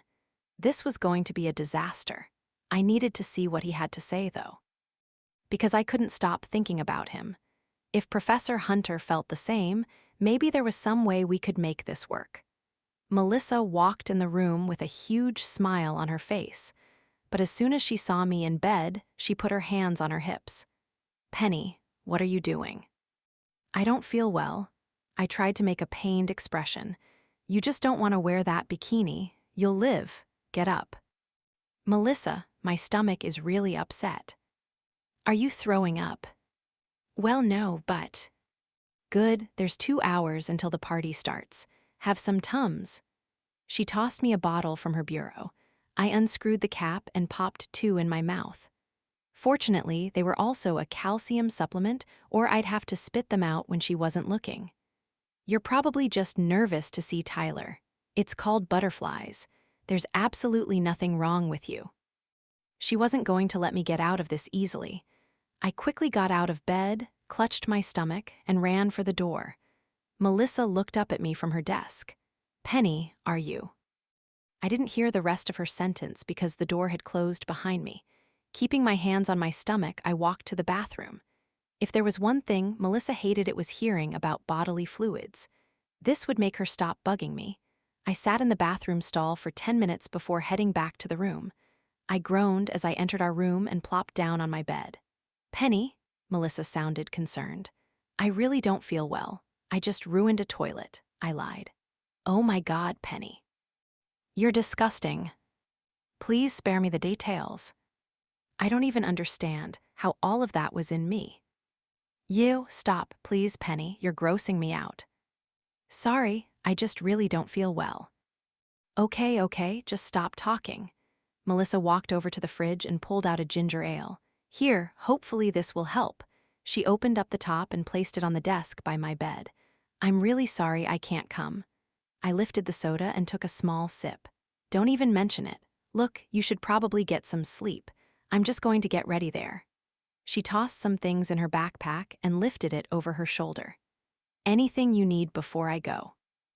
"Will you let Tyler know I'm sick, and that I'm sorry that I couldn't come?" "Yeah, of course." "Thanks, Melissa." She picked up the trash can and put it next to my bed. "Just in case. Feel better, Penny," she said with a smile and hurried out of the room. Shark Tank was all I needed to be happy on a Friday night. Well, that and thoughts of Professor Hunter. I had already picked out my outfit for tomorrow night, and Melissa was right, there were butterflies in my stomach. They just weren't for Tyler.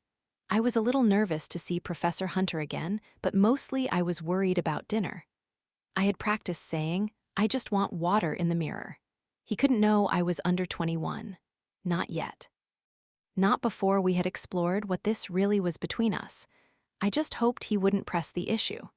The sharks were starting to get irritated with each other. Just as Kevin O'Leary went on a rant about his elite wine club, my phone buzzed. I picked it up and swiped my finger across the screen. Tyler. Hey, I'm sorry to hear you can't come tonight. Yeah, I'm sorry too, Tyler, I responded. Some other time, I added and pressed send. Tyler, there is something you can do to make it up to me. I laughed, and what might that be? Tyler, come let me in. Me, wait, what? Shit, is he here? He was supposed to spend the night having fun at the luau and meeting someone else. What was he doing here? Tyler, I'm standing outside Sussex. Melissa told me this was your dorm. Hopefully she didn't lie to me. I jumped out of my bed, pulled on a pair of sweatpants over my pajama shorts, and put a bra on under my tank top. I was such a bad liar, this was going to go horribly. He would probably know I wasn't sick. I pulled a few tissues out of their box, wadded them up, and tossed them around the room. Crap. I had an upset stomach, not a cold. I grabbed all the tissues and shoved them in the waste bin. I picked up the dirty clothes off the floor and put them into the hamper. I smoothed my hair down and looked in the mirror. This was a disaster. I quickly slid on my slippers and went to go let him in. Tyler smiled when I opened the door. Hey, Penny, he said. Hi, Tyler, I really don't feel well. That's why I'm here. Friends help each other feel better when they're sick. He emphasized the word friends. But I don't want to get you sick. He pretended to cough. I haven't really been feeling very well either. It's my stomach, I laughed. Oh, well, my stomach has been really upset too, so we can just be sick together. He walked through the door I was holding open for him. So, where's your room? I laughed. If you insist. I walked back up the stairs and he followed me. I opened the door to my room and let him in. So remember when I promised you that our next date would be sweatpants, popcorn, and a movie. Tyler. Yeah, I know, this isn't a date, but he rummaged in his backpack and pulled out a bag of unpopped microwave popcorn. I figured since you were sick you might be wearing sweatpants. He looked down at my legs, and I was correct. I made sure to wear some too. He was wearing dark gray sweatpants and a white t-shirt. He put the popcorn in the microwave and pulled a DVD out of his bag. And I brought a movie. He really was a sweet guy. Tyler, I can't ask you to miss your party for this. Melissa made it seem like it was going to be lots of fun. Trust me, there is nothing I'd rather be doing. He handed me the disc. I looked down and saw that it was The Princess Bride. This is my favorite movie. Yeah, I'd be lying if I didn't confess that Melissa told me, but I already owned it because I like it too. He smiled at me as he pulled the popcorn out of the microwave, then sat on the end of my bed. I put the movie in and sat down next to him. Popcorn? He asked and put the bag down between us. You're a really good friend, Tyler. Yeah, I know. He laughed and put his arms behind his head and leaned against the wall. No, seriously, I've never really had a guy friend that was genuinely nice just because he cared. Honestly, I'm just paying my dues. He winked at me, but I like being friends with you too, and since we're just friends, I can do stuff like this and not get in trouble. He slid over and put his arm around my back. Is that right? I'm just here to take care of you. He tapped his shoulder that was closest to me. So, I guess since we're friends, I'm supposed to rest my head on your shoulder. Well, I mean if you want, I just had an itch. But I promise I won't read into it. I leaned my head on his shoulder. In the movie, Wesley was just saying goodbye to Buttercup so he could go off and find a fortune so that they could get married. I never understood why she was always so mean to him at first, Tyler said, because she didn't realize that she loved him yet. Right, Tyler said. He rested his head on top of mine. Chapter 25. Saturday. My head rose and fell with his breath. I was dreaming about Professor Hunter again, dreaming about being wrapped in his strong arms. I listened to his slow, steady heartbeat. I could lay here forever in his embrace. I let my hand wander beneath his shirt and felt his abs. His body seemed to tense from my touch, which made his muscles even more pronounced. He was so sexy. "Are you feeling any better?" he whispered. I almost jumped out of my skin. Tyler. I was with Tyler, not Professor Hunter. We must have fallen asleep watching the movie. I pulled my hand out from under his shirt and sat up. "You lovebirds must have been exhausted. It's almost noon," Melissa laughed. "Oh my God, Melissa's here? All I wanted to do was disappear back into my dream." I felt my face flushing. "We fell asleep watching a movie," I said quietly. I didn't want to look down at Tyler, and I didn't want to make eye contact with Melissa, so I just stared at my lap. "Sure," Melissa said. I heard Tyler yawn as he sat up beside me. "Good morning, Melissa." He rubbed his hand on my back. "Penny." "Yeah, I do feel better. Thanks, Tyler." I still didn't look at him. What had I done? This was the opposite of what was supposed to happen last night. And why had I just touched his abs? He had really nice abs. What the hell is wrong with me? "Did you want to get something to eat?" Tyler asked. "Yes, we'd love to," Melissa answered for me. Her coming to the dining hall with us was going to be a disaster. Everything was a disaster. Tyler hopped off the bed. "Do you mind if I borrow this?" He lifted up the mouthwash from my dresser. "No, go ahead." He took a swig and walked out of the room. "Oh my God, Penny, spill it." Nothing happened. I slid off the bed and quickly changed into jean shorts and a t-shirt. I tried hard not to make eye contact with her. "I don't believe that for a second. You both slept so long, like you just had sex long." "I was sick." "Yeah, sure. Why aren't you giving me the details? Was he small or something?" "No." "So he's big." "Melissa," I smoothed my hair and pulled it back into a ponytail. "We're just friends." "He doesn't look at you like you're his friend." I grabbed my shower caddy and went to the bathroom without hearing what else she had to say. I brushed my teeth and washed my face without looking in the mirror. This was getting out of hand. I needed to find Tyler a girlfriend so that I could stop lying to both him and Melissa. My addiction to Professor Hunter wasn't going anywhere. I was already breaking rules if I was going to date him. I didn't want to have to feel bad about anything else on top of that. "Okay, Tyler," Melissa said as she sat down across from us in the dining hall. "I can't get the truth out of Penny, so I'm going to ask you instead. You guys had wild sex last night, right?" "Not wild sex, no," Tyler laughed. "But you did have sex," Melissa asked. My face was turning scarlet. "No. We're just friends." He shrugged and smiled at me. You're both ridiculous." Tyler laughed again. "I hate to break it to you, Tyler, but friends don't usually sleep together." "We didn't sleep together. We just fell asleep together." "So, you're trying to tell me that you don't like Penny?" Melissa never backed down easily. "No, I hate her guts. She's the worst." "Hey," I said and nudged his shoulder. "So, Penny, you're telling me that if you found out Tyler was dating someone, you'd be okay with that?" Melissa was staring at me. Tyler silently took a bite of his bagel. "Yes, I'd be happy for him." "Prove it," she replied. "Wait, what?" Tyler asked. "Go ask a girl out. There are at least 50 in here right now. I'm sure one of them would say yes. I can point out a few that have definitely checked you out since you've sat down." "Look, I don't want." "See, that's because you like Penny. Boys and girls can't be just friends. It doesn't work. I have homework to do. I will let you two soak in your denial." Melissa left the table. "Your roommate doesn't like to be wrong," Tyler said once Melissa was out of earshot. "Tell me about it," I sighed. Tyler finished his bagel and turned to me. "So is that what you really want? For me to be dating other people?"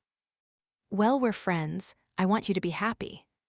"Right." He pushed his scrambled eggs around with his fork. "Well, I actually have lots of homework I have to get to too. I'm glad you're feeling better." He stood up and grabbed his tray.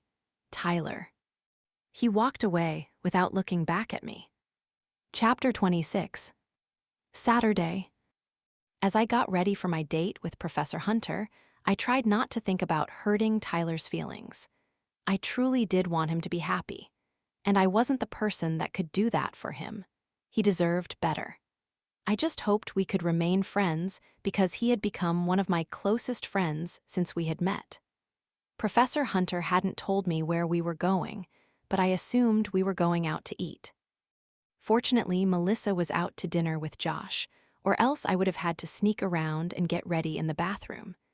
I put on a strapless, summery dress and added a brown belt above my waist. I strapped on a pair of high-heeled sandals and looked at myself in the mirror. I added some red lipstick because I liked to think that it made me look a little older. My alarm went off, letting me know that it was 8 o'clock. I grabbed my clutch and made my way to the curb behind Sussex where Professor Hunter had dropped me off before. His sleek black car was already waiting there. Before I reached the car, Professor Hunter stepped out. He was wearing a perfectly fitted black suit with a white dress shirt underneath and a black tie. Just seeing him made my knees shake. He walked around the car and opened up the door for me. "Hi, Professor Hunter." He grabbed my face in both his hands, leaned in, and kissed me deeply. We were supposed to discuss us, but instead all I wanted to do was rip off all his clothes again. He pulled away far too soon. "Good evening, Penny." He tilted his head, motioning for me to get in the car. "We should get going. We have a reservation." I slowly stepped back and got into the car. He closed the door behind me. He sat down in the driver's seat and we sped off into the night. "Where are we going?" "Someplace where we can be alone." His words sent chills down my spine, but I haven't had anything to eat.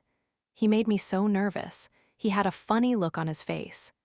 "Yes, I'm taking you to dinner." I was a little confused, but I decided to wait and see. I always loved surprises. "So you wanted to discuss what you meant by just this once?" "I meant what I said." Oh, I turned to look out the window. We were on I-95, cruising by all the other cars. The trees were a blur. I felt like I was going to be sick. "I don't understand why you asked me to dinner then." "Because I've changed my mind." I tried to slow my breathing. "Why?" I turned back to look at him. He took his attention away from the road for a second. "Because I can't stop thinking about you, Penny." I gulped. "I can't stop thinking about you either." We drove in silence for a few moments. I couldn't believe this was happening. "Did you grow up around here?" "No, I'm from New York." "What made you come here to teach then?" I was reminded of Melissa saying that he had gotten fired from his last job. Had he worked as a professor in New York? I needed a change. "Did you live in the city?" "Yes." "I understand why you needed a change then." He laughed. "Not a fan of New York City. Everything is so loud and busy all the time, and everyone seems so depressed on the subway." "I wouldn't know. I rarely rode the subway." "I'm sure the taxis aren't much better, and there's not enough grass." He laughed again. "Well, it is very different from here. Is this where you grew up?" "I live about an hour away." "Well, an hour from school. I don't really know where we are now." We pulled up to a huge building. There was a tennis court to the right and a pool beside it. Behind them, I could just make out a golf course in the dark. A valet quickly came to my door and opened it for me. "Welcome, madam," he said and put out his hand for me to grab. No one had ever called me madam before. I took his hand and he pulled me out of my seat and closed the passenger side door. Professor Hunter stepped out of the car and the valet walked over. "Hello, Mr. Hunter," the valet said with a huge smile. "I've heard so much about you." Professor Hunter handed the valet the key. "Thank you." Professor Hunter walked over to me and put his hand on the small of my back. He escorted me into the building. My heels clicked on the white marble floor. The biggest chandelier I had ever seen hung above us. A woman with her breasts pushed up to almost her chin walked up to us. "Mr. Hunter, your table is ready." She seemed nervous to be talking to us. We followed her down a hallway and entered an elegant restaurant. I wasn't dressed nearly fancy enough. Most of the women wore lace dresses and the men were in suits like Professor Hunter. It felt like they were all staring at me. But as we made our way to the back of the restaurant, I realized that they were staring at Professor Hunter. I didn't blame them. He was so handsome, but I felt a little jealous. The woman showed us into a private room in the back. There was a roaring fire and an elegant love seat to one side. In the middle of the room was a table with a beautiful flower arrangement in the center. A bottle of wine and 2 glasses were already on the table. "Oh no, they are going to ask me for my ID instead of questioning my age," the woman said. "Your waiter will be right with you," and walked out of the room, closing the door behind her. I turned to Professor Hunter. "Where are we?" "My country club." Memberships for country clubs were usually extremely expensive. I hadn't realized that Professor Hunter was wealthy. That was probably why he never rode the subway. Professor Hunter walked over to the table and pulled my chair out for me. No one's ever pulled out a chair for me before. I sat down and stared at him as he sat down across from me. I was experiencing a lot of firsts tonight. "Then you haven't been dating the right people." "Dating? Were we dating? And I've never been to a country club before. Do you come here often?" "This is actually only the 2nd time that I've been here." "Oh, so you just joined." That explained why people were staring. They had never seen him before. They were wondering who the new person was. "Yes, earlier this week actually." Just at that moment, the waiter walked in and hurried over to the table. "Good evening. My name is Gerard. It is my pleasure to be serving you tonight, Mr. and Mrs. Hunter." I was about to tell Gerard that we weren't married when Professor Hunter gave me a mischievous smile. Gerard started telling us about their daily specials, but I couldn't stop staring into Professor Hunter's eyes. Gerard uncorked the bottle of wine and poured us each a glass while he was talking. After Gerard was done his spiel, Professor Hunter said we would need a minute to look at the menu. I skimmed through mine, trying to find the cheapest thing as Gerard left the room. Most of the meals were as much as the used textbooks I always bought for classes. I didn't feel comfortable letting Professor Hunter pay for this. "Penny," he reached over and grabbed my hand. "Professor Hunter, I've never had food that costs this much. What did you say this place was called? The name isn't even listed on the menu." I picked up my glass with my free hand and took a sip of the wine. I was thinking Hunter Creek Country Club. I coughed, choking on my wine. Hunter. The way he was greeted, the way that people stared. I already felt like he was out of my league, but now I felt completely inferior. What was he doing with a girl like me? "Professor Hunter, do you own this country club?" It seemed like a good place for a first date. "So you bought it. What exactly did you do in New York?" "I was a professor." "For how long?" He lowered his eyebrows slightly as he looked at me. "Less than a year." "And before that?" "I owned a startup. Would you mind if I ask you a question?" The mystery of who Professor Hunter was had barely started to unfold, and he wanted to talk about me. I wasn't the one that was interesting. "What did you want to know?" "Everything." The way he said it made me blush. He had already seen me naked. He had already had me in the most intimate way. "There really isn't that much to know," I said. "I don't believe that's true. You enjoy challenging me and aren't afraid to speak your mind. I find you unbelievably refreshing." I took another sip of wine. I felt so nervous under his gaze. "So why is it that you don't feel like you're interesting?" he asked. I gulped and looked up at him. It was because of Austin and all the times that he made me feel insignificant. "Honestly, you're the first person that's ever made me feel like I'm the only girl in the room. I'm not used to feeling like I matter." Gerard came in to take our order. I looked back down at the menu. I scanned the menu for something that wouldn't get stuck in my teeth. Professor Hunter reached his hand out and grabbed mine again. "Penny, I've heard that the crab cakes are wonderful here." I smiled, relieved that I didn't have to choose. "That sounds perfect." Professor Hunter ordered for us. When Gerard left the room, Professor Hunter put his elbows on the table and leaned in slightly. "When we're together, I can assure you that I don't see anyone else in the room. You always have my undivided attention." That must make grading other students' speeches quite difficult. Professor Hunter laughed. It does. His words should have comforted me, but all I seemed to be able to focus on was when he had said, "When we're together." I was reminded of the woman from his office. I wasn't necessarily the only person he was dating, if we even were dating. Professor Hunter reached in his pocket, pulled out a penny, and slid it across the table. "A penny for your thoughts." I smiled up at him. This was why we were here, to talk about what we wanted. The last guy that I dated didn't believe in labels, so really, I'm just wondering where it is that we are. I mean, I'm not trying to pressure you. It's only because I'm curious. I just want to know where you stand on things. Professor Hunter started laughing. He was laughing at me. I could feel my face turning scarlet. Where I stand on things? Penny, I don't relish the idea of sharing you, if that is what you're referring to. I don't relish the idea of sharing you, either, Professor Hunter. The expression on his face grew serious. "What do you mean?" he asked slowly. "I know that you have a girlfriend, that woman from your office. You were going on a date, it was obvious." He sighed and smiled at me. Did he look relieved? "That wasn't a date," he said. "No. We had a work function that we were both attending. I am not interested in Professor Keene. I am only interested in you. But since you've brought it up, if I were dating Professor Keene, you'd prefer that I'd stop, yes?" "Yes," I replied instantly. "Then you won't mind me asking you to stop dating Tyler Stevens." He raised his left eyebrow as he looked at me.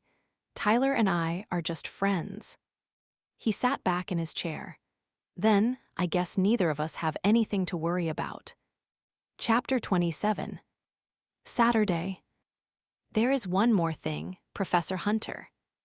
Gerard opened the door and brought in our entrees. I took a bite before he had even left the room. This is amazing. I had completely forgotten that I had asked Professor Hunter a question. I took another bite of the crab cake. "What is it that you wanted to ask me?" Professor Hunter asked. I finished chewing. "My roommate, Melissa. She can be rather, well, persistent. She always wants me to go out on the weekends and tries to get me to go on double dates and stuff." And what am I supposed to tell her?" "That you're dating someone. But she'll want to know who it is. So tell her about me. Maybe leave off the professor part, though." He smiled at me. He had no idea how hard this was going to be for me to do. "You want me to tell her I'm dating an older, wealthy, unbelievably handsome gentleman who is way out of my league. And you'll want to say my name is James, not Professor Hunter, which you should probably start doing in public as well." I was wondering when he'd ask me to call him by his first name. "She won't believe a word of it." You'll have to mention that it's the best sex of your life as well. Maybe you can distract her with those details." I felt my face begin to flush. I hoped he thought it was because of the fire. I had been wondering if sex was on his mind. I still barely knew him, but I knew I wanted him again. He was right, it was the best sex of my life. It wasn't even comparable to anything I had with Austin. Austin was like a jackrabbit.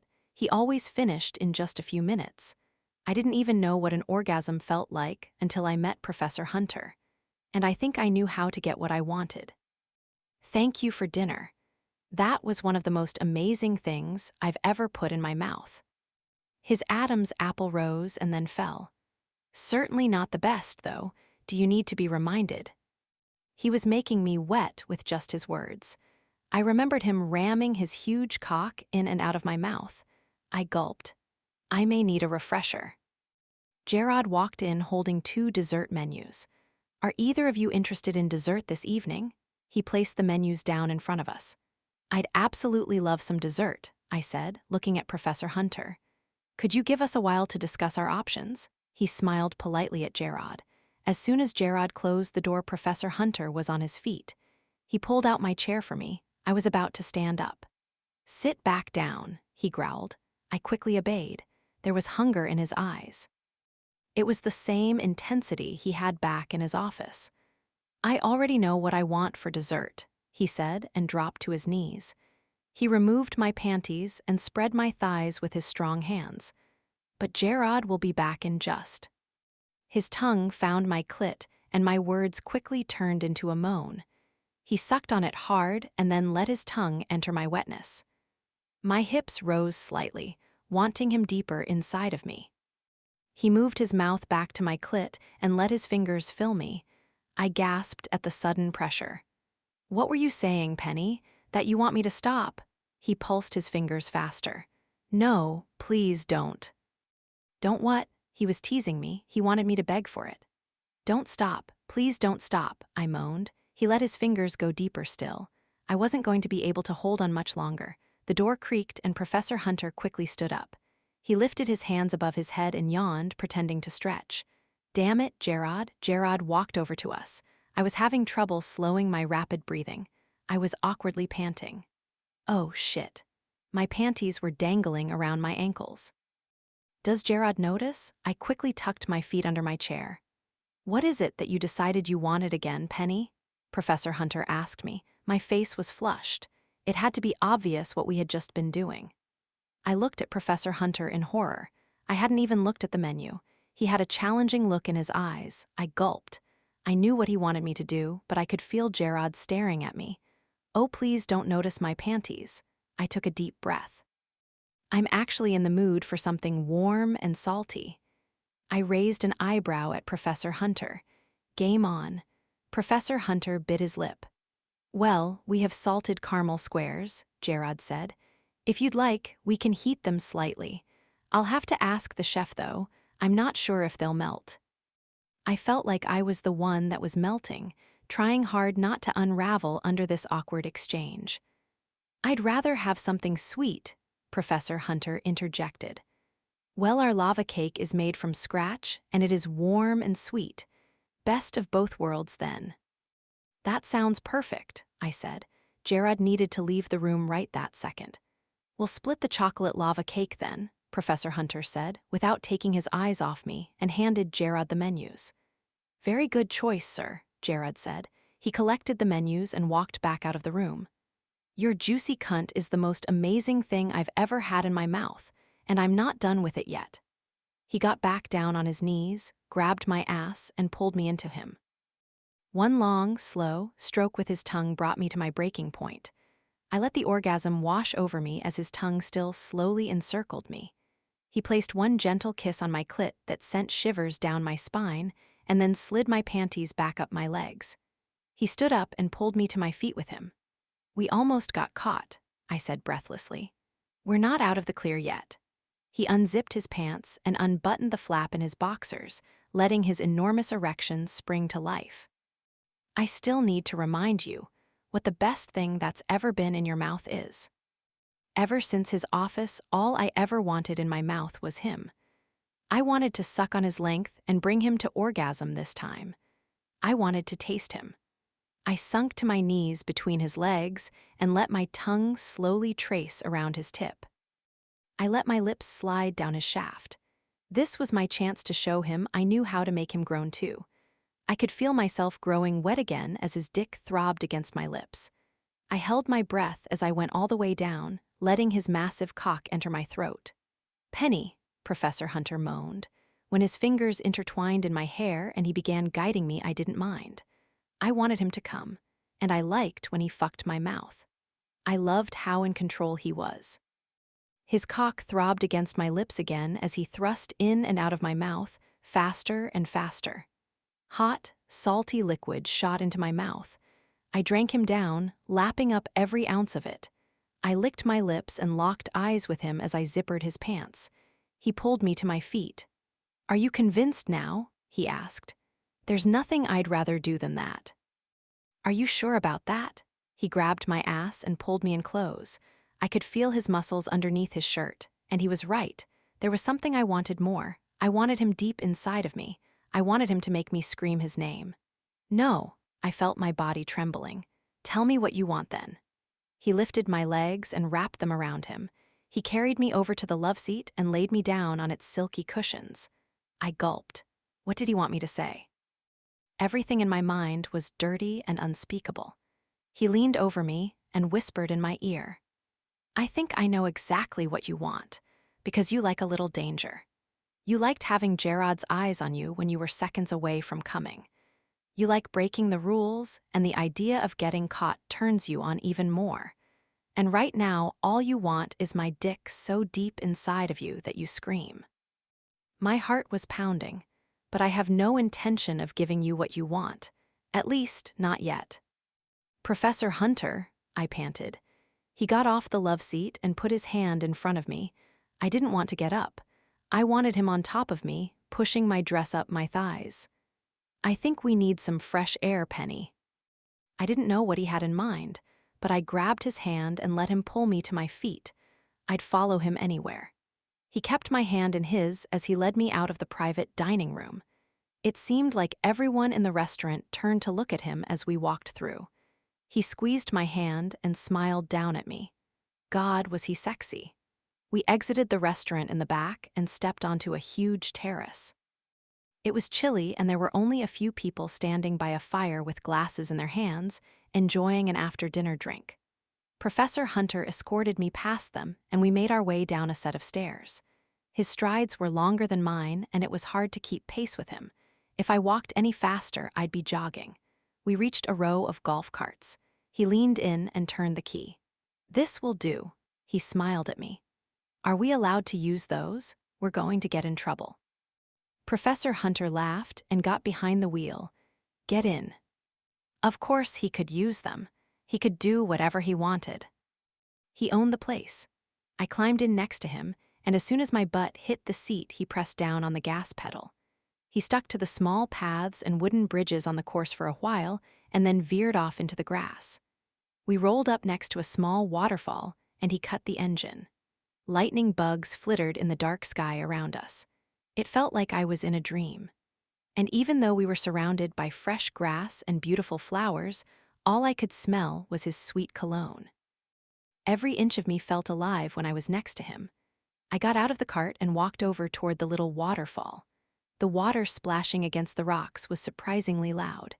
I saw Professor Hunter's reflection in the rippling water as he came up behind me and wrapped his arms around me. He moved my hair to one side and kissed the back of my neck. My whole body tensed. Oh my God, he wants me right here, in the middle of the golf course. But he was right. I liked the danger of it. The thought of getting caught made it even more exciting. One of his hands slipped down the front of my dress, and his fingers wrapped around my breast. His other hand crept up my thigh and under my dress. He moved my underwear to the side and slid a finger inside of me. Oh, God, yes. Fuck, this is hot. I pushed my hips back and let my ass rub against him. It didn't take long before I could feel his dick harden.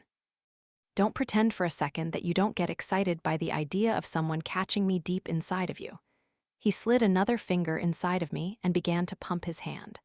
I can feel how much you love it, the way you clench around me, but at least now you can scream as loud as you want and no one will hear over the water.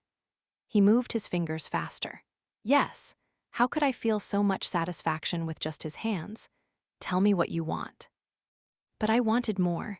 I wanted his hard cock inside of me again. It was all I could think about. More. More what? I wasn't used to talking dirty, but I wanted to please him, and I wanted him to please me. I want your dick inside of me. He removed his hands from me. My knees felt weak as I turned to face him. James, I said breathlessly. Oh, Penny. He cupped my chin in his hands and lifted my face so that I'd be looking at him. He was shaking his head back and forth. We are not in public right now. I gulped. He had a wicked look in his eyes. You have a lot to learn. Then teach me, Professor Hunter. He dropped his hand from my face. Take off your clothes. I looked around. I could see the fire on the terrace. We were far away, but could they see us? But, take off your dress before I rip it off, he growled. I undid the belt around my waist and pulled the dress off over my head. The cool air made me shiver. Take off all of it. I unhinged my bra and let it fall to the ground. I bent down, pulled my panties off, and stepped out of them. I reached down to unstrap my shoes, but Professor Hunter lifted my naked body over his shoulder. Professor Hunter, I laughed. He responded by lightly nipping at my exposed ass cheek. I felt the leafy limbs of the weeping willow tree on my back as he carried me beneath it. There was only a little light, dancing around as the breeze made the branches sway. I began to sit down. I wanted him to take me right now, right here under this tree. Don't sit down. He quickly grabbed my hand. Why? The fertilizer will give you a bad rash. I laughed. Wait, are you serious? Why do you know that? He shrugged. Professor Hunter. Put your hands on the trunk of the tree. Have you had sex on a golf course before? Penny, put your hands on the trunk. His voice was serious. God, he was so sexy when he talked like that, demanding, forceful. He was glaring at me from under his thick eyebrows, so sexy. I followed his instructions. Spread your legs. His voice sounded tight. I could tell he wanted it just as badly as I did. I spread my legs. The cool air against my wanting pussy was invigorating and somehow made me crave him even more. Arch your back, he instructed and pulled my hair, making me follow his instructions. The wind blew and I felt the goosebumps rise all over my naked body. But I didn't shiver. All I felt was the ache of desire. I heard the rip of foil, and before I could even process what was happening, he grabbed my hips and thrust himself deep inside of me. I groaned. I was still sore from the last time his huge cock had been inside of me, but the pain slowly mixed with pleasure until I no longer knew where the line was. His dick was relentless, fucking me harder than last time, harder than I knew I could take. Yes, I screamed. My swollen breasts bounced with each powerful thrust.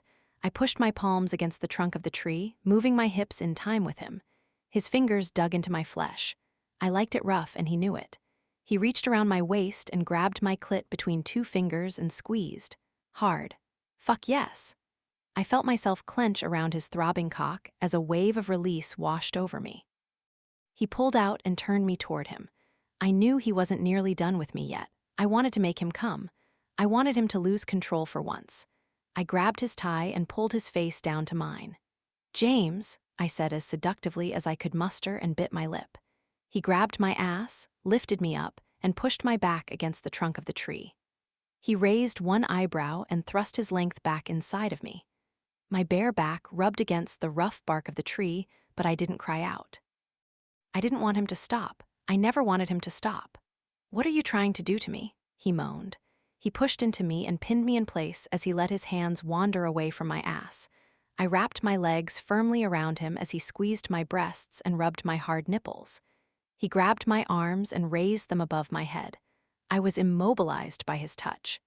His dick began to move in and out again, slowly this time. He leaned in and kissed me. He bit my lip playfully and then slammed his cock into me hard. Professor Hunter, I whimpered. He went faster and faster, making my bare ass bounce against the bark. So raw, so intense, so right. I felt his cock throb inside of me as our orgasms collided. My whole body was trembling as he pulled me into his chest. Even after his release, his cock was huge inside of me. His breathing was as ragged as mine. I liked the feeling of his hot breath on my neck. He pulled out and set me down on my feet. He zipped up his pants. He was still in his full suit. I suddenly felt so naked and exposed. I put one arm across my chest and my other hand in front of my aching pussy. You have nothing to hide from me, he said, and moved my arms to my sides. And he was right. I was exhausted, spent, his. Chapter 28. Saturday. I ran my fingers through my hair. Do I look okay? I asked as I stepped out of the golf cart. Penny, you look stunning. I mean, does it look like we just had sex? I whispered, even though no one was around. My dress was wrinkled and a little damp from the dew on the grass. I tried to smooth the fabric with my hands, to no avail. He tucked a loose strand of hair behind my ear. Penny, it looks like I just fucked your brains out. Professor Hunter, I lightly pushed on his chest. That's how I prefer you to look. He tightened his tie. Now, I believe I owe you a piece of cake. He lifted me into his arms and carried me back to the terrace. I loved how strong he was. One couple was seated next to the fire, and the man smiled and nodded at Professor Hunter. Professor Hunter put me back on my feet and draped his arm across my shoulder as he escorted me back into the restaurant. I kept my eyes on the ground. I couldn't bear to see anyone looking at us, especially if what Professor Hunter said was true. If anyone knew what we had just done, we'd be kicked out. Or I guess we wouldn't. I was having a hard time getting used to the situation. It seemed like if you owned a country club, you could basically do whatever you wanted without consequences. Just because he owned this place, though, didn't make what we had just done appropriate. "Let's eat dessert out here," Professor Hunter said, and slid into a booth. Was he trying to torment me? I sat down across from him. I could feel the eyes on me, but at least there weren't that many diners left in the restaurant. It only took a minute for Gerard to find us. "Ah, I thought I'd lost you too." Gerard was smiling. Did he know? I ran my fingers through my hair again. "I just wanted to give the missus a tour," Professor Hunter said and winked at me. "Of course. Did you two still want the chocolate lava cake?" "Yes, Gerard, thank you. We kept it warm for you. I'll be right back." A moment later, Gerard came back carrying the cake and 2 glasses of water. "Anything else I can get for you?" "That will be all for us this evening." "It was a pleasure meeting you both. I hope to see you again soon." "Have a good night, Gerard," Professor Hunter said. I watched as Professor Hunter took a bite of the cake. How was it possible that he could even make eating look sexy? I grabbed my fork and took a bite. Delicious. "There is one more thing we need to discuss," I said. "And what is that?" I leaned forward slightly. "My grade," I whispered. "What about it?" He had a devilish grin on his face. "You gave me a C when I deserved an A." "Penny, it would be very unprofessional of me to give you favoritism." "As unprofessional as what you just did to me on the golf course." He put his fork down on the plate. "Touché. So you'll change it back." "Penny, I've always had it recorded as an A." "What but my paper?" "It said C." "And you think if I wanted to white out every single word on a sheet of paper, I wouldn't just get another one?" "You were just trying to upset me." I could feel my temper rising. "No, I was trying to seduce you." A shiver went down my spine. The danger that I felt when I was with him was real. Had he been planning this whole thing ever since we had met in the coffee shop? So everything played out just like you wanted. I felt a little hurt. This had been a game to him this whole time. "No, not at all. Like I told you before, I can't stop thinking about you. I thought if I let myself give in to the temptation, then I could move on. But I'm more addicted to you than ever." He pulled out a $100 bill from his wallet and placed it on the table. "I guess I should get you home. Your roommate is probably wondering where you are." He grabbed my hand and pulled me to my feet. I almost asked him if we were supposed to wait for the check, but he owned the place. Certainly, he got free meals. The money he left on the table was probably just Gerard's tip. Professor Hunter was very generous. Professor Hunter escorted me out of the restaurant and back toward the entrance of the country club. The woman with the large breasts was still standing at the reception desk. "Have a good evening, Mr. Hunter." "You too," he said to the woman and nodded at her. It was annoying how she didn't even acknowledge my existence. As if sensing this, Professor Hunter squeezed my hand. As soon as the valet saw us come out of the country club, he hurried off. I began to shiver as we waited for him to get the car. Professor Hunter took off his suit jacket, draped it over my shoulders, and pulled me in close. "Maybe your roommate will find your story more believable if you wear this back to your dorm." I leaned into him and took a deep breath of his cologne. "Is this really happening? I barely believe that I'm dating you, so it'll be hard to convince someone else that it's true." He rested his chin on the top of my head and only moved away when the valet handed him the keys to his car. He opened up the door for me and walked over to the valet. "Thank you," he said, and slipped some money into the valet's hand. Professor Hunter climbed into the driver's seat. The car started before I even buckled my seatbelt. After he turned out of the country club, he put his right hand on the center console. Without hesitation, I let my hand slide into his, and his fingers intertwined with mine. What will happen if someone finds out that we're dating? I asked. It's frowned upon, but the university's policy isn't explicitly stated in their handbook. It's more a question of ethics than anything else. You've looked it up. He looked at me. Yes. So you won't actually get in trouble. That depends on a lot of things. Like what? Well, if there was even a whisper of sexual harassment, I would get fired. Or if someone in your class found out about us and thought you were getting favoritism, they could file a complaint.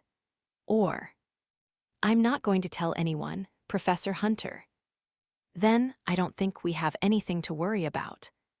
Would you still have pursued me if the university's policy was explicitly against it? He paused for a moment. Yes, he finally said. He squeezed my hand. Even though you could get fired? I realized the question was ridiculous as soon as I let it slip. Professor Hunter clearly didn't need this job. If he could randomly buy a country club, he probably didn't need to work at all. I know that you want this just as much as I do. I believe that my ethics are sound, so no one can make me question them. We drove in silence for a few minutes. What did your startup company do? Tech. He was being so vague. What happened to it? I sold it, but I still have a seat on the board. Then why are you teaching? For the same reason I left New York. I needed a change. And if it wasn't because of how loud and busy the city was, then what was it? A midlife crisis. How old do you think I am, Penny? He laughed. Actually, I thought you were probably a grad student when I met you in the coffee shop. You can't even believe how shocked I was when I found out you were my comm professor. He laughed again. I wasn't sure there was a sound in the world that I liked better than his laugh. So take a guess, he pressed. Well, professors have to go to grad school and then get their master to teach right. Yes, but I didn't do that. I was busy running a company in my early 20s. They granted me an honorary degree at the last university I worked at if I agreed to teach a few entrepreneurship classes in their master's program. I have the same arrangement here. So maybe you're 29. Please don't be over 30. Close, I'm only 27. Only 27. If I was 22 like he thought I was, there would only be 5 years difference between us. An 8-year difference seemed worse. But my birthday was soon. I'd be 20 in a few weeks. I needed to tell him. This was the perfect opportunity. He pulled up outside of my dorm and cut the ignition. What? You're sad that I'm not older. I laughed. No, that's not it. I took a deep breath. I needed to tell him. He leaned in and kissed me. Like I said, you have nothing to worry about. Chapter 29. Sunday. As soon as I locked the door, Melissa switched the lights on. Where the hell have you been? I texted you like 10 times, Penny. I pulled Professor Hunter's suit jacket tighter around myself. I just wanted to be back in his arms. Oh my God, were you on a date? No, crap, why did I just lie? I'm so bad at this. Penny, you're wearing a men's suit jacket. Yeah, sorry, I meant yes. Yes, I was on a date. I knew it. You and Tyler were being so ridiculous earlier, but you just needed a little persuading. He ditched that party on Friday night just to hang out with you. There were tons of girls there. He chose you. He's like the complete opposite of Austin. I'm so happy for you. No, not with Tyler. What? I wasn't on a date with Tyler. I could tell she was getting annoyed with me. Yeah, I heard you. I meant who were you with? It was someone new. Penny who? His name is James. I could feel myself start to blush, remembering when I had challenged him and called him James on the golf course. I walked over to my dresser and pulled out a pair of sweatpants and a t-shirt and began to change. Well, where did you meet? I should have known I couldn't get off that easily. My intro to marketing class, I lied. No wonder you like him, she said and picked up his suit jacket from the back of my chair. He wears the same cologne as that professor you had a crush on. Yummy. Oh shit, oh really, I hadn't noticed. Melissa laughed. Don't pretend you didn't snuggle up to your professor's sweater at night. I didn't know she had seen me do that. Okay, fine, I did notice. That's actually what first attracted me to him. That seemed reasonable enough. Melissa no longer looked mad at me, just super curious. I'd rather her be mad and not speak to me. I was going to have a hard time keeping track of all these lies. So tell me about him, she said and sat back down on her bed. I'm pretty tired. Can I tell you about him tomorrow? Yeah, not happening. You made me worry about you till. What time is it? It's 2 a.m., Penny. I think I deserve at least a few details. Okay. I sat cross-legged on my bed and looked at her. If I stuck to true things, it wouldn't really be lying. Well, he's unbelievably handsome, apparently wealthy, and he's a little older than me. I thought about Professor Hunter's suggestion of telling her how it was the best sex of my life and blushed. Wait, how much older? I thought you said you met in class. Is he like a foreign exchange student or something? Why am I so bad at this? I met him after my marketing class. I ran into him on Main Street, literally. She knew how clumsy I was, so she seemed to accept that answer. Why didn't you tell me you had a date with him? I don't know. I didn't want to jinx it, I guess. He's way out of my league, Melissa. Don't be ridiculous. You know that you're a catch. You probably made him drool in the dress you were wearing. Thanks, Melissa. So, where did he take you on your first date? To this country club. It was at least half an hour from here. Well, that's super fancy. I can see why you think he's wealthy. I don't know any other students who are members of a country club. I didn't want her to assume he was a student. I wanted her to think that he was always busy so that she wouldn't be hurt if she didn't get to meet him. He's actually not a student. So what does he do? He founded some tech company. Impressive. She thought about that for a moment before adding, how old did you say he was? 27, I said quietly. I shrugged like it was no big deal.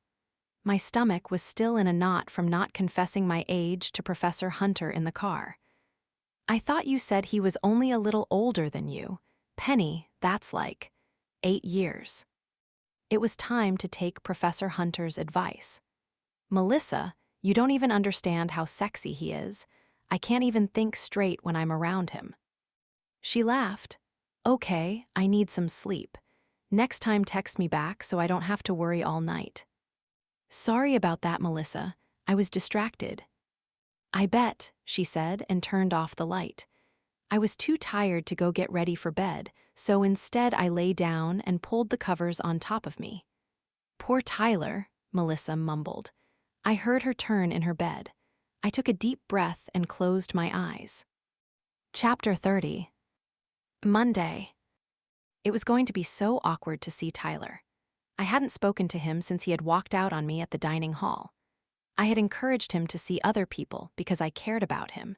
He had become a really good friend, but he was probably never going to talk to me again, and I had basically molested his abs, which definitely gave him the wrong message. The cold shoulder would make me feel horrible, but at the same time, I would be kind of relieved. I was sick of lying to him. Maybe it was better for both of us if he pretended I didn't exist. When I walked into the room, I was surprised to see that Tyler was already sitting in his usual spot. I had been expecting him to be seated on the opposite side of the room. Hey, Penny, he said as I approached. Is this from you? I picked up the single red rose that was on my desk. Yes. Look, I'm really sorry about Saturday. I acted like an idiot. I sat down and smelled the sweet aroma from the rose. Why can't he just give me the cold shoulder instead? He was so sweet. I'm sorry too, You don't need to be. You've made it perfectly clear that you just want to be my friend. I just can't seem to resist making a fool of myself around you. But I'm going to try to start acting like your friend. No more hidden agendas. If that's really what you want. Because I just enjoy being around you. So you had a hidden agenda on Friday night when you came over. I had no idea. I mean, I did want to help you get better, but I'd be lying if I said I wasn't hoping for a kiss. He laughed. Okay, Tyler, friends for real? I stuck out my hand for him to shake. Friends don't shake hands, weirdo. He high-fived me instead. Professor Hunter walked into the room and locked eyes with me. And then he looked down at the rose on my desk and his expression darkened. He ran his hand through his hair as he put his satchel on his chair. I could tell he was mad. Crap. Speeches start next Monday. And this time we'll go backwards in the alphabet. So last names beginning with Z through N will go on Monday and M through O will go on Wednesday. Is he punishing me? Now I'd have to be one of the first people to present. I don't want nerves to be as big of a factor for this speech. It's important to feel comfortable in this room, so let's all share something a little more intimate today. He paused. Oh, I have an idea. I had an amazing date this weekend. A few girls in the classroom sighed, but I ignored them. I was dying to see what Professor Hunter had to say. Romance, dinner, the whole package. So how about everyone shares what their ideal first date would be? And let's switch things up today and start at the end of the alphabet so we get a feel for how next week's speeches are going to go. Adam Zabek, start us off. I tuned Adam out and tried to think quickly of what I was going to say. Did Professor Hunter want me to talk about our date too? Penny Taylor. I stood up and said the first thing that came to my mind. I like piña coladas and getting caught in the rain, and the feel of the ocean and the taste of champagne. Most of the class laughed. Thank you, Rupert Holmes. Professor Hunter smiled and leaned back in his seat. Tyler Stevens. Tyler stood up. My ideal first date is probably making love at midnight in the dunes of the Cape. I couldn't resist laughing. Professor Hunter's smile immediately disappeared. Damn it, Tyler, Professor Hunter cleared his throat. Okay, let's move past the song lyrics. I smiled at Tyler and he stuck his tongue out at me. After everyone was done describing their ideal dates, Professor Hunter started talking about enunciation. But when he turned to write enunciation on the board, I stopped paying attention.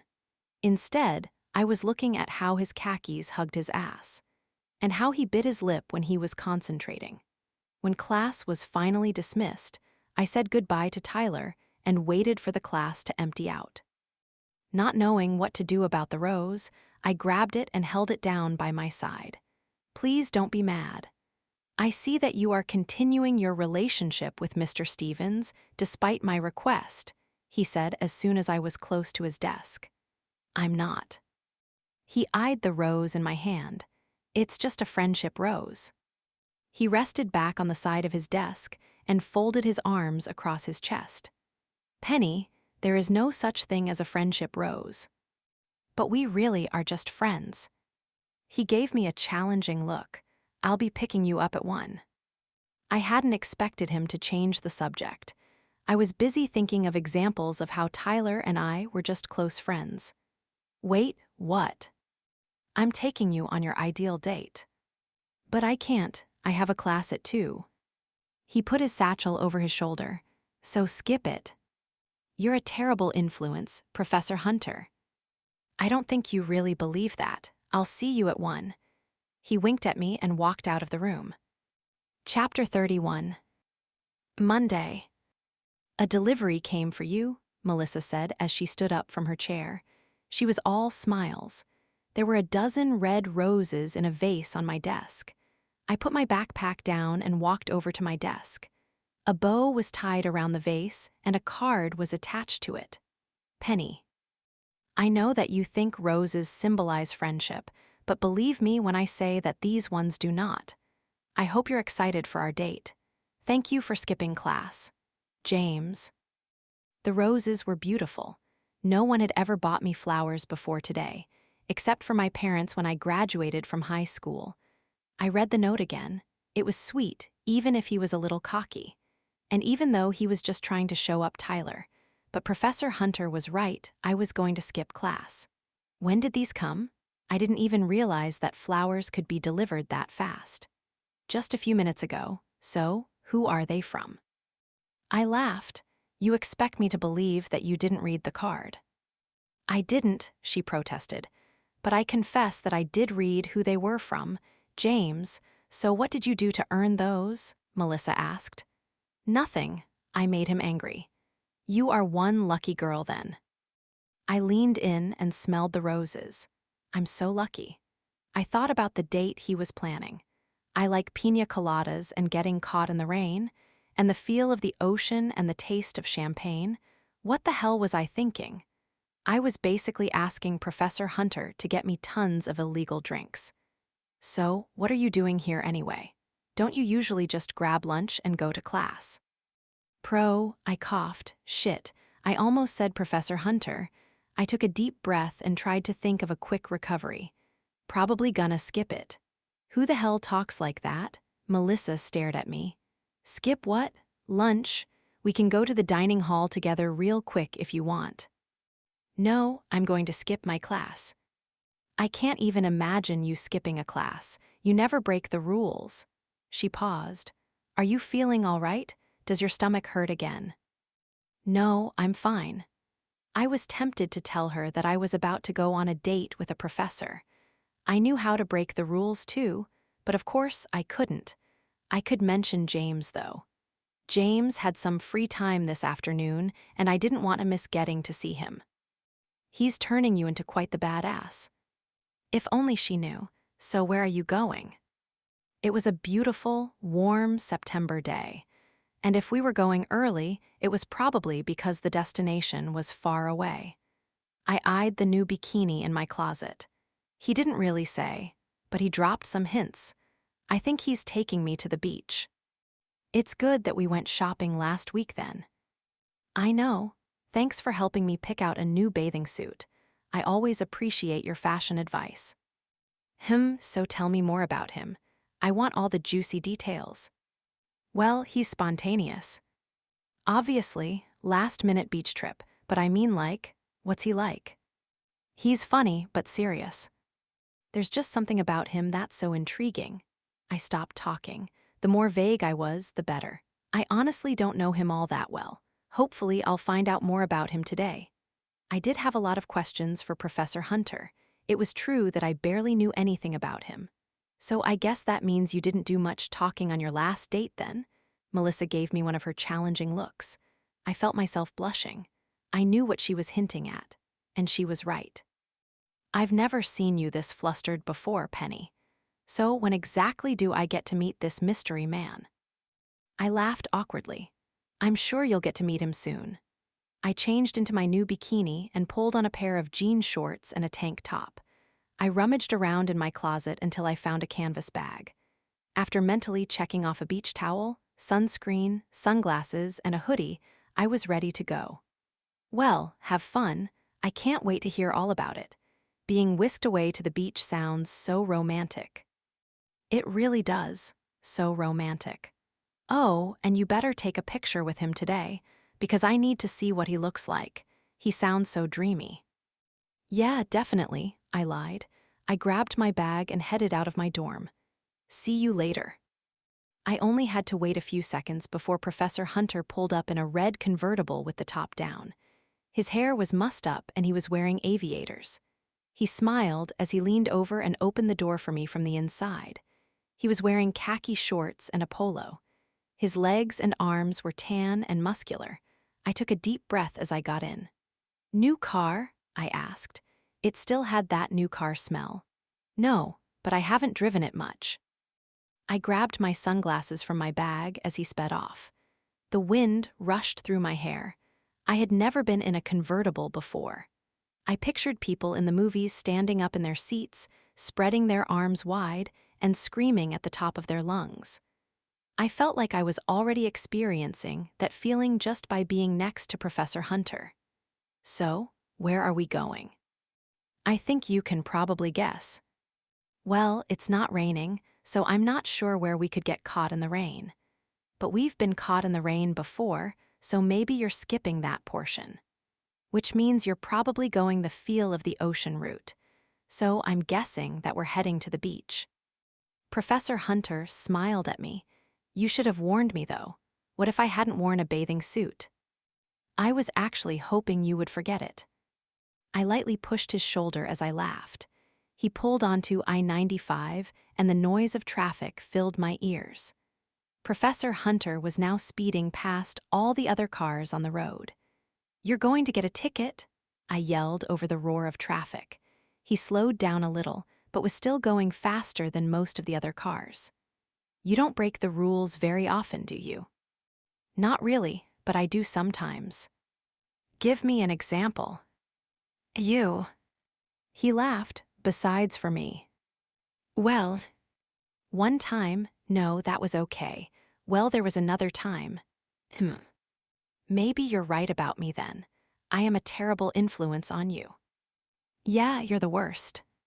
"Then I'll have to learn to behave myself better." "I guess so." I hoped he knew I was kidding. He was so hard to read sometimes.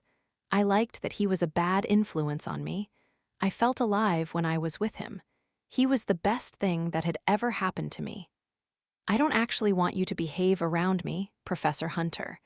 I like that you're a bad influence on me. I think you're just what I need." "Penny, I couldn't behave myself around you even if you begged me to." The convertible sped up again, and he turned on the radio. We arrived at the beach in record time. He drove to the end of the boardwalk and parked on a side street. "Have you ever been here before?" he asked. "I used to come here every summer when I was growing up." I grabbed my stuff and stepped out of the car. All the more special then.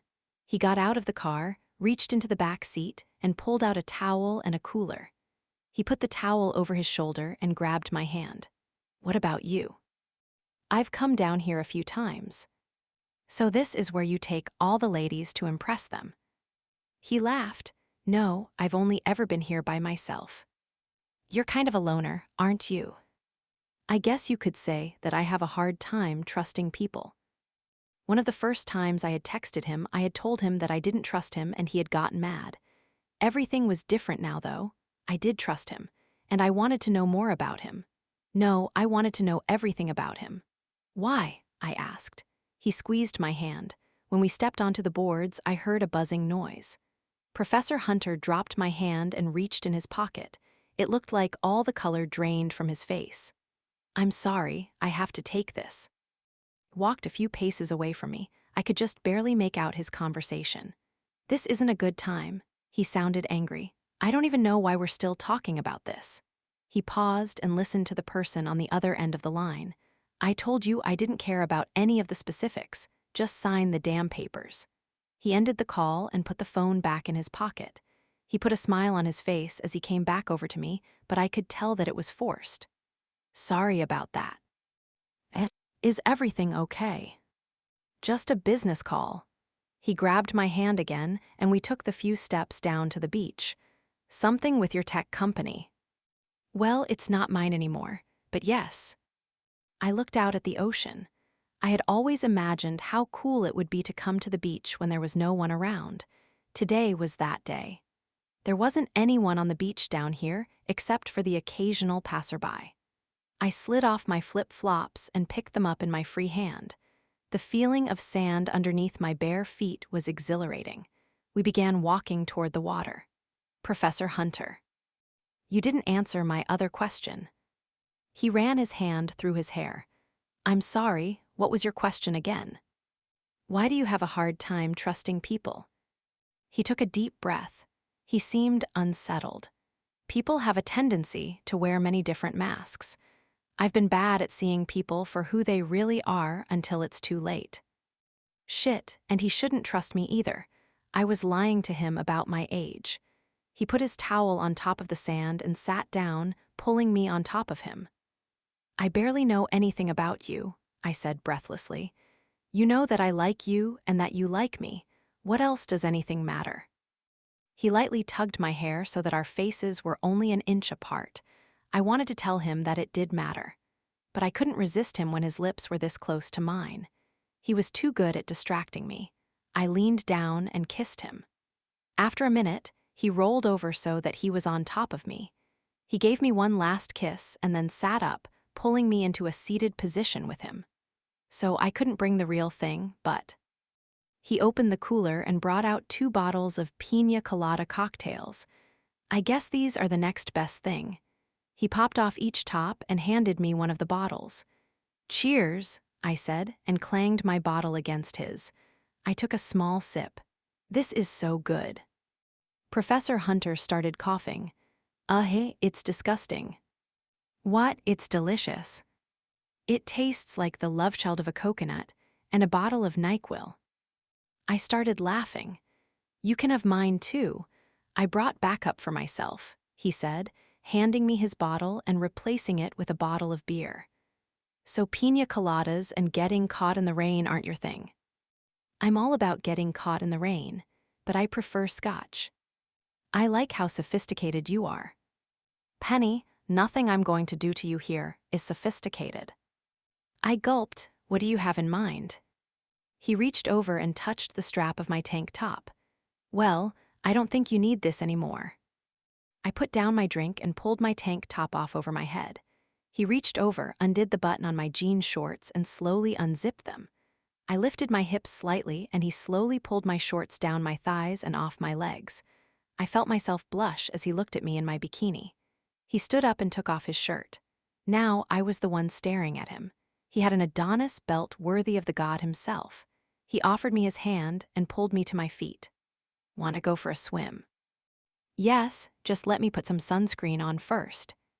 He laughed. "It's almost the end of September. I'm sure you'll be fine." "Stop being a bad influence for 1 second. I get burnt crazy easily." I sat back down and pulled the sunscreen out of my bag. He kneeled back down on his towel and took the bottle from me. "Let me do it for you then. Lay down."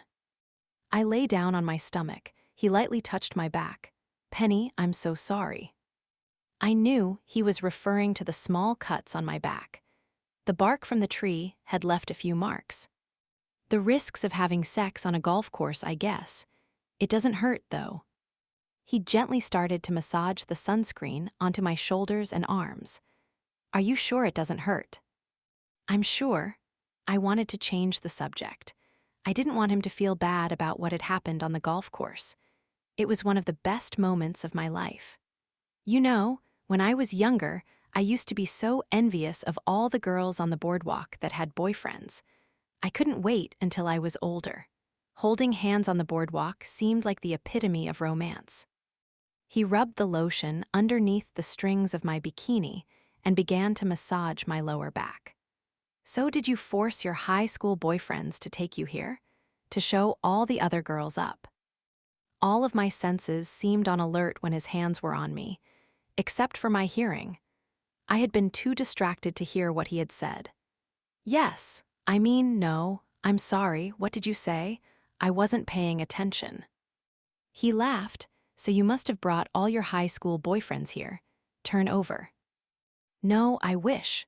I rolled onto my back and propped myself up on my elbows. "Couldn't get them to take you here, huh?" He rubbed his hands across my stomach. They dipped slightly below the top of my bathing suit bottom. It was so hard to concentrate on what he was saying. His hands were so distracting. I took a deep breath. "No, I mean I didn't have any boyfriends in high school." I closed my eyes.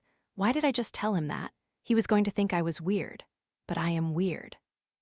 I opened my eyes and was surprised to see him smiling at me. "I wouldn't have guessed that, Penny, but I find it incredibly adorable." His hands rubbed across my collarbone and then right above my breasts. His hands lingered for a moment. "Your heart's beating so fast." I gulped and sat up. "You make me nervous." He looked satisfied with my response. "Ready for that swim?" "It'll take a minute to dry." "Okay, then do me." "What?" My heart began to beat even faster. He laughed and tossed me the bottle of sunscreen. "Get your mind out of the gutter, Penny. I'm trying to be a good influence here." He lay down on his stomach. I liked when his hands were on me, but I was excited to get to really explore his body. I straddled him and began to massage his back. I had never seen such a perfectly sculpted body before, let alone gotten to touch it. His back was so muscular. And he had 2 small dimples on either side of his spine, right above his shorts. I let my hands dip slightly below his waistline. "You're getting a little frisky there," he teased. "I just don't want you to get burnt," I responded quickly. I moved my hands to his shoulders and then down his muscular arms. His biceps flexed slightly under my touch. He was so sexy, so perfect. How was I getting so turned on by this? Okay, roll over. He followed my instructions and then put his hands under his head so he could watch me. I liked straddling him. He was staring at me. Crap. I completely forgot what I was supposed to be doing. I quickly squirted some sunscreen into my hands and massaged it onto his chest. I could feel his eyes on me, and it was hard not to blush. I moved my hands down to his abs. I could feel his cock hardening, slowly pressing harder against me. He thought this was hot too. I kept my hands on his abs way longer than necessary. The tip of my finger slowly traced down his happy trail. I looked up and saw his Adam's apple rise and then fall. I smiled at him. "Enjoying yourself?" I asked. "Very much so. I like being responsible." I dipped my hand slightly below the waist of his shorts and his body tensed. He wanted me to touch him. I moved my hand a little lower and then quickly pulled it out of his shorts. Ready for that swim. Chapter 32. Monday. He grabbed my hand and we both ran down to the water.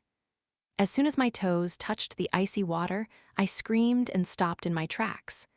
"Oh my God, it's so cold. There's no way I'm going in." "You get used to it." He leaned down and splashed water up at me. "Professor Hunter." I ran away from him and back up to our towels. I quickly grabbed a small football from my bag. "Let's at least warm up some first." I tossed it to him. He caught the ball and threw it back to me.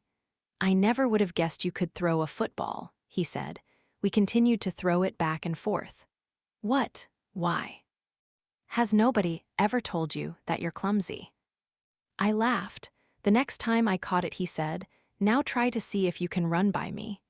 He drew a line in the sand with his toe and stepped in front of it. "That's the goal line." I ran toward him and did a few side steps, but he quickly caught me and twirled me around. I laughed as he twirled me in the air. When he put me back down, he kept his arms wrapped around me.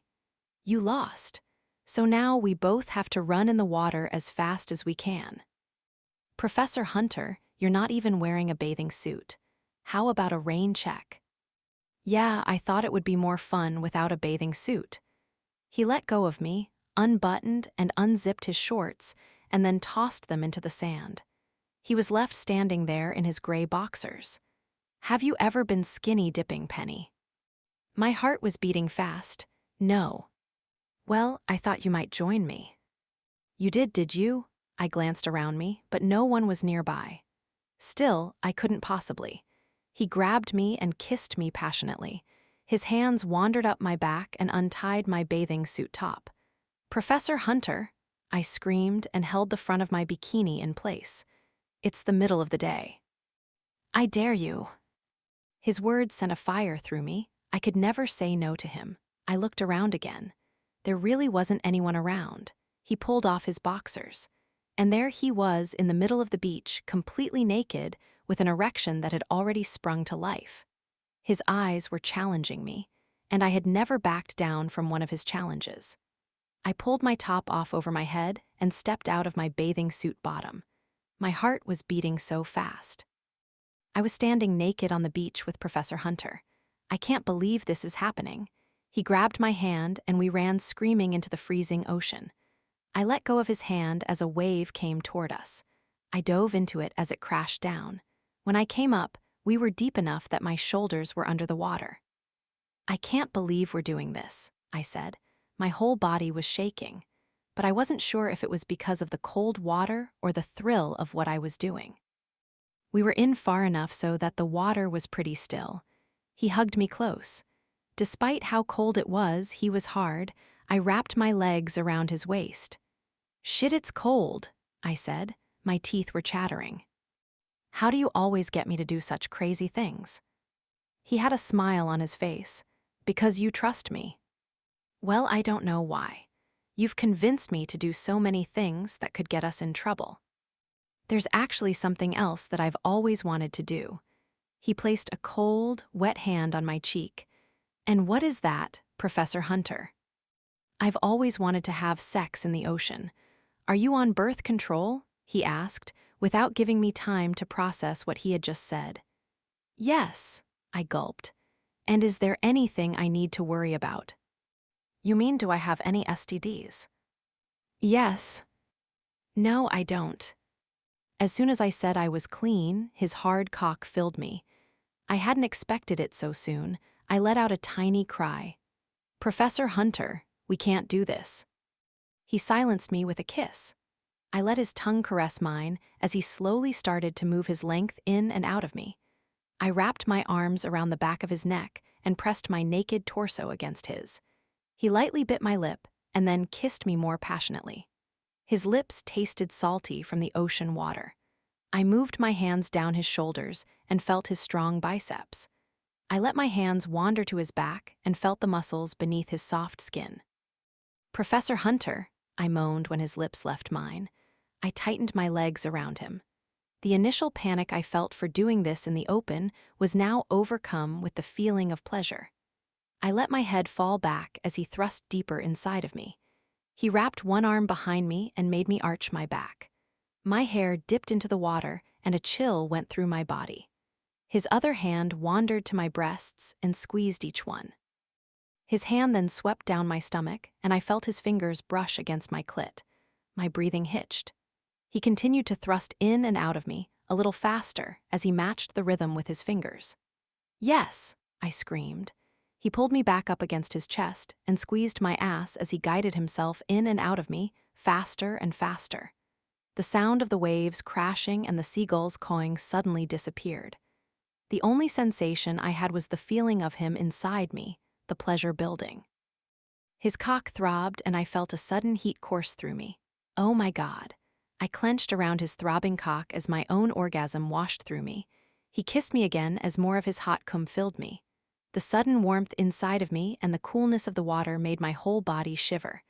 I had never felt anything like that before.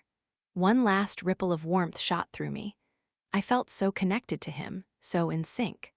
When he removed himself, it felt like some of the heat escaped from my body. The salt water stung. I rested my head on Professor Hunter's shoulder, wanting to be as close to him as possible. He kissed the top of my head. "We have an audience," he whispered. "What?" I whipped my head to the shore and saw a few boys standing by my bikini.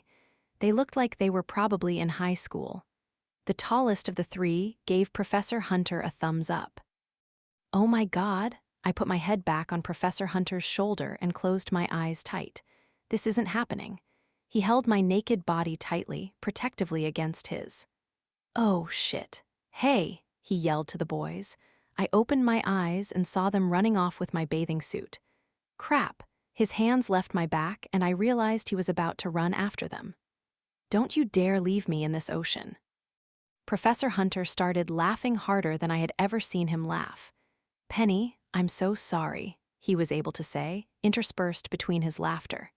Stop laughing. This isn't funny, Professor Hunter. I just bought that. But I started laughing too. I couldn't believe someone had just stolen my bikini, or that I was naked in the ocean in the first place. I'll buy you a new one. I looked back at the sand and didn't see anyone. Should we make a run for it? It's freezing.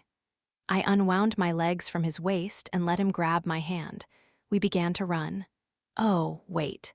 The coast isn't exactly clear. Professor Hunter pointed toward the boardwalk. Boys don't steal bikinis and run away. They stay to look. I was completely mortified. What do we do? A wave crashed down behind us. It probably would have knocked me over, but Professor Hunter lifted me over his shoulder. Professor Hunter, put me down. I was very self-conscious about my naked ass being up in the air on a public beach. The boys were probably snapping photos. I didn't need my ass to go viral. He laughed and walked the rest of the way out of the water. When he put me down, I quickly ran to our towels. I wrapped my towel around myself as he casually strolled toward me. Penny, those boys were far away. They could barely see you. But they could still see me, and they probably took pictures with their phones, and they saw us having, well, you know. The highlight of their young lives, I'm sure. He slowly began to dry off with his towel. I slid my shorts back on and pulled my tank top on. Without my bikini top, my breasts had no support. and my body was so cold that my nipples were trying to poke through my shirt. I folded my arms across my chest and sat down. I should have been furious with him, but instead I just felt relaxed. I just had sex in the ocean, with Professor Hunter. None of this even felt real. It was just a crazy dream. A crazy, sexy, awesome dream. Professor Hunter pulled on his boxers and shorts, but kept his shirt off. He sat down beside me and rubbed my back. Just his touch made my body tingle. Are you ready for part 2 of our date? That depends on what we're doing. I'm not exactly dressed to go anywhere. Well, how about we go to my place? He got up and pulled me to my feet. I was sad to see him put his shirt back on, but I couldn't be more excited to see where he lived. It would be the perfect opportunity to learn more about him. That sounds perfect. Chapter 33. Monday. We pulled into the parking garage of the fancy new apartments that had been built on the edge of Main Street. You live here? I remembered seeing flyers advertising them. I think you could buy one of them for close to $1 million. Professor Hunter was definitely loaded. Yes. He turned onto the 3rd story of the parking garage. He pulled into a space next to his black Audi coupe and a line of several other cars. Your neighbors have really nice cars, too. Of course they did. Anyone who could afford to live here was insanely wealthy. He stepped out of the convertible. Those are mine. Seriously, I got out of the car and looked around. All of them. One of them looks like the Batmobile. Yeah, turns out it's never very convenient to drive, though, and it doesn't give me any superpowers. He put his hands in his pockets as he watched me take my hoodie out of my bag, zip it up, and lift the hood over my head. Okay, I'm ready, I said. What, do you think I'm sneaking you in? I don't believe that anyone from the university lives here. Well, I don't want to get caught. Someone in the lobby might see us. He laughed. Okay. He put his hand on the small of my back and led me over to an elevator. I noticed that there were 2 other elevators in the parking garage. One was in the middle, and one was on the opposite side from us. Weird. I was just about to ask why there weren't any buttons by the elevator when he opened his wallet and swiped a card where the buttons usually would be. The doors opened immediately, and we stepped in. He touched the button for the top floor, and the elevator doors closed. Penthouse, huh? I guess you could say that. I looked around the elevator. There was a door on the opposite side of the elevator as well. So maybe each floor had 2 apartments? I thought about the other 2 elevators. No, each floor probably had 6 apartments. I had seen elevators going directly to rooms before in the movies, but never in real life. But when the elevator stopped, the doors didn't open. Professor Hunter took out a different card and swiped it next to the buttons. The doors parted, he grabbed my hand, and we stepped into his apartment. Wow! I walked down the few steps from the elevator and looked around. I was standing in his living room, which was surrounded by windows that overlooked the small college town. Professor Hunter walked over to the fireplace, touched a button, and a flame burst to life. There was no TV, no magazines on the coffee table, and the modern couch looked like no one had ever sat on it. The kitchen to the right had granite countertops and shiny new appliances. And there was a dining area with a vase of fresh flowers in the center of the table. I had completely forgotten to thank him for my flowers. Oh, Professor Hunter, thanks for the friendship roses. He laughed, you're welcome. But really, thank you. How did you know I was going to agree to skip class anyway? I just hoped you would, and I know that I can be pretty persuasive. Yes, you can. It was hard to pull my eyes away from his, but I was still curious about the apartment. I looked around again. I wasn't sure what I had expected. I just thought by being in his place I'd get a sense of who he was. The apartment was immaculate, but there were barely any decorations. It felt cold. It didn't look like anyone lived here at all. It looked more like a sample apartment that people could come look at when they were deciding if they wanted to buy one. Okay, so this is the living room. He walked over to me, grabbed my hand, and steered me to the windows all along the back of the apartment. I looked left toward Main Street. The lights from the small shops made it look beautiful. He wrapped his arms around me. "It's beautiful." "You're beautiful," he whispered into my ear. I laughed. "I'm a mess." I was sweaty from the beach, and my skin was tight from the salt water. I ran my fingers through my hair. "Well, I was thinking maybe a quick shower could be the rain portion of the date you requested." "Actually, that sounds perfect. Are you sure that's okay?" I turned around to face him. He was smiling down at me. "Come with me." He grabbed my hand and led me to one of the closed-off rooms next to the kitchen. He turned on the lights, and I felt my body tremble slightly. It was his bedroom. I couldn't help but imagine all the things that he might do to me in here. Professor Hunter's bed was in the center. His sheets were pristine white, and the bed was made perfectly.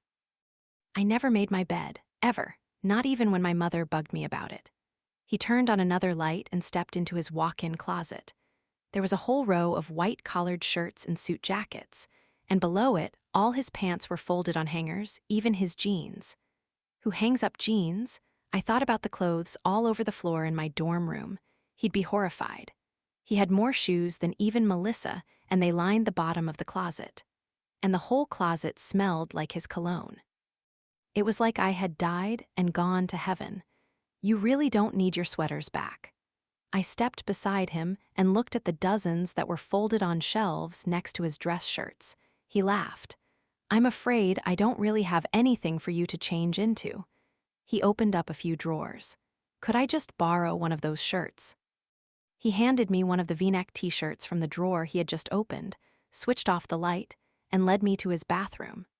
There was an elegant bath to the left with a few steps up to it, and attached was a shower with 3 glass walls. The vanity was to the right, and the only things that were on it were his toothbrush and some toothpaste. How could anyone be this neat and organized? Professor Hunter switched on the shower as I was looking around. Then he came up to me and slowly unzipped my hoodie.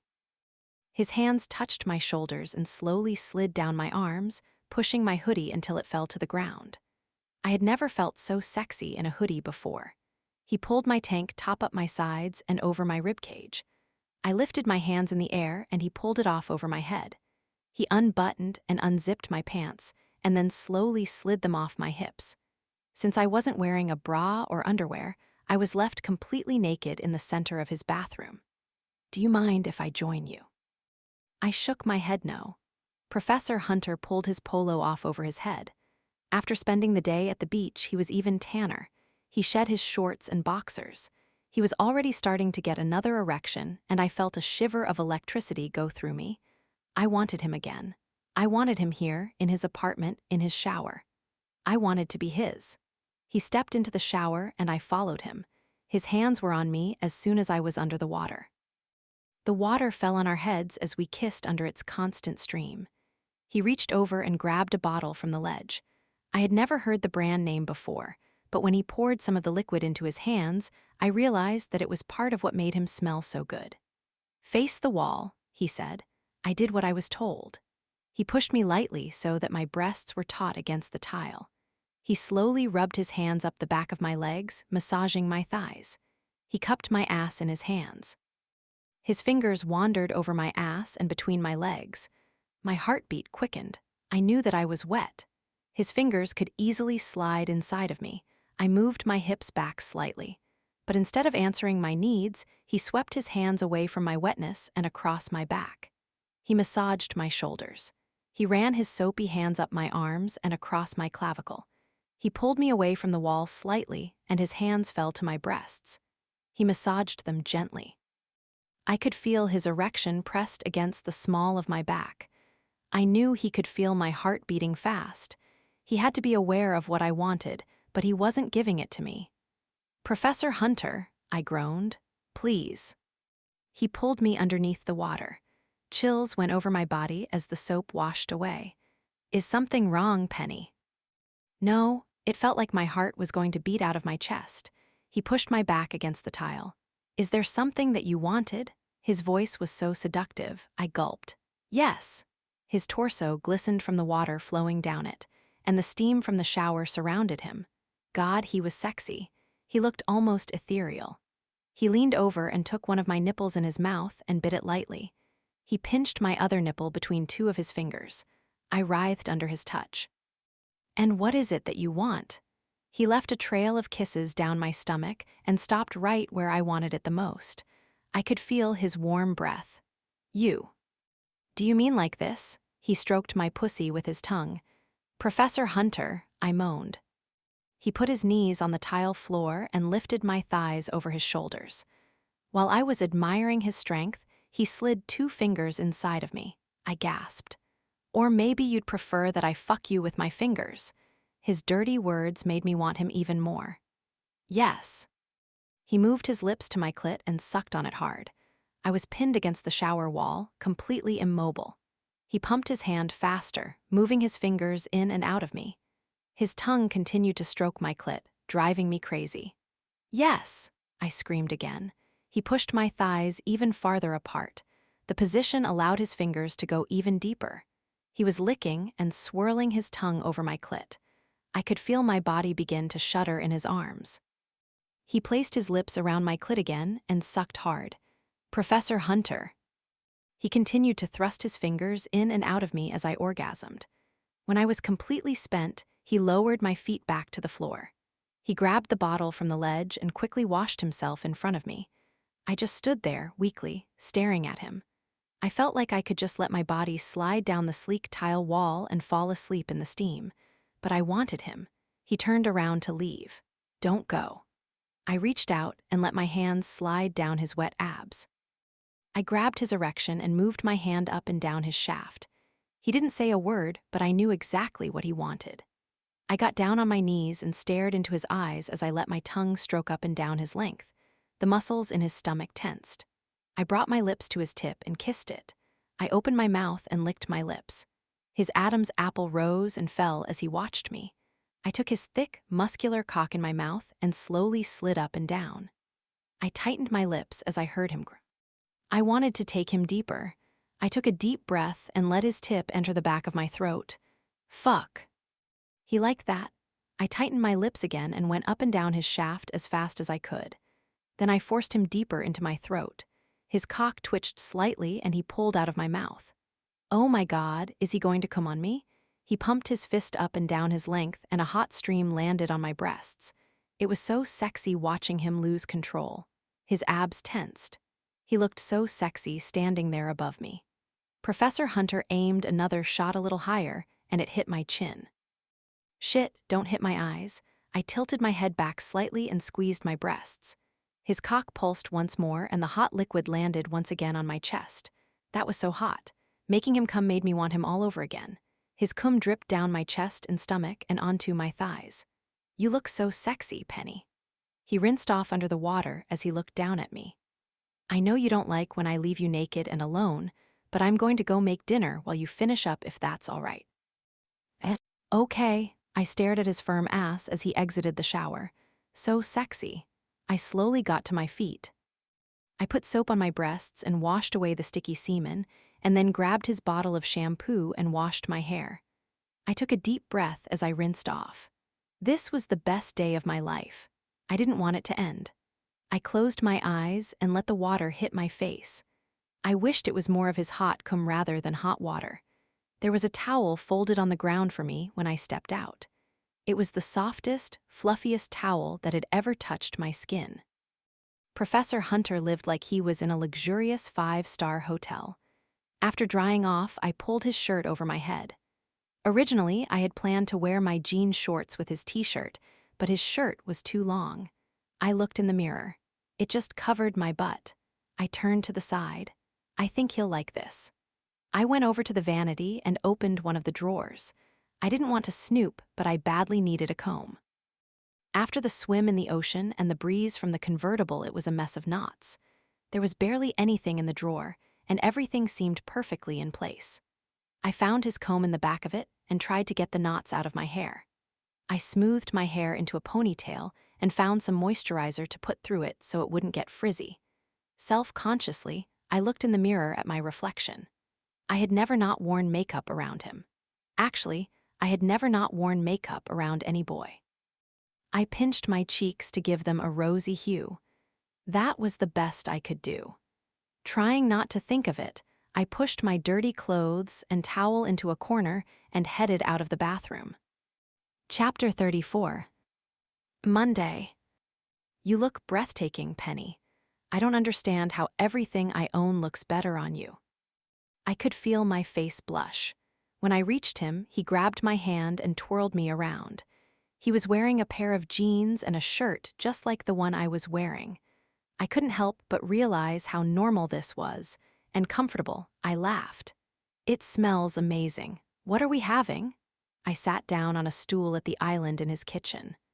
One of the only things I know how to make, vodka chicken. That sounds fantastic. So, if this is the only thing you know how to make, do you usually order out? I let my chin rest in my hands. The granite countertop was cold on my elbows. Rarely. I laughed. What, do you have a personal chef or something? Yeah, he opened the oven and peered inside. Almost ready. Why do you never volunteer information? It's like I have to force it out of you. He shrugged his shoulders. I'm sorry. I'm not used to people asking me questions that aren't going to be used for articles or something. I've gotten good at giving very vague answers. If you'd like to ask me a few questions, I'll be happy to try and answer them for you. He grabbed 2 plates, 2 sets of silverware, and 2 glasses. He already seemed to be avoiding a question, and I hadn't even asked him anything yet. I can do that. I slid off the stool and grabbed the dishes from his hands. Here, or in the dining room. The dining room is good. I finished setting the table as he came over. And now for the last part of your ideal date. He uncorked a bottle of champagne and poured me a glass. I think that covers everything. So how did I do? Was today worth skipping class for? I'd do anything to spend more time with you. Today was absolutely magical. I held up my glass. And here's to getting to know each other better tonight. He laughed and clinked his glass against mine. I took a sip of the champagne. I had never even tasted champagne before, but I liked it. So, I said and sat down. How long have you lived in this apartment? He sat down across from me. Ever since I started working at the university. I looked around again. So why aren't there any decorations? There isn't a single picture anywhere. I wasn't sure how long I'd be staying for. Why? I could tell he was starting to get uncomfortable. He shifted in his chair. Like I told you before, I needed a change, but I wasn't sure if the change would be permanent. Do you still think you'll go back to New York? I didn't want to lose him. Whatever this was between us, I didn't want to picture it ending. We had only just started dating. The timer on the oven went off. There's nothing left for me in New York. His expression grew dark. He got up and went back into the kitchen. He grabbed the casserole dish with a pair of pot holders and brought it back to the table. Why did he look mad at me? He told me I could ask him a few questions. He put a scoop of the dish on my plate. It was penne noodles, chicken, and vodka sauce. I didn't pick up my fork. So, the move is permanent now? I held my breath as I waited for his answer. He gave me a smile. I believe so. Yes, what made you change your mind? You. I looked down at my plate. He was probably just joking, but I felt my face blush regardless. I laughed awkwardly and took a bite of the vodka chicken. This is delicious. Thank you. I looked up and he was staring at me. Do you have any more questions for me, Penny? Only a million more. He laughed. Tell me about your family. He finished chewing a bite of food. Well, I have an older sister and a younger brother. Tell me about them. My sister lives in New York. Professor Hunter finished off his glass of champagne and poured himself another. And what does she do? She's a writer. Has she written anything that I may have heard of? Probably not. I wasn't sure whether I should be offended or not. I decided not to dwell on it. He was probably just uncomfortable answering all these questions. And what about your brother? The last time I heard from him, he was in Costa Rica. Wow, what does he do there? Nothing as far as I know. He's been taking time off to travel. Well, that's fun. Professor Hunter looked so uncomfortable. He must not have been close with his brother. I decided to change the subject. And your parents? What about them? His voice was so tense. He clearly did not want to talk about his family, but I wanted to know more. Well, where are they? I'm not close with my parents. That's a shame. He laughed. No, it's not. He shifted in his chair. And what about your family, Penny? I was about to ask why he was fighting with his parents, but he had avoided my next question with a question of his own. I'm an only child. Growing up, I was really close with my parents, but not as much since I started college. And why is that? Now I was the one who felt uncomfortable. I don't know. I feel like some of the best things about college are just things you don't really talk about with your parents. You mean like mate? Yeah, I laughed. I mean, I can't exactly tell them about you. I don't even like to imagine how upset they'd be with me. So you're ashamed that you're fucking your comm professor. It wasn't just the words that he used, but the way that he said it that made me uncomfortable. That's not really the way that I think about it. I'm definitely not ashamed. I really like you, Professor Hunter. His expression stayed the same. What the hell was his problem? If that's the way that you think of me, then I guess you've gotten all that you want from me. I felt hurt. He made me think it was more. I wished I wasn't wearing just his t-shirt. I folded my arms across my chest and looked down at the table.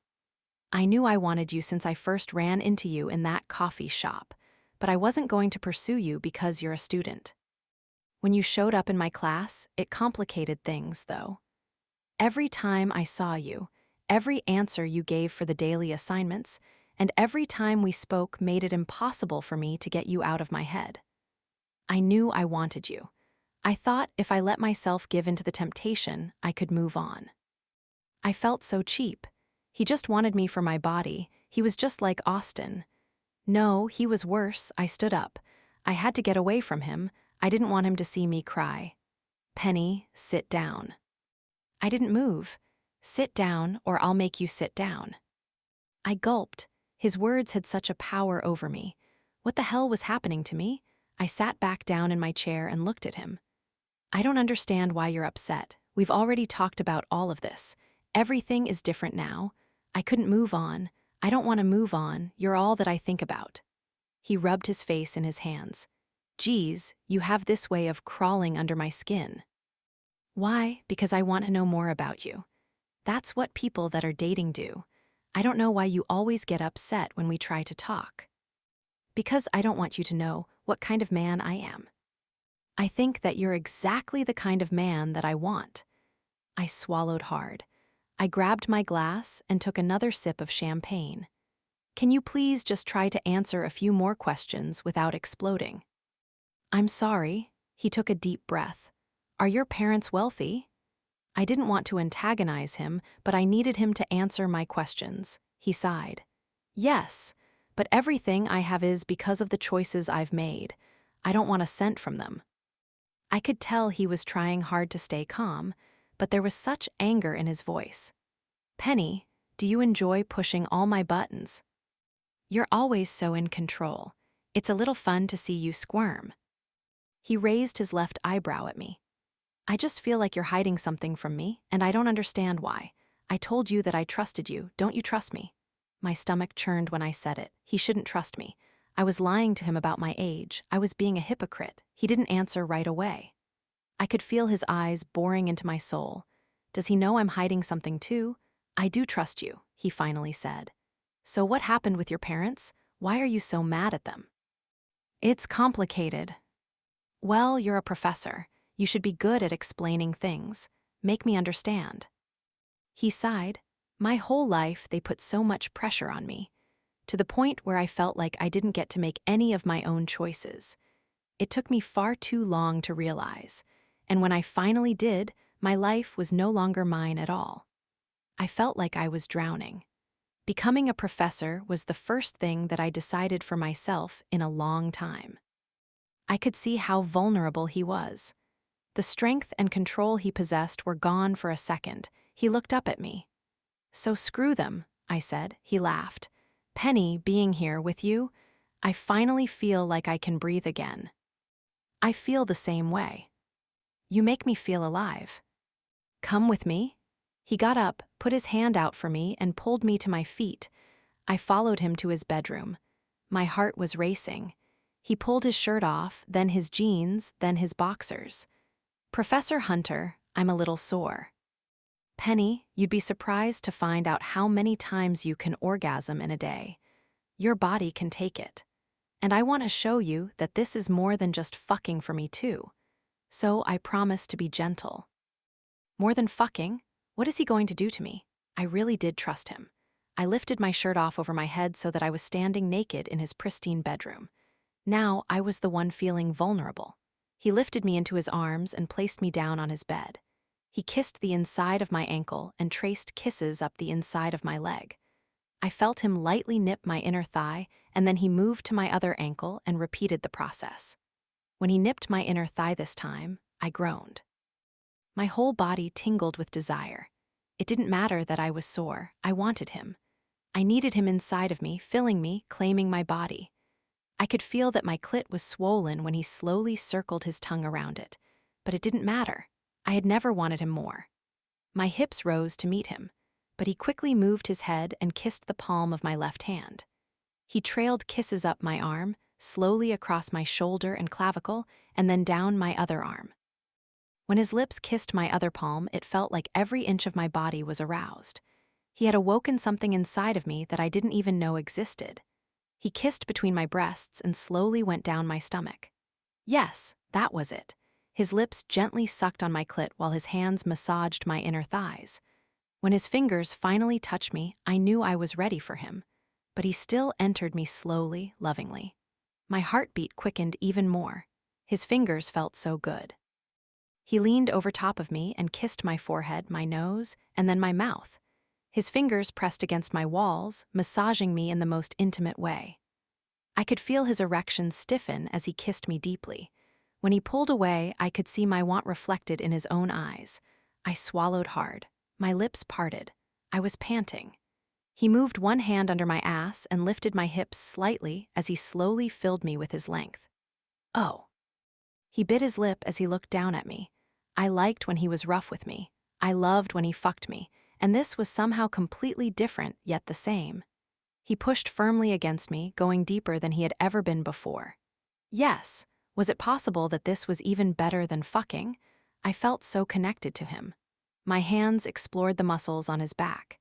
He kissed me as he began to thrust in and out of me. My fingertips dug into his flesh.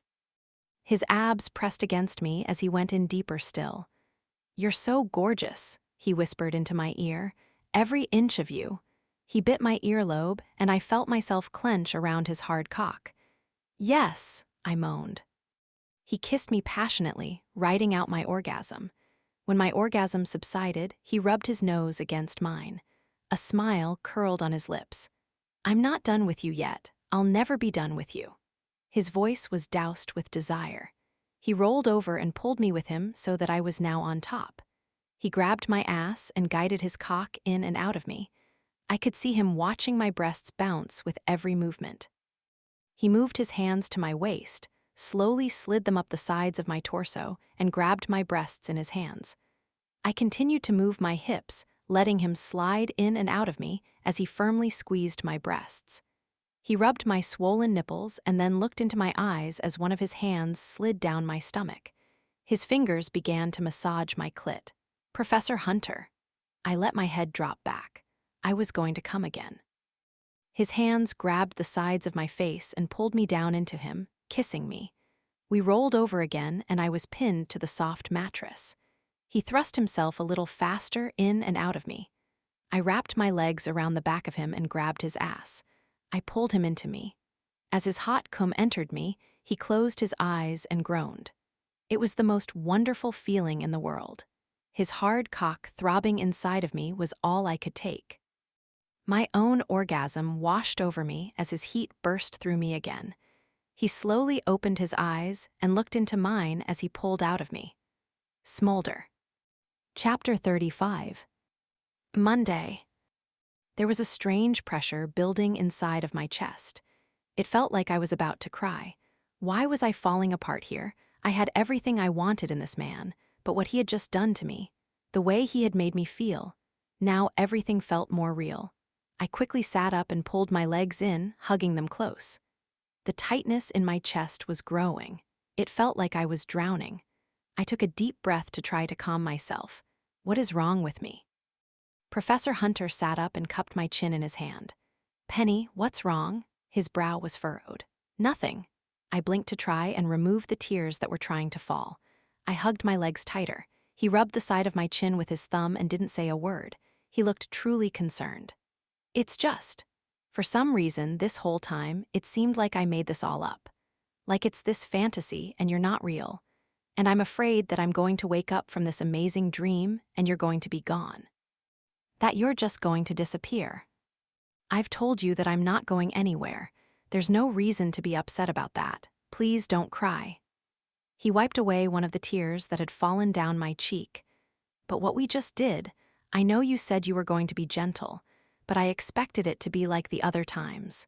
This whole day just seemed different, more intimate. I don't know, I didn't expect to feel so. No one's ever made love to you.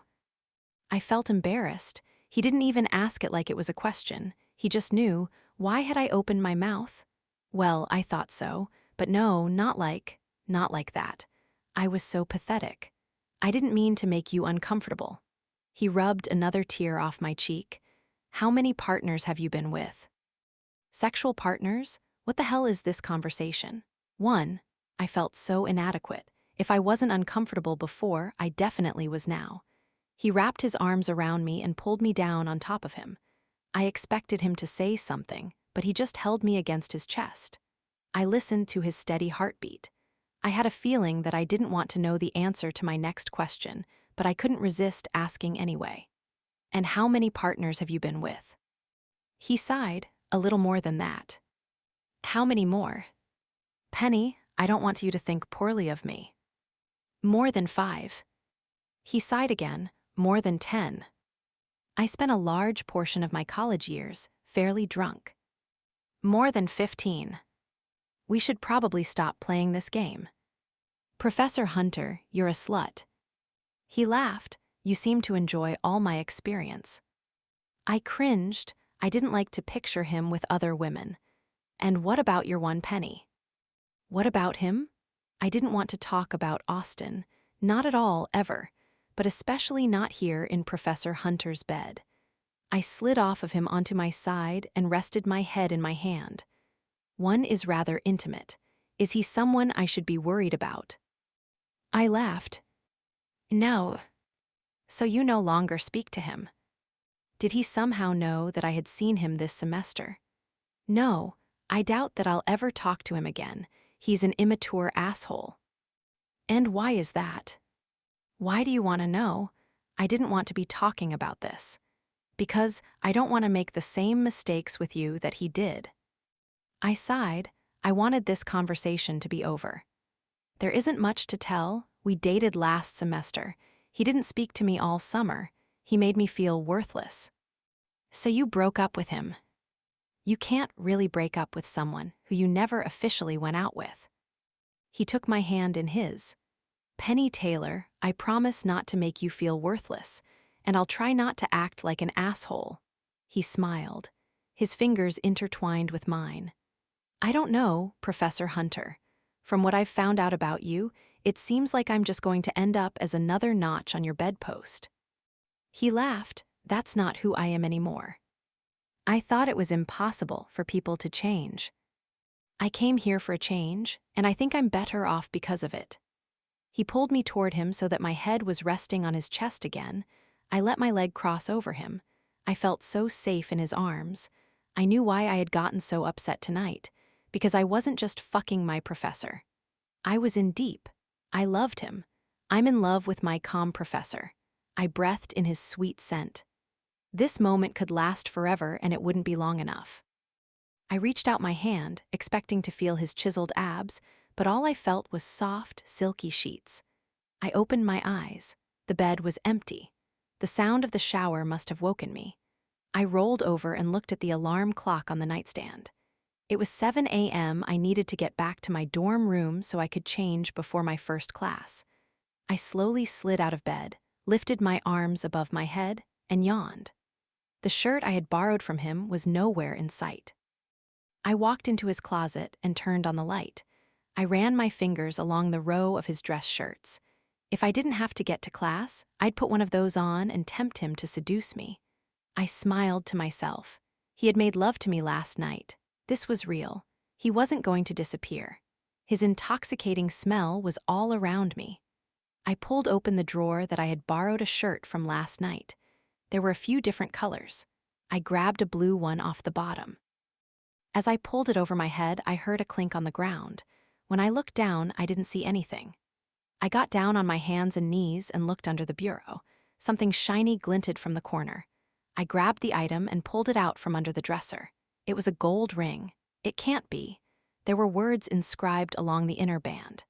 I took a deep breath as I drew the ring closer to my face in order to read the inscription. James and Isabella, 4:30:13. No, it felt like my heart stopped beating. The tears began to well in my eyes. He's married, I gulped. He's married. I was having a hard time processing the words. How could he do this to me? I put my face in my hands and shook my head. How could he do this to her? The water turned off in the other room. Shit. I quickly wiped my eyes and got up off the floor. I had to get out of there. I threw the ring back in the drawer and ran out of Professor Hunter's bedroom. Part 3. Chapter 36. Tuesday. I was blinded by my tears.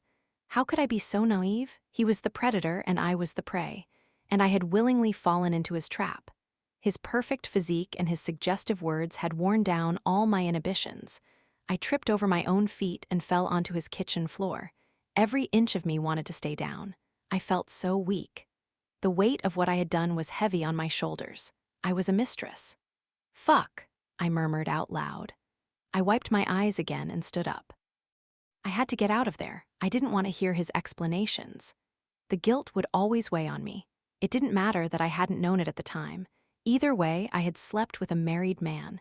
I had tried to ask him questions, but he had skirted around the answers flawlessly. He was a manipulative asshole. I ran over to the elevator and looked for the button. I pressed the glowing circle. Shit, come on. I hit the button with my fist. The elevator dinged and the doors slid open. I stepped onto it. I pressed the first button I saw inside the elevator. My heart was racing. The doors slowly closed. Thank God. I pressed my back against the opposite side of the elevator and slowly slid until my butt hit the ground. I hadn't just slept with an older man. I hadn't just slept with my professor. I had slept with a married man. What had I become? That wasn't me. None of that was me. I put my face into my hands and let myself cry. It felt like my stomach was in my chest, because the truth was I hadn't just slept with him. I loved him. The elevator dinged and I fell backwards. I had forgotten that there was a door on the side.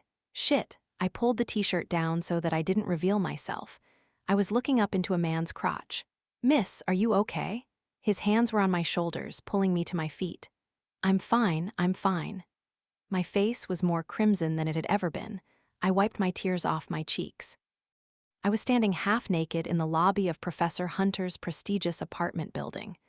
The man who had helped me to my feet was staring at my legs. He was wearing shorts and a sweaty t-shirt. He must have just worked out, probably at a gym somewhere in the building.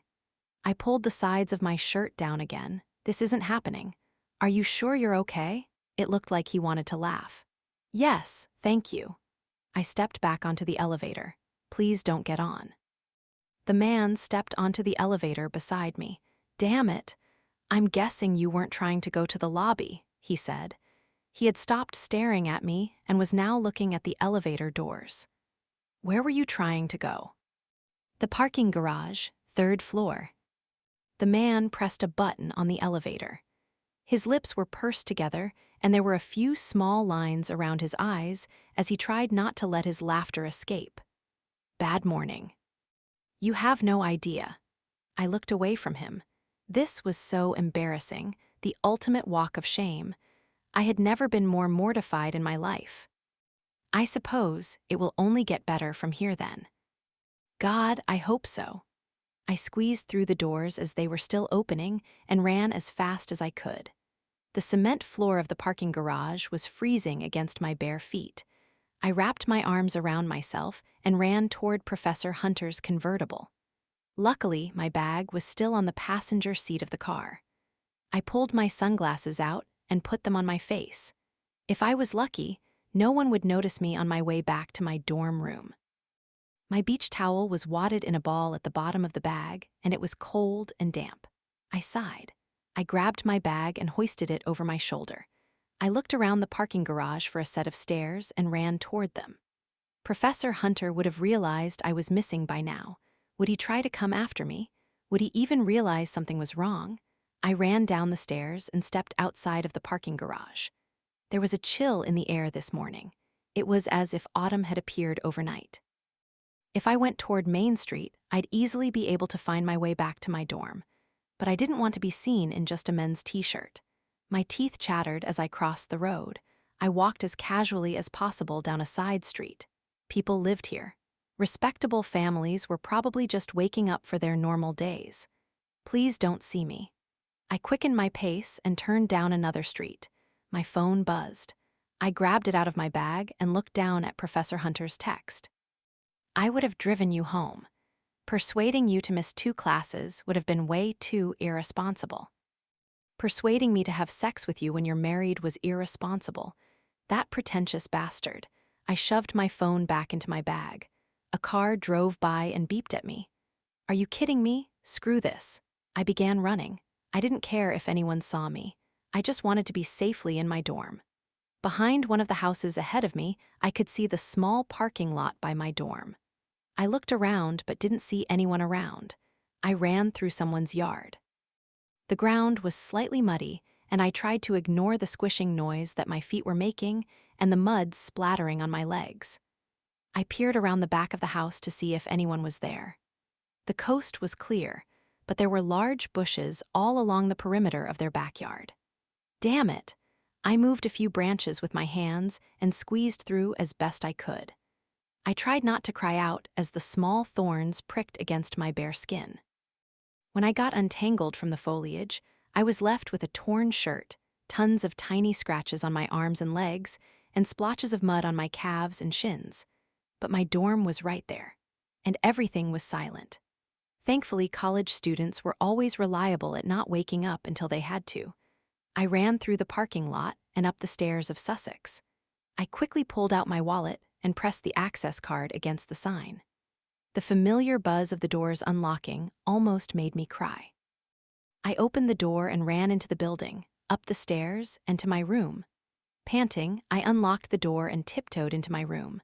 Melissa's light snoring greeted my ears. Oh, thank God. Finally something had gone my way.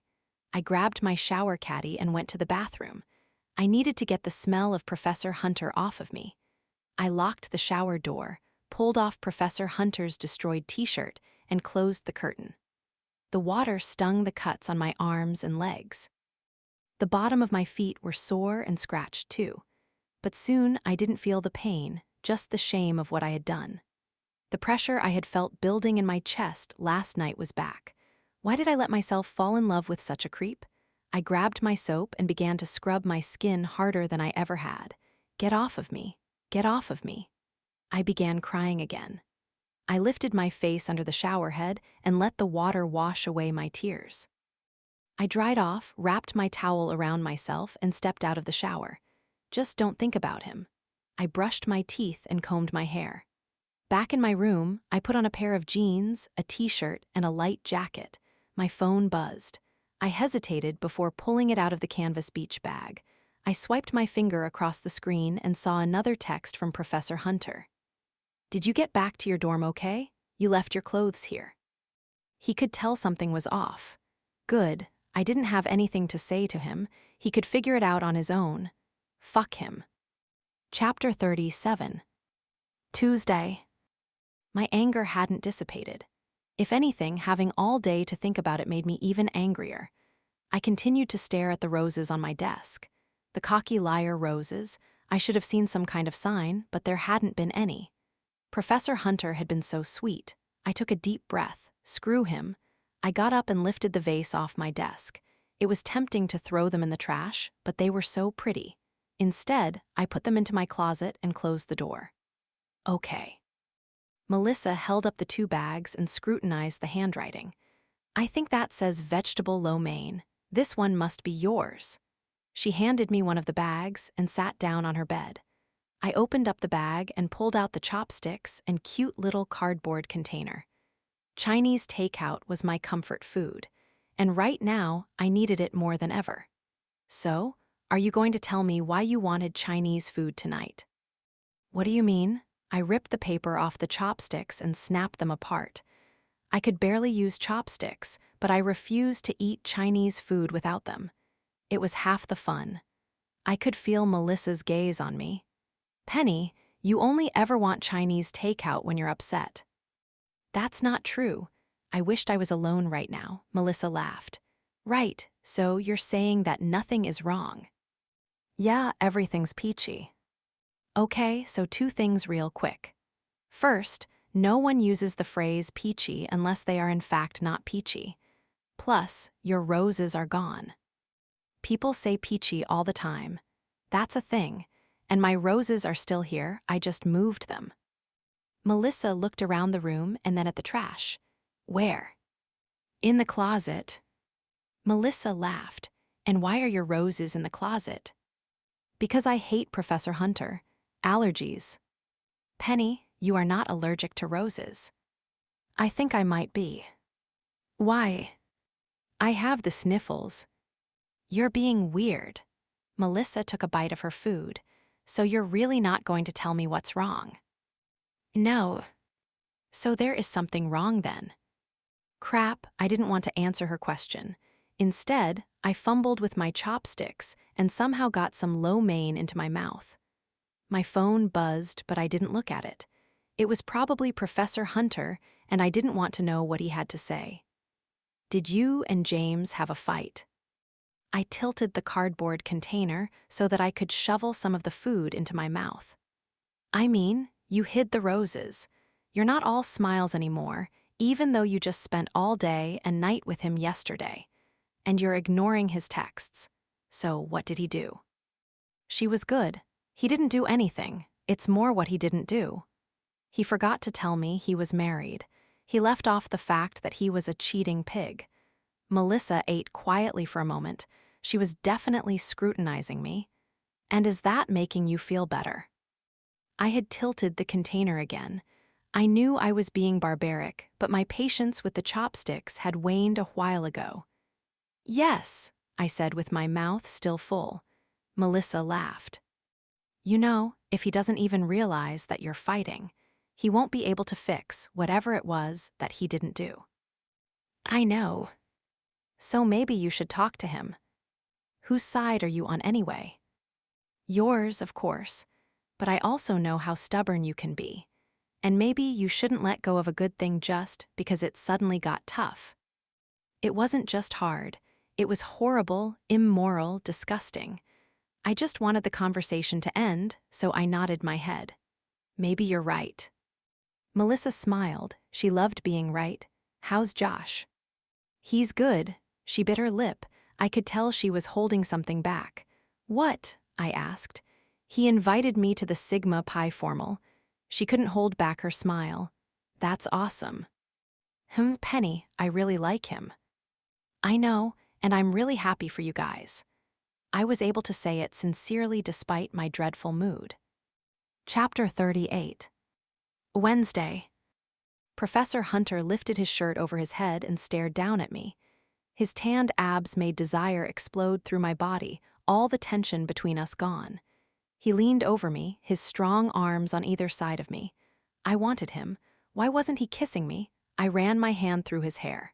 Penny. He rubbed my cheek with the side of his hand. I'm not yours to touch, he said seductively. I told you it had to be a one-time thing. I woke up panting. Professor Hunter could even arouse me in my dreams. My heart was racing. He had warned me, Kind of. He had wanted it to be a one-time thing. He had told me he thought if he gave in to temptation he could forget about me. He didn't just want to forget about me, he needed to. I pictured the suitcase in his office. He was probably traveling back and forth to visit his wife. Shit. And he had told me he didn't want me to know what kind of man he was. There were so many signs, and I had thrown myself at him without thinking twice about any of them. I had acted like a slut.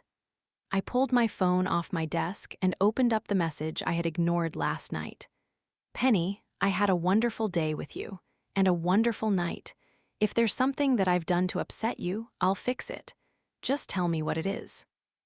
I typed out, "I'll talk to you after class," and pressed send. Melissa was right, we needed to talk. Mostly I needed to apologize for tempting him to cheat on his wife. He shouldn't have done it, but I was to blame too. I needed to tell him it was over before it got any worse. I rolled out of bed and began getting ready. As I pulled the textbooks out of my bag, my fingers brushed against soft petals. Tyler. I picked up the flattened rose from the bottom of my backpack. Maybe Professor Hunter was right. There wasn't such a thing as a friendship rose. I opened up my closet and looked at the beautiful roses that Professor Hunter had sent me. The one in my hand was wilted and sad looking in comparison. I closed the door, poured some water in a cup, and put Tyler's rose in it on my desk. Despite its appearance, that rose was without a question the sweetest. Once I ended things with Professor Hunter, maybe I could finally give Tyler a fair chance. But this was going to be hard. I put on waterproof mascara just in case. Even though I was mad at Professor Hunter, I still loved him. It was going to be a while before I could shake those feelings. I had thought that Austin had broken my heart, but that didn't even compare to this. I actually felt a pain in my chest, and my stomach hurt. My Chinese food fix hadn't helped at all. I pulled my backpack over my shoulder and left my dorm room. The air was chilly again today.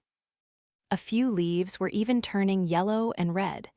It was time for a fresh start. This whole time I had thought Professor Hunter was just a dream. Now he needed to become one. I strolled into Smith and up the stairs to Professor Hunter's classroom. No, the calm classroom. I needed to change my way of thinking about things. I made my way to my usual seat. My heart was already pounded. I smiled as Tyler walked in. He came over to me and sat down. "Want to grab lunch with me today?" he asked. "Definitely." "How about grottos again? That was delicious." "That sounds perfect. I actually have some news to share with you." "Yeah, what's up?" Professor Hunter walked into the room and I stopped breathing. "I'll tell you at lunch," Tyler said. Professor Hunter's hair was unruly and he was wearing his glasses. It didn't look like he had slept at all. He looked at me and I could see the pain he was feeling.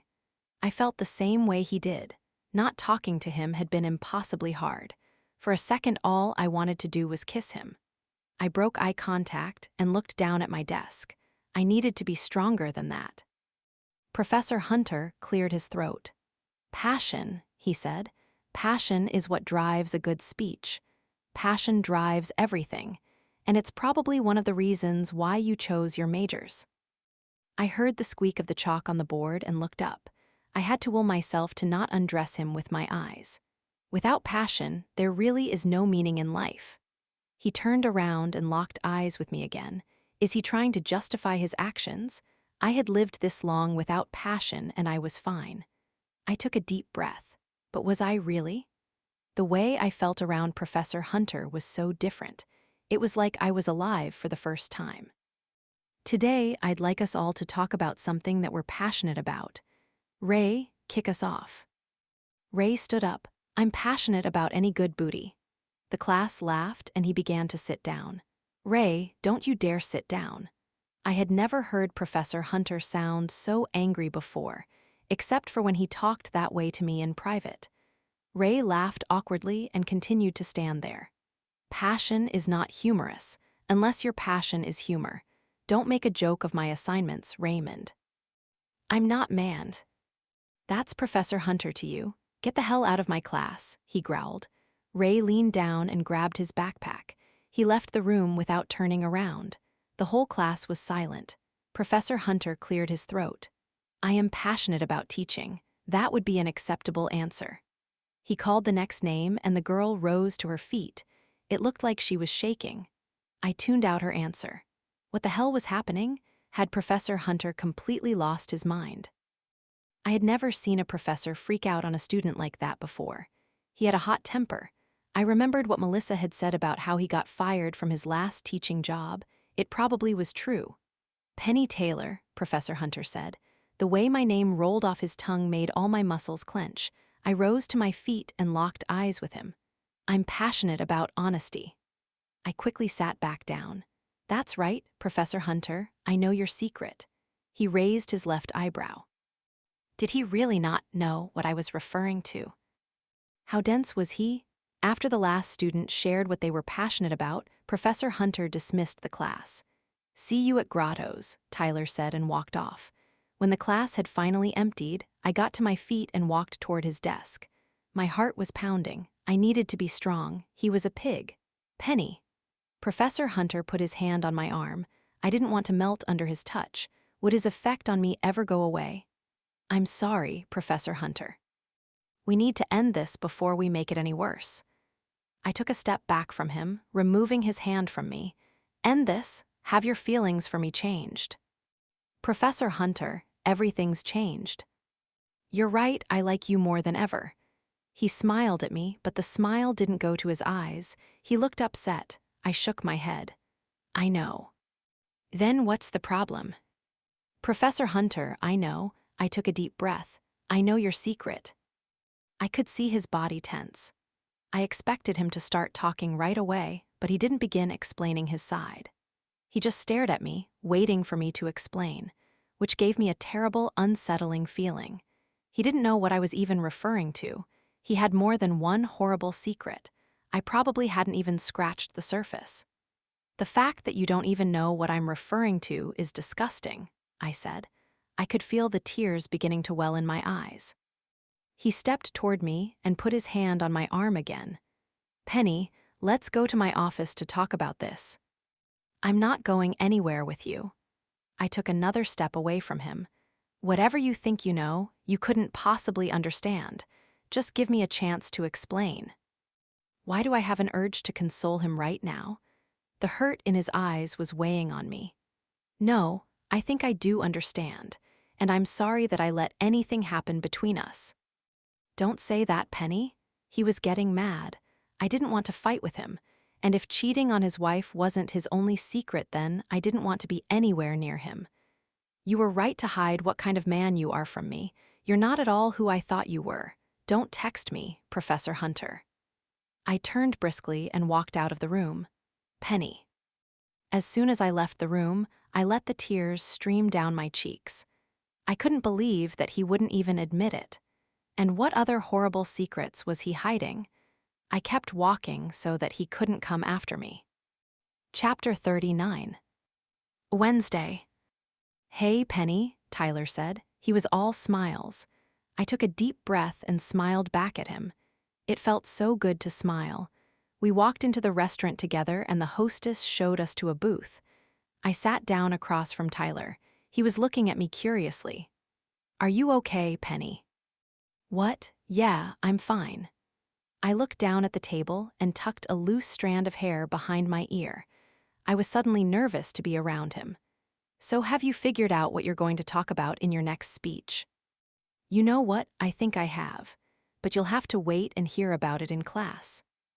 I laughed. Why? Is it something that's going to embarrass me again? You're so conceited. My speech has nothing to do with you. Geez, I do that one time and set a precedent. He laughed. At the same time, though, you get pretty easily embarrassed, so it's hard to tell. I rolled my eyes at him. So I really can't know? I don't get a special advanced screening of your speech. No, it's a secret. I bit my lip. Secrets. Our waiter came over and Tyler ordered a cheese pizza for us. When he left, Tyler was staring at me again. Melissa's super excited about the Sigma Pi formal, I said as casually as I could muster. It sounds like a lot of fun. Oh, did Josh ask her? Yes, I waited a minute. I thought he might ask me, but he stayed silent. You look different, he finally said. How so? Sad maybe? Upset? Emotionally drained? Tan, Tyler said and smiled. What, did you go to the beach or something? I burst out crying. I wasn't sure if it was the reminder of my date with Professor Hunter, being rejected by Tyler, or just being with someone I felt so comfortable with. But I sat there crying in the middle of the restaurant. Penny. A moment later, I felt his arms around me. He pulled me to his chest and rubbed my back. Why was I crying about Professor Hunter? Screw him. I took a few deep breaths to stop my tears from falling. I'm sorry, Penny, Tyler whispered. You don't look tan at all, I swear. I couldn't help but laugh. I felt so comfortable in Tyler's arms. Everything I had wanted had actually been right in front of me the whole time. I tilted my head back slightly. He was looking down at me, concern etched across his face. I didn't want him to be concerned for me. I wanted him to want me. I leaned in and placed a kiss on his lips. He hesitated for a second and then kissed me back. All that waiting. All that pent-up passion. He pushed my back against the side of the booth and leaned into me. I felt a warm heat course through my body as his kisses became more fierce. He did still like me. This felt so right. I grabbed the collar of his shirt and pulled him even closer to me. But almost as quickly as it started, Tyler pulled away. Shit, Penny. He stood up and rubbed his hand through his hair. I'm sorry, Tyler. I was wrong before. I don't want to be just friends. Why now? He was looking everywhere but at me. Why was he so upset? Isn't this what he wanted? Because I'm slow. He laughed, but it sounded forced. Penny, I did what you wanted. I just started seeing someone. I stared up at him. Oh God, I cursed under my breath.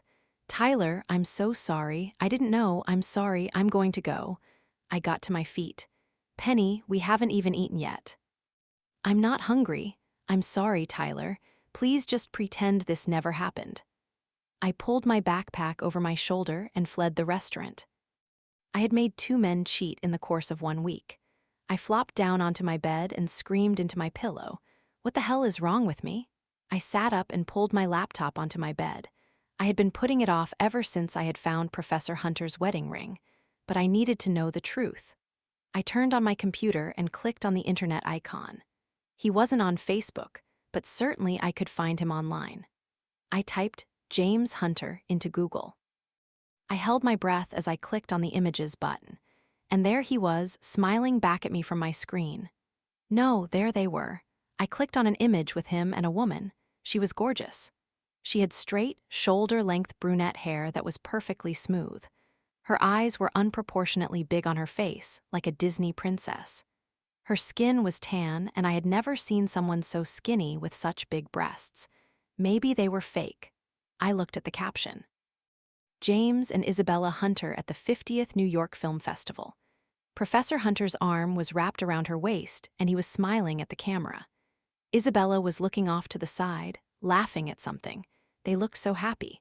Were they still this happy? Not anymore. Because of me. I went back to the web tab and typed in James and Isabella Hunter. An article came up describing their philanthropy. Another picture of them smiling was plastered to the top of the article. They were somewhere in Africa, surrounded by scantily clad children. In another article, they were volunteering together at an animal shelter in Brooklyn. I searched through dozens more articles with the two of them. I stumbled upon a picture from the end of last year from something called the Tech Awards Gala. Professor Hunter had apparently won some award for technology benefiting humanity. It had to have been around the time that he had moved here. Professor Hunter was smiling, but his smile didn't reach his eyes. It was the same way he had looked at me earlier today, like he was haunted by some secret. Isabella was smiling for the camera, but she didn't really look happy. What was I doing? I had no place analyzing their relationship. It doesn't matter now. It was over. It's over. It was time to stop stalking them. It was out of my hands. I clicked out of the browser and opened up my email. There was only one message waiting in my inbox, and it was from Professor Hunter. I shouldn't even look at it. I bit my lip. Looking at it wouldn't hurt. I just needed to make sure I didn't respond. I needed to ice him out. I opened up the email. Subject, our discussion isn't over.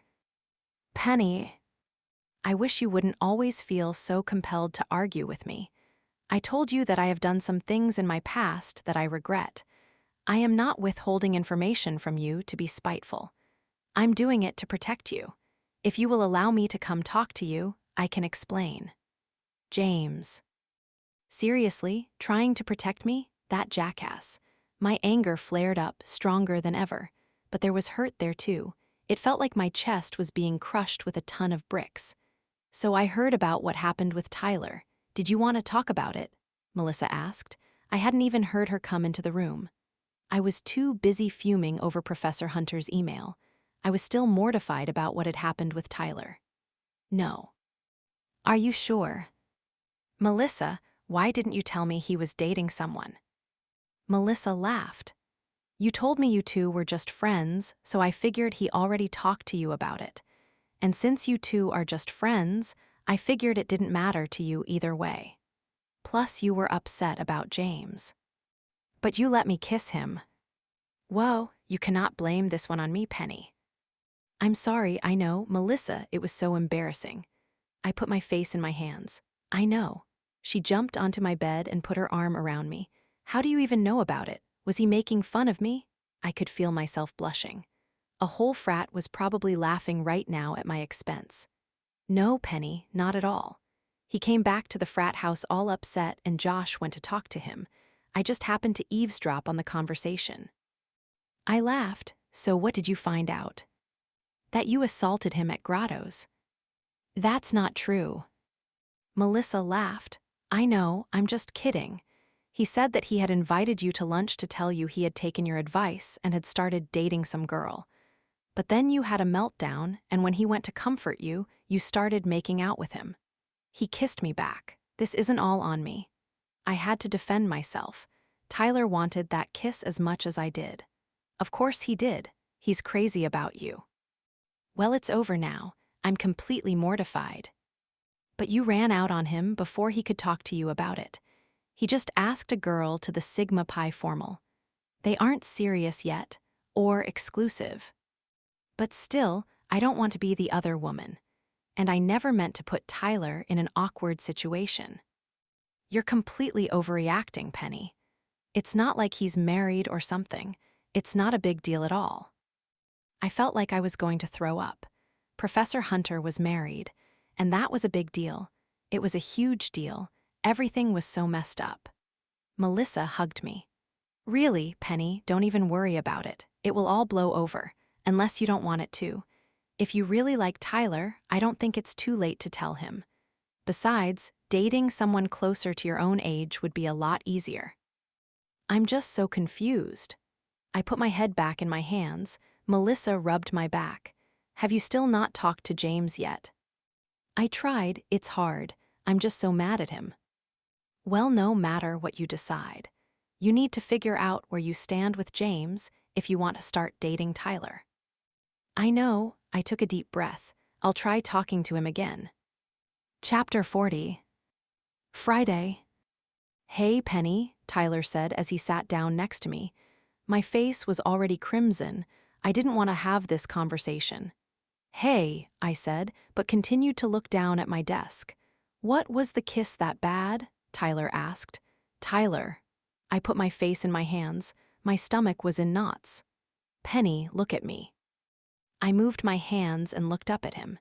He was wearing jeans and a blue t-shirt. The blue from his shirt made his eyes pop. Why was I so attracted to guys that were unavailable? Tyler, I'm so sorry. I didn't know that you had a girlfriend. I'm so sorry. Tyler laughed. I don't have a girlfriend. I only just started seeing her. Are you going to ask her to be your girlfriend? I don't know. That depends on a lot of things. I do like her. And I thought that it was what you wanted. You're very confusing, Penny. So Melissa was right. They weren't serious yet. Is it Claire? Claire. The girl who you talked to in the dining hall on steak sandwich day. You know, The well-endowed blonde girl. Tyler laughed again. No, not Claire. Her name is Natalie. I was so confused about everything, but I knew that I was jealous. You kissed me back. Tyler smiled. I can't seem to resist you, even though you've turned me down about 1,000,000 times. So you aren't mad that I kissed you? Mad, Tyler laughed. I'd only been waiting a whole month for a second kiss. I started laughing, but quickly stopped when Professor Hunter walked in. He was his usual sexy self, but he had dark circles under his eyes. He looked exhausted. There was stubble on his face. The tie around his neck was a little loose, which gave him a slightly disheveled look. He was in pain, the same pain that I was. But how could I feel sorry for him when he had caused our problems? For some reason, all I wanted was to go up to the front of the classroom and hug him, though. I wanted to comfort him. What is wrong with me? I grabbed my paper and pen and shoved them into my backpack. I couldn't stand to see Professor Hunter this way, and I didn't want to do something that I was going to regret. Tyler, I'm actually not feeling very well. Can you take notes for me? Penny, he hissed, but I was already pushing through the door. I was furious at myself for missing Professor Hunter. I drummed my fingers on my desk. Maybe Melissa was right and I should try talking to him again. It was possible that there was something I didn't understand. Hearing his side of the story, if anything, might give me closure. No, he was the one that should be apologizing, but he didn't even know what he needed to apologize for. He had too many secrets. My phone buzzed. It was probably Professor Hunter. Was he finally ready to tell me he was married? I picked up my phone and slid my finger across the screen. It was a text from Tyler. Hey, I have the notes from class. Come let me in. I smiled to myself. Here was a guy who had stopped kissing me in order to fully disclose the fact that he was seeing someone else, even though they weren't exclusive. And Professor Hunter didn't even have the balls to tell me he was married. Fuck him. I jumped off my bed and went to go let Tyler in. Tyler was standing there with a smile on his face. He was so cute. Hey, Penny. Hi, Tyler. I pushed the door open farther so he could walk in. We went up the stairs to my floor. Are you feeling better? Tyler asked as we walked down the hallway. Yeah, I'm fine. You always seem to come to my rescue. Tyler shrugged. That's what friends do. Just for the record, it's also what people who are more than friends do. More than friends, huh? Is that where you think we are? Tyler opened up my door and closed it behind us. As soon as the door shut, he put his hand on the small of my back and pulled me into him. His face was only a few inches from mine. You tell me. My heart was racing. His breath smelled minty. He was handsome, funny, and honest. This is what I need. I stood on my tiptoes and kissed him. He immediately kissed me back, more passionately than he had at Grotto's. I reached up and grabbed his hair, pulling him closer, kissing him deeply. He took a step forward and pushed my back against my bureau, pinning me in place. His hands moved to my waist. I could feel his erection pressed against me. He wasn't just what I needed, he was what I wanted. I lifted one of my legs and wrapped it around him. He quickly grabbed my ass and lifted me up so I could wrap my other leg behind him. He pressed himself harder against me. I moaned softly. He pressed his erection against me again. Tyler, I panted and wrapped my arms securely around his neck. He grabbed my ass tighter and carried me over to my bed. He placed me down on the edge of it and spread my thighs even wider as he leaned into me. I grabbed the bottom of his shirt and pulled it up his torso, revealing his abs. I swallowed hard. He quickly pulled his shirt the rest of the way off and tossed it on the ground. I let my hands slide down his muscles to the waistline of his jeans. I unbuttoned and unzipped them. He grabbed my hands. My heart was racing. Are you sure this is what you want? I don't want you to need me in my junk again. He smiled down at me. Yes, I want you. My mind was confused, but my body wasn't. He leaned over and kissed me again. His hands pushed my shirt up and over my head. He unhooked my bra and slowly pulled it down my arms. Penny, he groaned. He leaned in and kissed me again, letting his hands wander to my breasts. I tilted my hips up to him and he pressed his erection against me again. You have no idea how long I've been waiting for this, he whispered in my ear. Me too. I grabbed the sides of his jeans and started to pull them down. Have you talked to James yet? Melissa said as she opened the door. She placed her keys on her bureau without looking over at us. Crap. Who is James? Tyler asked. Melissa's head snapped toward us. Oh my God, she was staring at Tyler's abs. I had already begun pulling my shirt back on, but Tyler had only zipped and buttoned his pants. I tucked my bra underneath my comforter. I can come back later, Melissa said, but didn't turn around. Please, I said, my face turning bright red. Wait, Tyler said. Who is James? Oh my God, I shook my head back and forth at Melissa and she just stared back at us. He doesn't know about James, I mouthed to her as best as I could. James is my dad, Melissa said slowly. You call your dad James? Tyler asked. Always have. Melissa shrugged her shoulders. He's just very businesslike. But that doesn't mean he's not a good father, because he is. He's great. Tyler stared back at her. So why is Penny talking to your dad? Well, Melissa paused, but only for a moment. He's planning a joint birthday party for us, and he needs Penny's invitation list. Tyler looked at me. It didn't look like he believed a word that Melissa had said. And he shouldn't have. Lies on top of lies. So, have I made the list? Yes, I said quickly. Oh, please stop talking, Melissa. Yeah, it's going to be a Halloween-themed party since both our birthdays are in October, Melissa added. It's going to be a blast. Tyler sat down on the bed beside me. So, does this mean you two have finally admitted to liking one another? Melissa asked. I looked up at Tyler and smiled. Despite Melissa's intrusion, I did feel like Tyler and I were in a good place. Tyler winked at me and turned back to Melissa. Actually, no. I thought Penny made all her male friends take their shirts off upon entering her dorm room. Is that not a thing? Melissa said. I'm going to leave you two alone. Unfortunately, Tyler said and looked down at his watch. I need to get going. He hopped off the bed and grabbed his shirt from the floor. After he pulled it back over his head, he leaned over and whispered in my ear, "To be continued, Penny."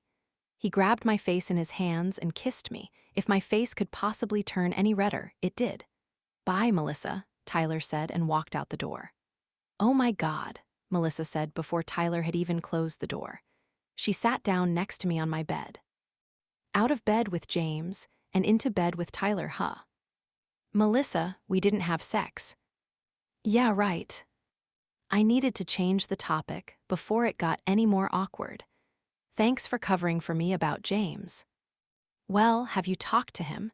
You really do need to clear the air before you move forward with Tyler. It's only fair to both of them. I know, I'm going to.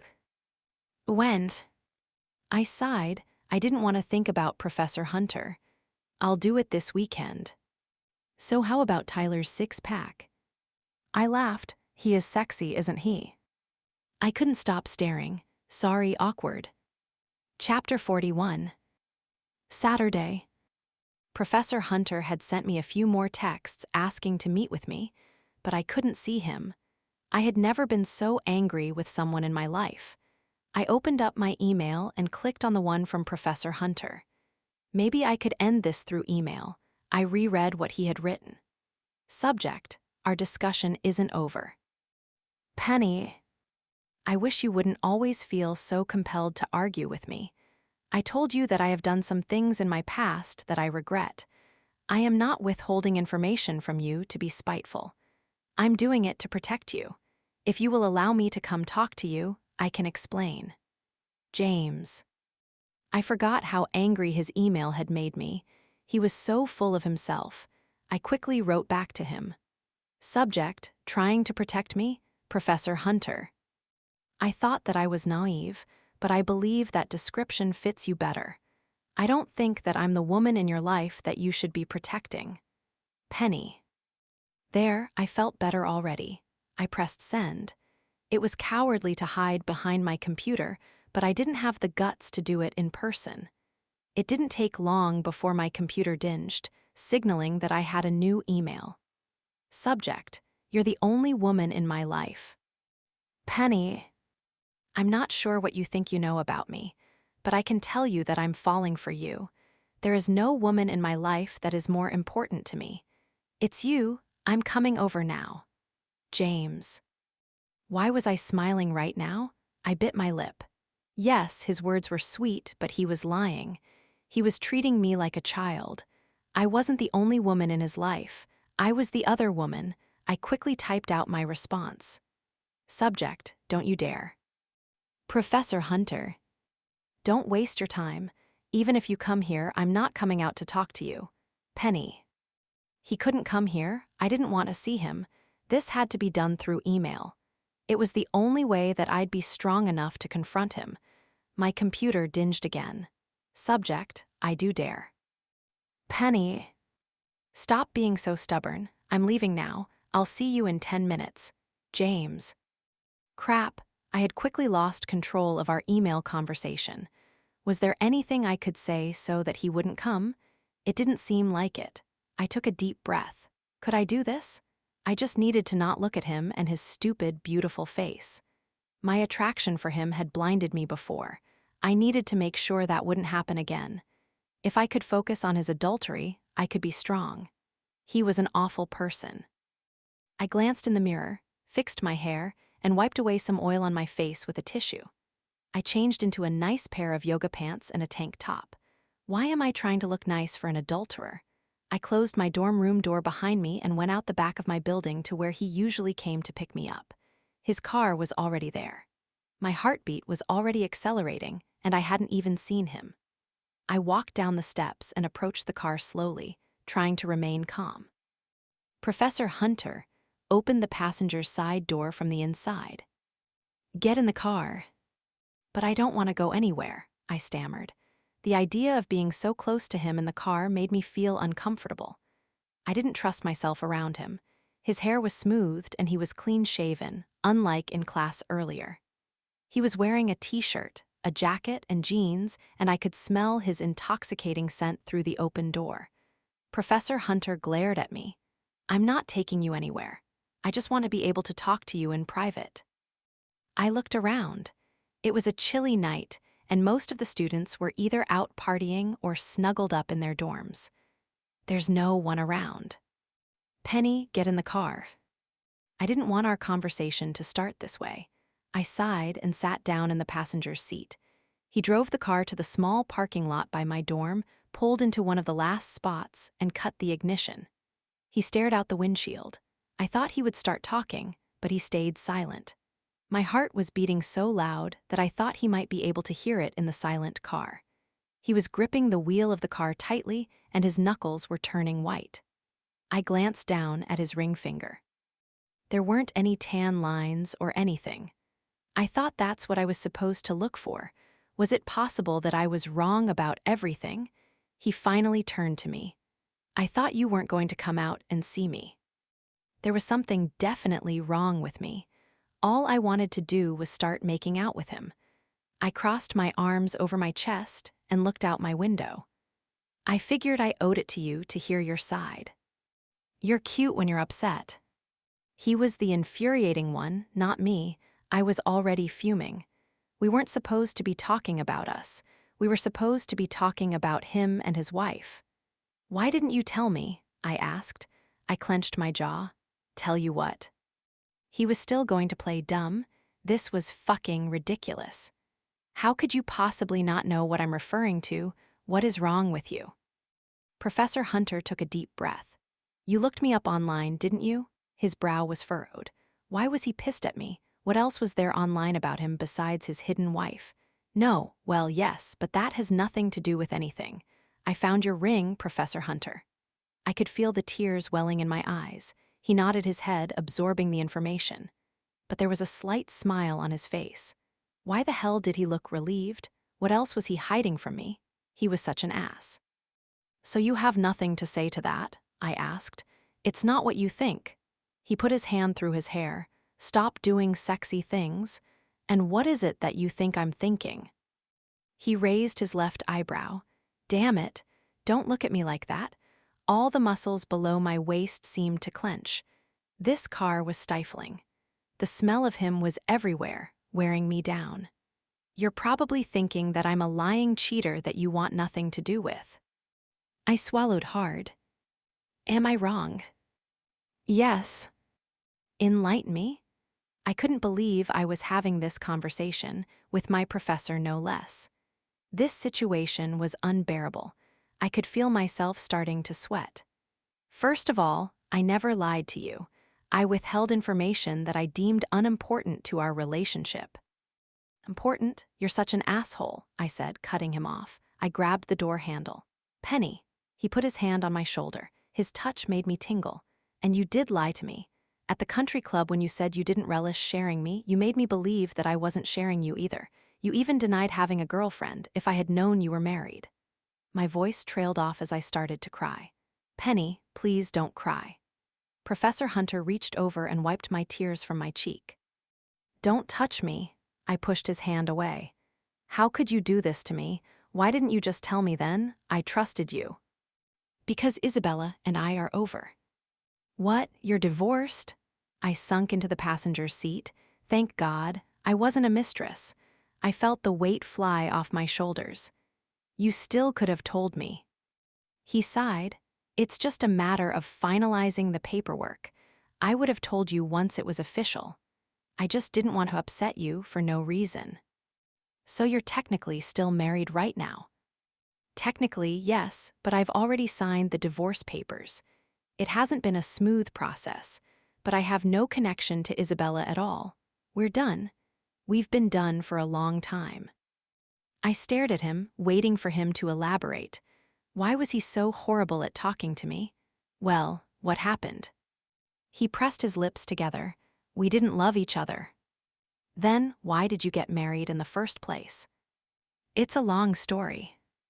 I turned toward him and pulled my legs up onto the seat. I have some time to spare.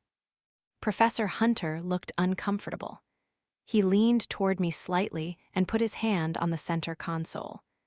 Do you really want to talk about this, Penny? All you need to know is that it was a mistake and it's over. Please, I need to know. I put my hand on top of his. I wanted him to open up to me. I didn't want there to be any more secrets between us. Professor Hunter squeezed my hand. Okay, he sighed. Isabella's parents are good friends with my parents. Ever since we were little, our parents always pushed us together, but I just never clicked with her. She was always so cold. In high school, I started dating a girl named Rachel. Whenever Rachel came over my house, my parents were completely dismissive. It was clear that they didn't think she was good enough to be part of our family. They always made her feel so unwelcome. When I finally confronted them about it, they told me that if I didn't break up with Rachel, they wouldn't pay for me to go to college. And I'm not proud of what I did. My life with them was all that I knew. I didn't want to have to be on my own. I didn't know how to live without money. I was young and stupid. Professor Hunter was looking down at my hand. He rubbed my palm with his thumb. The pain on his face almost made me start crying again. He must have loved Rachel. But I didn't feel jealous. I just felt sad for him. I wanted to climb over into his seat and hug him. I broke up with Rachel the next day, and my parents began to make it clear that I was expected to eventually marry Isabella. Isabella was the only one they would ever approve of. They said that it was in my best interest to marry someone that wasn't after my money. I was so unhappy. When I told you that I was drunk most of college, I was serious. I completely lost it. I spiraled to the bottom. But my parents just kept telling me it was what was best. So eventually, I just accepted the fact that I had to marry Isabella. Instead of worrying about it, I threw all my time and energy into the tech company I wanted to start. And when it blew up, I asked Isabella to marry me because that was the next step I was supposed to take. Before I even realized what was happening, the wedding was planned and everyone had been invited. I knew I didn't love her, but I walked down the aisle anyway. And I made promises to her. I vowed to keep those promises. And I did. I tried so hard to make it work. But she didn't love me either. She enjoyed dressing up and playing the part of my wife. Isabella loved the lifestyle, but she didn't love me. She was cold when we were alone. We barely talked. I knew she slept around. I tried to ignore it. I wanted for us to work out because our parents wanted us to be together. Neither one of us were happy. But she was still my wife, so I kept trying to make it work. I was always loyal to her. I tried to make her happy. When I decided to sell my company, she freaked out. She couldn't believe that I'd rather spend my days doing something meaningful. And she definitely didn't support my decision. It's funny, because my parents told me we should be together because she wasn't after my money. But really, the only reason that Isabella married me was because I had money. I bit my lip, so that's why he wasn't close to his parents. They had controlled his whole life. Professor Hunter had told me his story while staring down at my hand. I squeezed his hand and he turned to me. There was so much pain on his face. Failing in his marriage had clearly devastated him. Maybe not living up to his parents' expectations had devastated him more, though. "I'm sorry," I said. I cared about him. I didn't want to see him upset. He had this way of drawing me in. "No, I am. I should have told you. Being here teaching, being with you, this is what I've been missing. I don't want this to mess up what we have." I looked into his eyes. He was so sincere. He rubbed my palm with his thumb. His light touch sent shivers down my spine. "I've always been told what to do. I've never had to make choices, but I chose you. And when I walked into my bedroom and you were gone, it hurt like hell. My whole life has been painful, living in a way that I didn't want to live. But nothing was as painful as you leaving and not talking to me. Seeing you in class was torture. I couldn't see you either. That's why I left class today. I could see that you were feeling all the pain that I was feeling. I've never been so heartbroken." He leaned over and took my chin in his hand. "Don't do that to me again. I'll tell you whatever you want to know. No more secrets."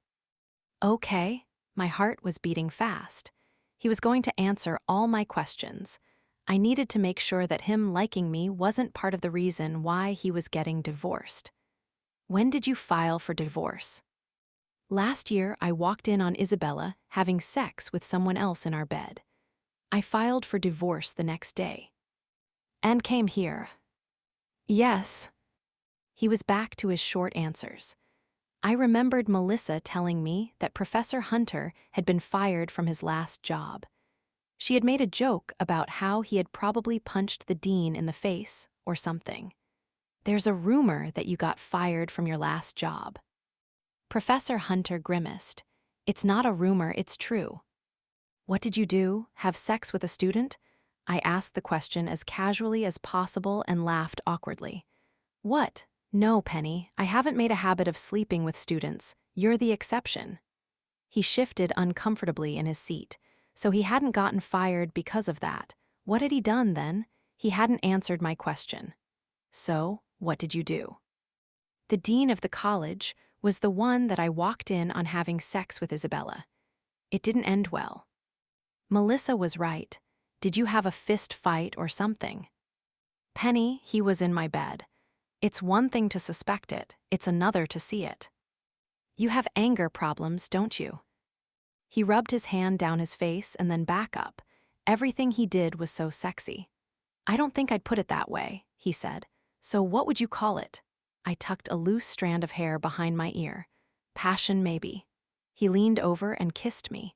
Any leftover anger I had disappeared when his lips touched mine. I grabbed the collar of his jacket and pulled him closer to me. I wanted to make him forget his pain. He stopped kissing me for a moment and stared at me with his piercing brown eyes. "God, I missed you," he whispered. "I missed you too." He leaned over me and pushed a button. My seat began to slowly recline. He started to move over the center console and his ass hit the horn. I started laughing as he straddled me. He silenced me with a kiss. His hand slid from my cheek, down my neck, and onto my breast. He squeezed it hard before letting his hand wander down to the waistline of my yoga pants. "Professor Hunter, you said there was no one around. Shouldn't we go back to your place? You tortured me for almost a week, Penny. I'm not waiting another second. Switch places with me." I ungracefully slid to the side and got on top of him, bumping into the door and dashboard as he laughed at me. "Ow," I muttered. He placed a kiss on my lips as he slid my yoga pants and thonged down my thighs. Every inch of me felt alive with temptation. Professor Hunter really wasn't a bad man. He was still who I had fallen in love with, and I wanted him. I wanted him so badly. I slid off my shoes and kicked off my pants as he pushed his jeans and boxers to the floor of the car. His massive erection had already sprung to life. I leaned over and kissed him. Without hesitation, he grabbed my hips and pulled me down onto his length. The sensation of him filling me made me gasp. I pressed my hand against the passenger window. "Don't put me through that again, Penny."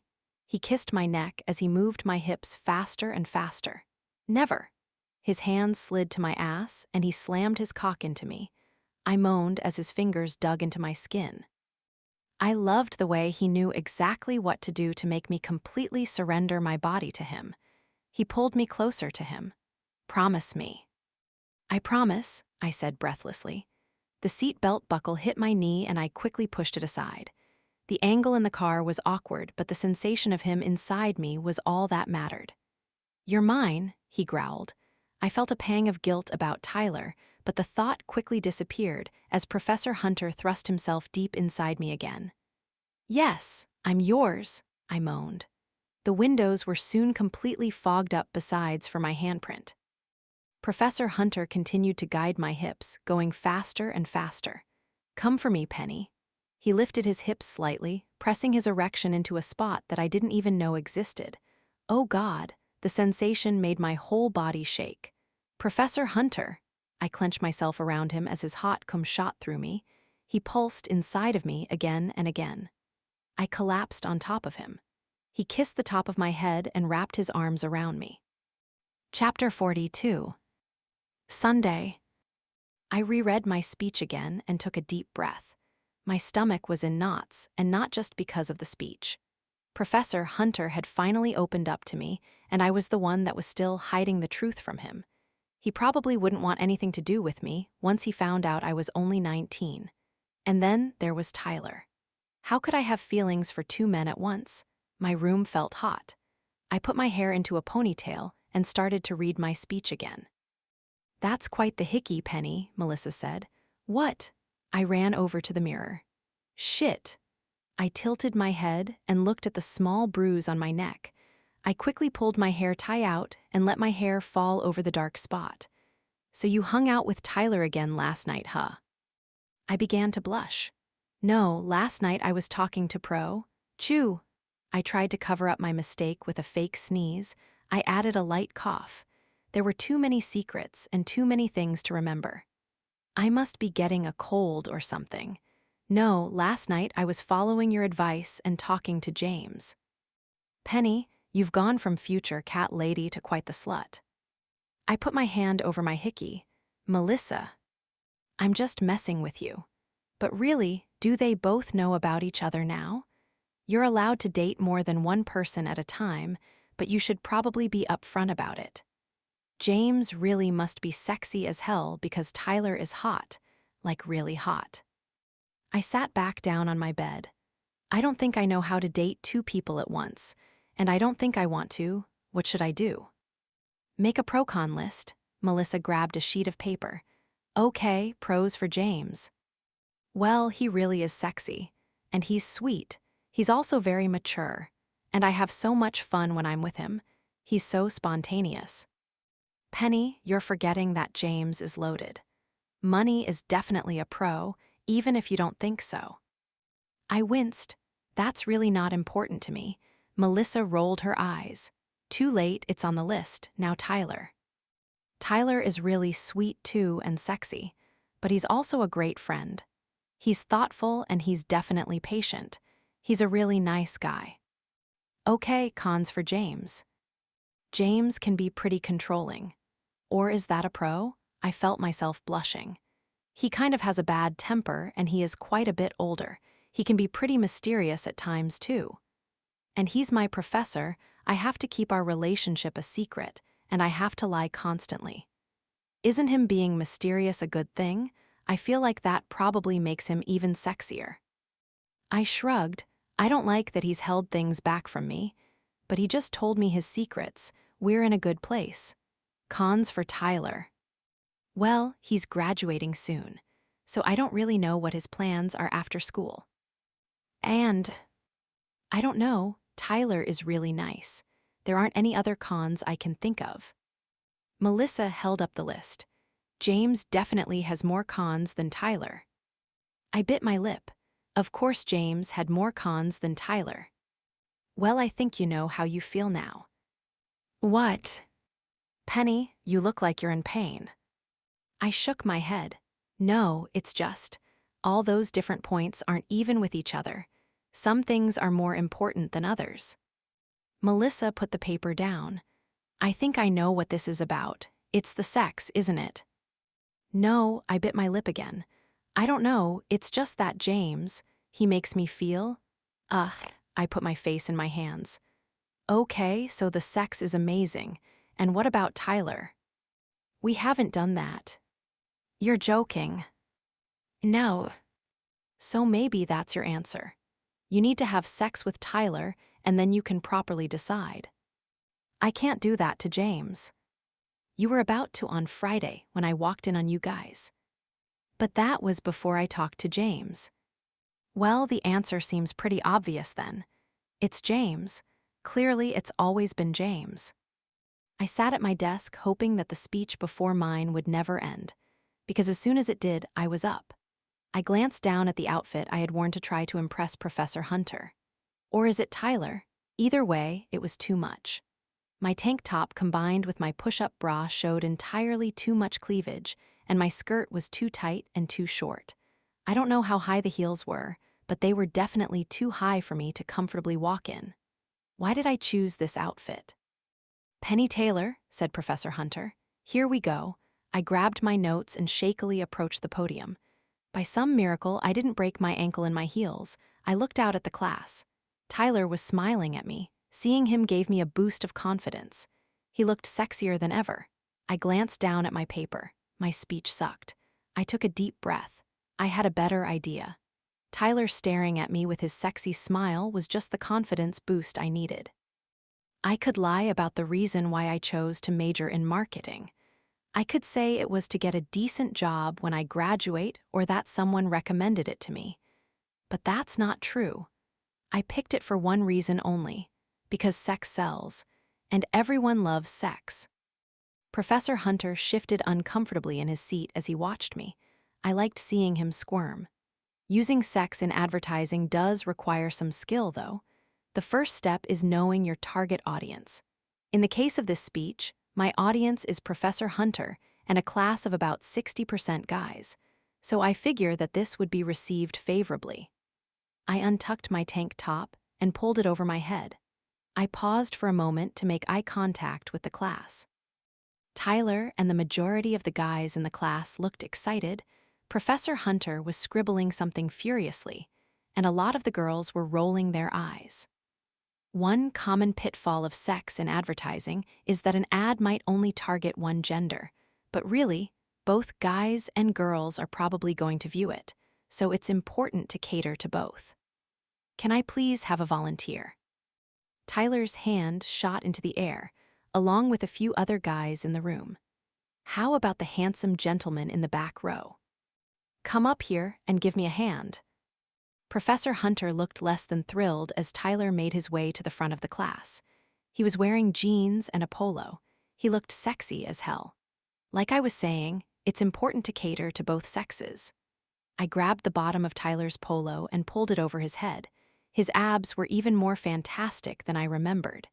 Isn't this more appealing, girls? I asked, and the girls in the audience definitely seemed to agree. Professor Hunter, on the other hand, did not. His eyebrows were lowered more than ever before. I wanted him to know what it felt like to have to share me, and I wanted Tyler's hard cock inside of me. I was aching for him and only him. Another consideration when using sex in advertising is to decide how explicit to make it. I grabbed Tyler's hand and brought it to my lips. I lightly bit the tip of his index finger. Tyler gulped. I slowly slid his finger in and out of my mouth. There was fire in his eyes. He was going to fuck me harder than I had ever been fucked. Professor Hunter cleared his throat. I think this speech is running a bit long, Miss Taylor. Length is important. Sometimes you just need to give your audience exactly what they want. I unbuttoned and unzipped Tyler's pants. He pushed his jeans and boxers to the floor and stepped out of them and his shoes. Despite everyone watching, Tyler had a huge erection. Huge. It was even better than I had imagined. He was completely naked, waiting for me, wanting me. I had never seen anything sexier in my life. I turned to the class. All the girls were staring at Tyler. But they couldn't have him. He was all mine. Take your clothes off, one of the guys in the class yelled. I took a deep breath. Are you sure you want to do this, Penny? A quick glance down at Tyler's throbbing cock helped me make up my mind. Yes. Miss Taylor, you shouldn't be doing this, Professor Hunter said, interrupting my train of thought. What, like I shouldn't have Googled you? Professor Hunter looked furious. Good. Thanks for the distraction, because that reminds me, distractions are a big problem for advertisers. So, sometimes delayed gratification is not ideal in advertising. You need to nail your point home. I reached back and unhooked my bra. Then I let the straps slide down my arms, revealing my breasts to everyone in the class. I flung it in the direction of Professor Hunter before sliding my skirt and thong down my legs. My heart was beating out of my chest. Before today, only 2 guys had seen me naked. Now an entire class was watching me, no going back now. I looked over at Tyler and bit my lip. He got the message. He trailed his hands over my breasts and down the front of me. His fingers sunk inside of me. You're so wet, baby, he whispered in my ear. You've been wanting me for so long. I dipped my head back, letting him tease me with his experienced hands. That's enough. Professor Hunter stood up and slammed his fist against the desk. I do appreciate your input, Professor Hunter. In fact, I've learned that audience input is very important for marketing. That's why they have focus groups. So let's have a focus group right now. By a show of hands, who wants Tyler to fuck my brains out? Professor Hunter's hands were balled in fists, and both stayed firmly on his desk. The rest of the class had a different opinion. Every guy in the class raised their hand, and even a few girls did. It looks like you're in the minority, Professor Hunter. I turned to Tyler. His eyes were ablaze. Just the look he was giving me left me wanting. Fuck me, Tyler. As soon as the words left my mouth, Tyler lifted me in his arms and I wrapped my legs around him. I'll show you what it feels like to have a real man inside of you. He pushed my back against the chalkboard and slammed his thick, hard cock inside of me. Yes. He slid his length in and out of me. Is this what you want, Penny? Is this what you've wanted this whole time? Yes, Tyler, I've always wanted you. I've never stopped thinking about you. I grabbed a fistful of his hair and brought his face to mine. I kissed him hard, letting my tongue collide with his. He continued to slam his cock into me faster and faster. I ran my hands down his biceps. His muscles tensed under my fingers. Faster, I screamed. I couldn't get enough of him. I wanted more. He pumped faster for a few more seconds and then pulled out. Tyler, I panted. I need you, please. God, I need you. I know you do. He turned to the class. Where should I fuck her next? Tyler asked the other students. At the podium, a few people said in unison. Put your hands on the podium, you little slut, he demanded. I walked back over to the podium and followed Tyler's instructions. I arched my back and looked over my shoulder at him. By the time I'm done with you, you're going to forget anyone else has ever been inside of you. I'm going to claim your pussy. You're going to scream my name in the middle of the night. You're never going to get enough of me. Please, I begged. I ached for him. I wanted his cock to fill me again. Sex does sell. It's the only thing that sells. He grabbed my hips and thrust himself deep inside of me. Yes, I screamed. He went faster and faster. Oh, Tyler, I couldn't take any more. Nothing had ever felt this good. The podium screeched forward from the impact of his pounding. The pleasure was so intense. Scream my name louder, baby. Let the whole class know who owns you. I want everyone to know that you're mine. Tyler, I screamed at the top of my lungs. Chapter 43. Monday. I woke up panting, an intense orgasm washing over me. My body was trembling. What the fuck was that? My sheets were slightly damp from sweat. Had I seriously just orgasmed from a dream? I reached down and felt my wetness. I moaned slightly at my own touch. What the hell is wrong with me? I sat up in my bed. It was just a dream, right? Oh my God. I looked at my phone. It was still Monday morning. Speeches didn't start for an hour. My heart was pounding. I took a deep breath and tried to slow my pulse. Melissa had just gotten in my head about having sex with Tyler. That was all. But that dream was so intense. And hot.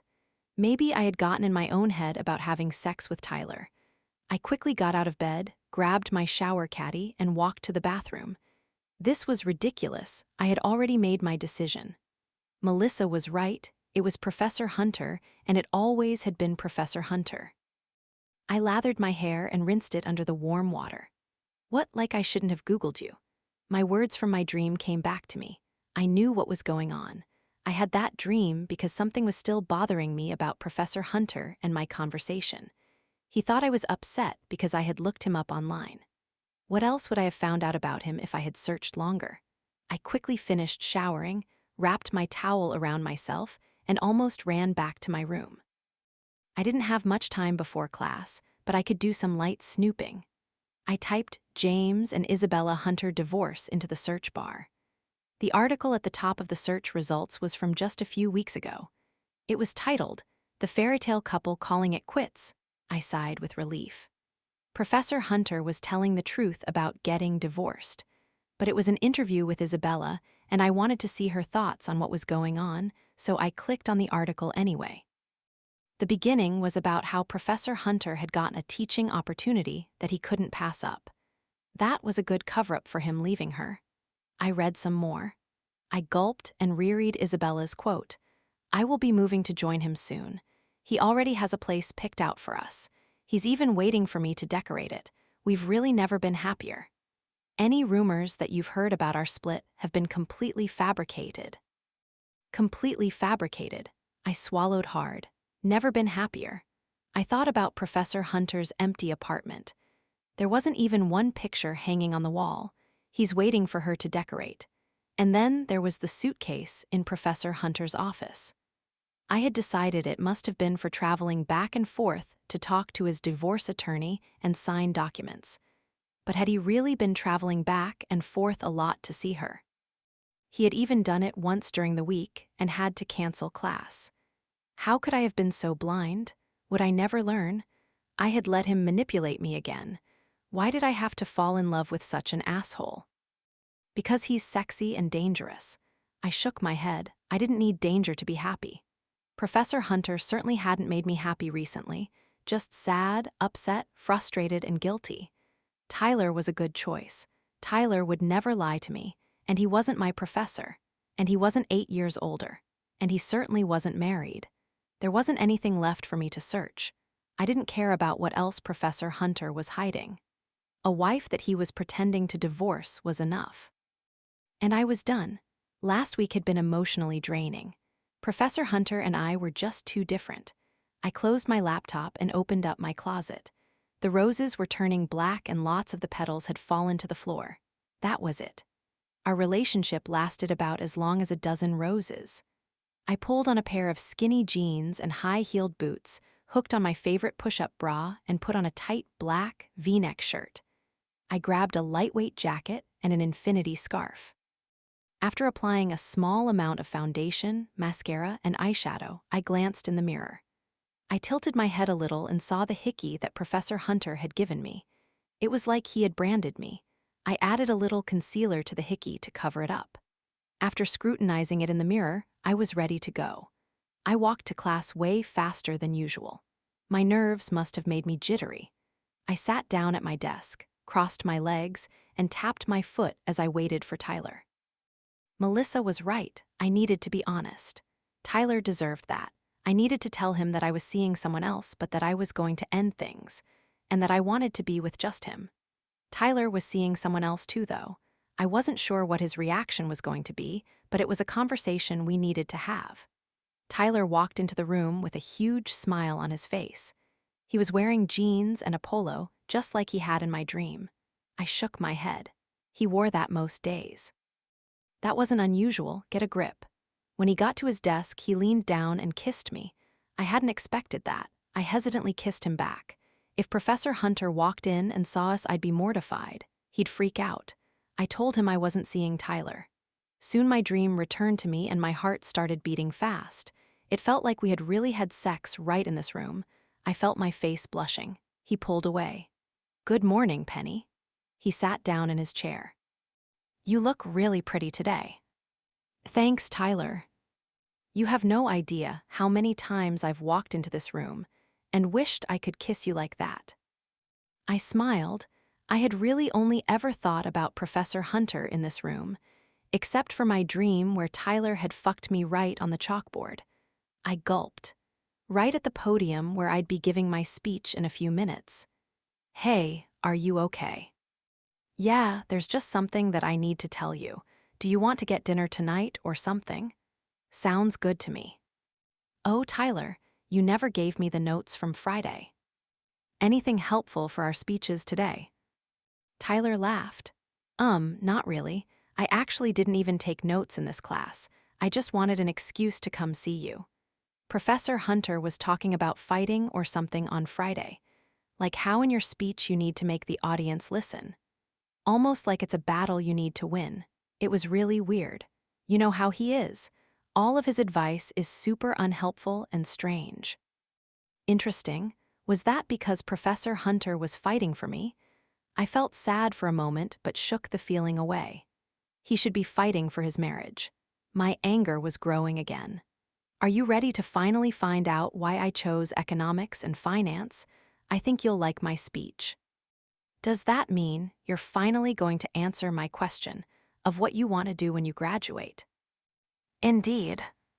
Professor Hunter walked in and I couldn't even help but turn my attention to him.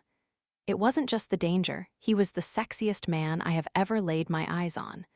Why does he have to be so unbelievably sexy? He was wearing a crisp suit that hugged his body perfectly. He locked eyes with me and smiled, but his expression immediately changed. He could probably sense how angry I was. His eyebrows lowered and he suddenly looked brooding. "That's right. I found out that you were lying to me again, you asshole." Professor Hunter cleared his throat.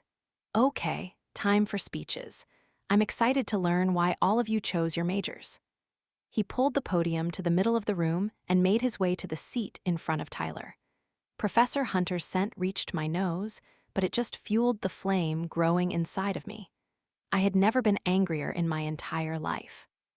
"Adam Zabik, you're up," Professor Hunter said once he had pulled out his papers to grade the speeches with. Adam and a few other people went, and then it was my turn. Penny Taylor. My name seemed foreign in Professor Hunter's voice. I was used to him saying Penny in a seductive, sweet way. "Good luck, Penny," Tyler said with a smile. Professor Hunter seemed to tense at Tyler's words. Good. I wanted Professor Hunter to be as upset as I was. It would serve him right if I really did fuck Tyler in front of the class. "Thanks," I said and stood up. I walked past Professor Hunter and slowly to the front of the room, making sure not to trip on anything. I knew you were supposed to envision the audience naked, but in my dream they had all seen me naked. Certainly my speech today would be less embarrassing than that, but it hadn't really been embarrassing. It had been insanely sexy. I held the sides of the podium. Everyone was staring at me. It was like they knew what I had dreamt. Tyler was even smiling at me, and Professor Hunter looked angry. I looked down at my speech. No, I had something else to say. The same courage from my dreams suddenly washed over me. I locked eyes with Professor Hunter. The anger continued to swell to the surface. Something seemed to snap inside of me. Fuck him and his stupid, beautiful face. Someone cleared their throat. Shit, how long had I been standing up here? I am currently majoring in marketing, and for some reason, I'm having a really hard time remembering why I chose it. I picked up my paper in my hand and waved it around. I have a whole list of reasons on here why marketing is a great major, but I'm not sure how much of that I can believe anymore. Because sometimes you think you know something, but actually you have no idea what it's really like. Marketing is like that. It's a complete lie. I mean, we're all taught that marketing is sexy, right? I blushed, remembering my dream. But it's really not. Marketing is ugly on the inside. Hideous, really. I looked at Professor Hunter. He was fuming. It looked like he wanted to yell at me. Good, screw him. I wasn't even close to being finished. My anger was bubbling over and I couldn't stop it now. Marketing lures you into getting something that you don't really need or want. A product can't cheat on you. A product can't lie to you. But a marketer can. And a marketer doesn't blink an eye when they lie and cheat. They hook you in and sell you awful products that you don't even want. You know what? I'm actually thinking about changing my major because of this assignment.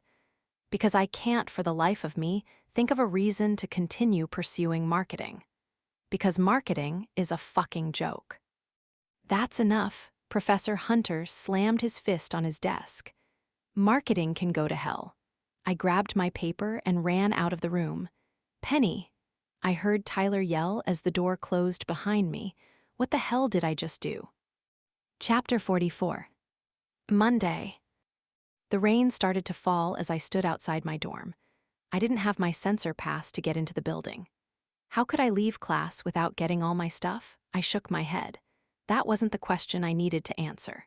More like, how could I give a speech filled with strange metaphors about Professor Hunter and marketing? My anger had just boiled over. It had almost been as bad as my dream. The whole class must think I'm completely insane. Geez, am I insane? Everything was a complete disaster. I wasn't even sure what I had said in my speech, but I was pretty sure it was time to drop the class. Was it past the deadline yet? There was no way I could ever face anyone in that class ever again. I had acted so immature. I wanted to know what Professor Hunter was thinking. I took a deep breath. What is Tyler thinking? The light rain felt good against my flushed face. I closed my eyes and tilted my head toward the sky as I leaned against the brick wall. No one was coming in or out right now because it was during class. I was going to have to wait for a while. It wasn't too late to go back and grab my bag, but I couldn't make myself do it. My speech was supposed to be why I chose the major that I did. I had ended it with marketing can go to hell. I would never live this down. Finally, someone came out of my dorm building. The girl gave me a weird look, probably concerned that I was a crazy homeless person trying to break into the building. But I was able to quickly grab the door handle before I got locked out again. I ran into my dorm and up the stairs. Melissa didn't have class right now, so our room would be unlocked, but she'd be in our room. Could I face her? All I wanted to do was bury myself under the covers of my bed. I slowly opened the door. Melissa was on her feet and running over to me right away. Tyler just texted me. What's going on? I was sick of the lying and the secrets. I burst out crying. Melissa gave me a big hug. Penny, what happened? Tyler said you ran out of class during your speech. It was worse than that. I pulled away from her. Melissa closed the door. Sit down, tell me everything. And I wanted to. I so badly wanted to tell her about dating my professor and then finding out that he was married. And why couldn't I? I trusted Melissa. She was my best friend. I sat down on my bed and she sat down next to me. She rubbed her hand on my back. Why couldn't I seem to tell her? Professor Hunter had broken my trust. I could break his too. I put my face in my hands. No, I couldn't. Despite everything, I still loved him. I just lost it, Melissa. I don't even know what I said during my speech, but it definitely had nothing to do with the topic. I thought you wrote your speech yesterday. You didn't even seem nervous. I wasn't nervous. I just got so mad and snapped. But why? Melissa's phone buzzed. She gave me another hug and hopped off the bed. Look, Tyler's here. He brought you your stuff that you left in class. I'm going to head out and give you two some privacy. I wiped my tears away and looked up at her. We can talk later, okay? Penny, it can't possibly be as bad as you seem to think. She grabbed her backpack. I'll see you later, and I'll pick up Chinese takeout after my classes are over. Thanks, Melissa, I sniffed. I grabbed a tissue from my desk and blew my nose. She smiled and left the room. I blew my nose again. What was I going to say to Tyler?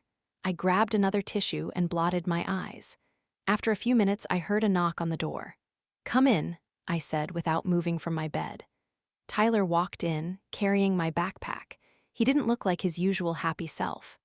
That was quite the speech, Penny. I groaned. I don't know what happened. I completely lost it. He walked over to me. I thought he might hug me or try to kiss me, but he just dropped my backpack on my chair and stood there and looked at me instead. Finally, he spoke. "I didn't have Melissa's number. I used your phone to text her so that I could let her know I had gotten your bag. I didn't want you to worry." He pulled it out of his pocket, put it on my desk, and slid it toward me. His eyes were locked on mine. God, does he know about Professor Hunter? Why hadn't I changed his name to James in my phone? "Do you want to tell me who your speech was about, or should I try and guess?" I gulped. "My ex." "Now, is that the same ex as it was when we first met?" He shoved his hands in his pockets. He looked so pissed. And he should be. It was awful for me to sneak around with Professor Hunter behind Tyler's back. He definitely knew. "Tyler, that's what I wanted to talk to you about at dinner tonight. It's true, I had started seeing someone else. But it didn't work out. We're done. I'm going to end it. I was going to tell you." And why do I find that hard to believe? It's true, it's over. I could feel the tears welling in my eyes. "Tyler, you have to believe me. You told me you weren't ready to see anyone because you were still getting over your ex. So I guess what you meant by that is that you just didn't want to date me." "Tyler, that's not what it was at all. Remember when we were watching The Princess Bride together, and I asked you why Buttercup was always so mean to Wesley?" "Yes." "You said that it was because she didn't realize that she loved him yet." "I know." I bit my lip. Tyler laughed. "You know, I convinced myself that was what was happening between us. That one day you just wake up and realize that I was perfect for you. Tyler, I really like you. But it's never just us. You never liked me enough to date just me. I'm always competing with someone." "No, there's no one to compete with. Tyler, it's just you." "Penny," he laughed. He was shaking his head back and forth. He looked down at his sneakers. "It wasn't just one kiss, was it?" "What?" My heart was racing. "With that professor?" "Your answer to the most scandalous thing you've ever done." "You read my texts." "Penny, I would never invade your privacy. I didn't read your texts. But when I went to text Melissa, Professor Hunter tried to call you." I swallowed hard. "No, it wasn't just one kiss. You were dating Professor Hunter this whole time." "Yes, I was, but I'm not now. I'm sorry I couldn't tell you. He didn't want me to tell anyone. We'd both get in trouble." He nodded his head. "Look, I just wanted to make sure you got your stuff. I'm not here to give you a lecture about how it's wrong to date your professor. I'm just gonna go. I'll see you in class, Penny." "Tyler, please don't go. You don't understand. I met him before I even knew he was a professor. Everything was just so complicated. I should have told you that I was seeing someone, though. I'm sorry." "Penny, you're not the person that I thought you were." He opened up the door and walked out. Chapter 45. Monday. I pulled my knees into my chest. Tears ran down my cheeks. Tyler hated me. His rejection stung worse than I ever imagined. I didn't just like him, he was also one of my closest friends, and I had ruined everything. I was mad at Professor Hunter for not being honest with me, and I had done the same thing to Tyler. I deserved to be hated. I wasn't the person that I thought I was either. I had fallen in love with a married man, and I had strung Tyler along for far too long. Who had I become? I lay down in my bed and pulled my comforter over myself. I felt so cold.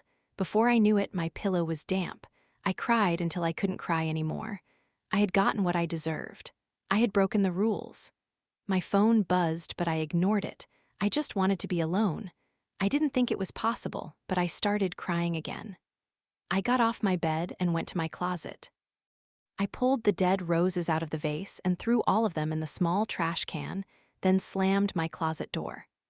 I grabbed the single rose that Tyler had given me from my desk and threw it down on top of the others. I opened up the fridge. A pint of Ben and Jerry's Chunky Monkey was waiting for me. It was soft from being in the small, weak freezer portion of our mini fridge, but that wasn't going to deter me.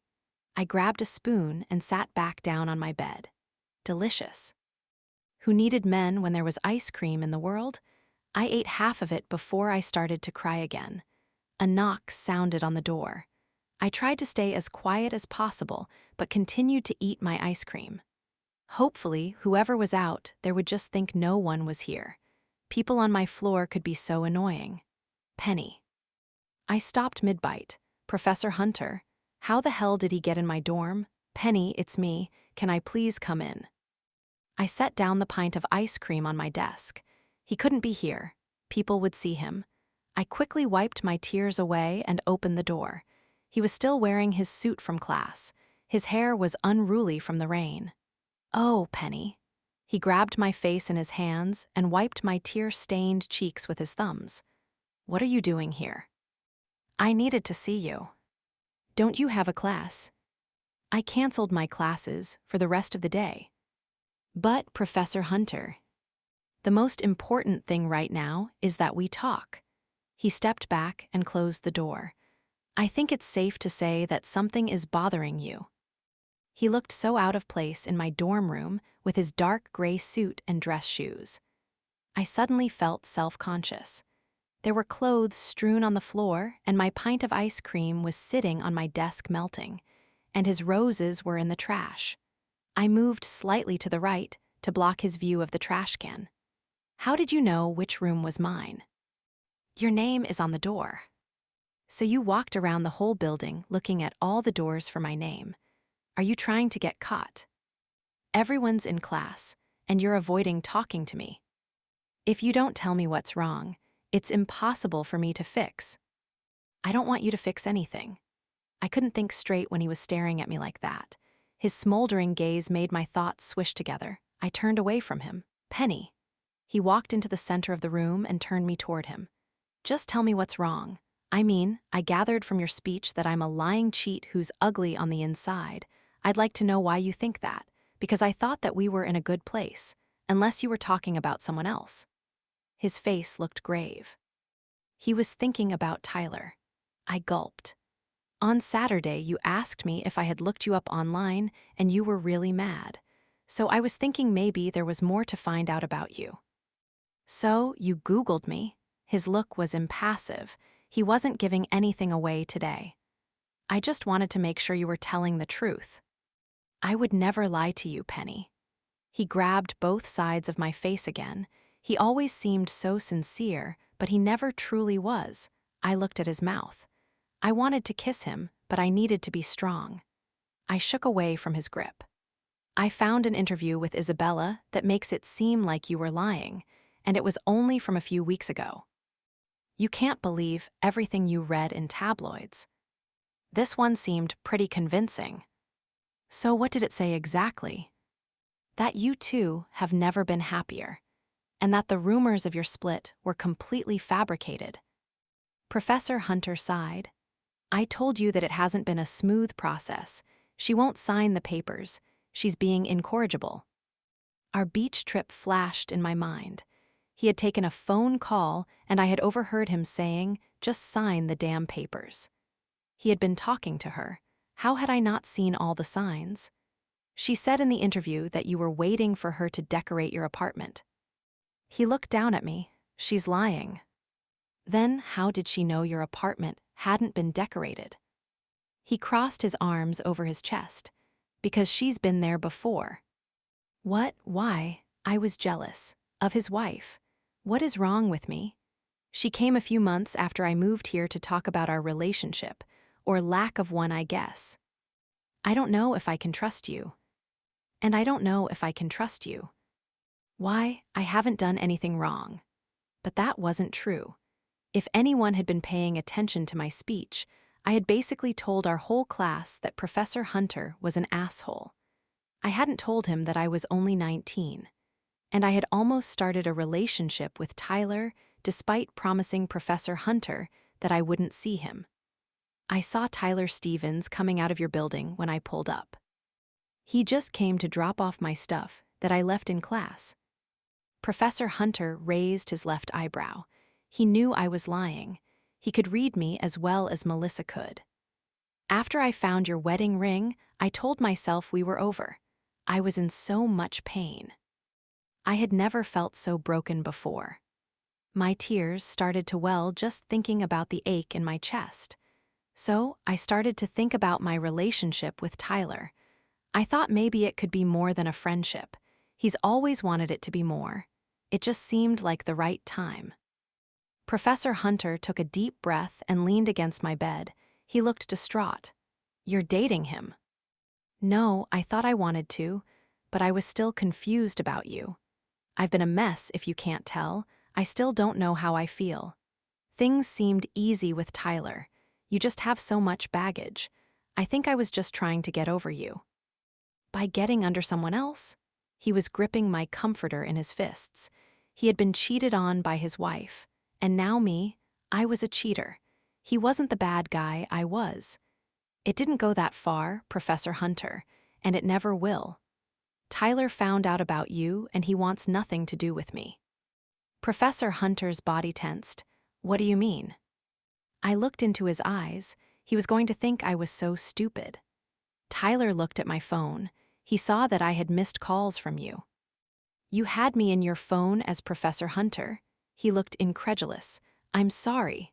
I wanted to cry again. "I don't think he'll tell anyone." Professor Hunter pulled me into his chest. I could hear his heart beating, slow and steady. Now he knew about Tyler. It was time for him to leave my dorm thinking I was an awful person too. "Can I walk you out?" I asked. He pushed my shoulders back slightly and looked down at me. "You want me to leave?" There was so much pain on his face. "No." "Then I don't want to go." "But I broke your trust. I had told you Tyler and I were just friends." "And you were just friends when you told me that. I broke your trust by not telling you about my marriage, even though I never said I wasn't married." So neither of us lied, but we both hurt each other. Professor Hunter nodded his head. "Then I guess we're even." A sly smile crept across Professor Hunter's face. "Penny, you're hard to control, and I'm used to being in control." I gulped. I knew he was. The way he touched me, the way he could make my body react to him, he was always in complete control.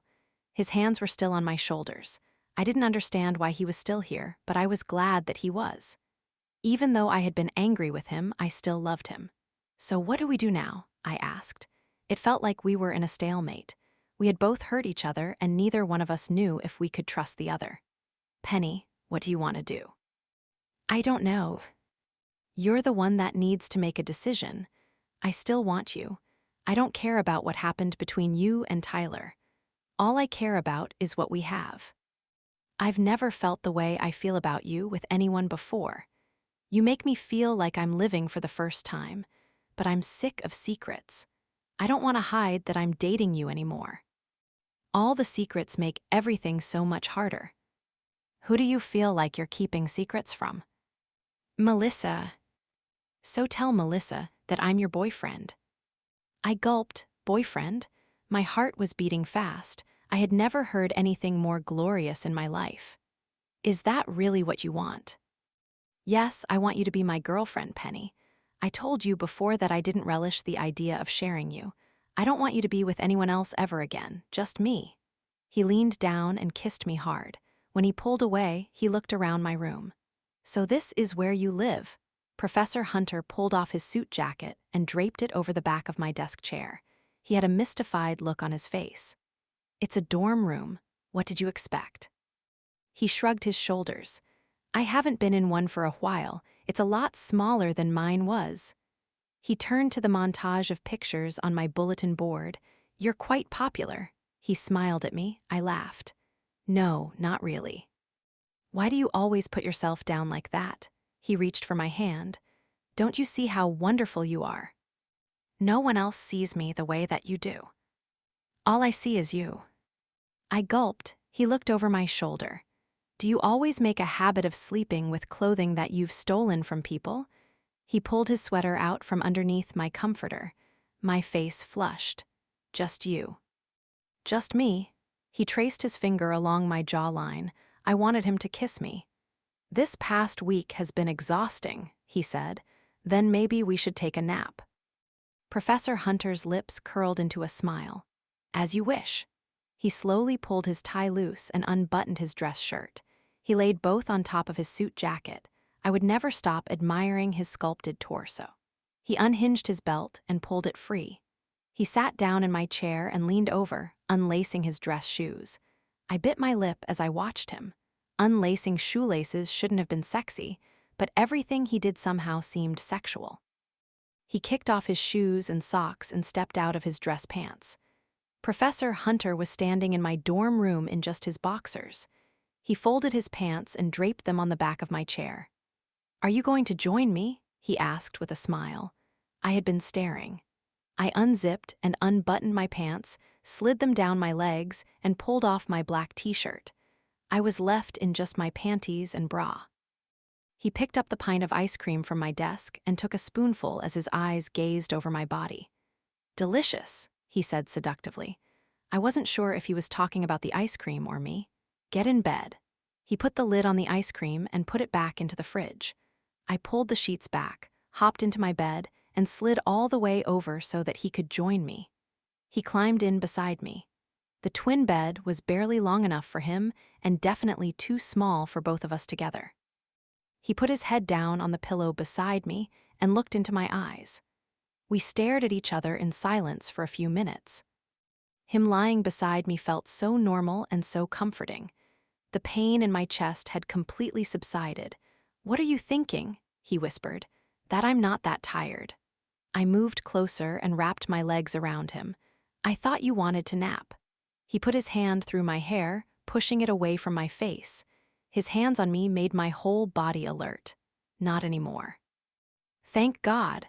He pulled me to him and placed a kiss on my lips. Chapter 46. Monday. I groggily opened my eyes. Professor Hunter and I were still intertwined on my bed. I took a deep breath, ensconced by his heavenly scent, then slowly unwound myself from him until his face was a few inches from mine. He looked so peaceful as he slept. I hadn't realized how much pain I was causing him.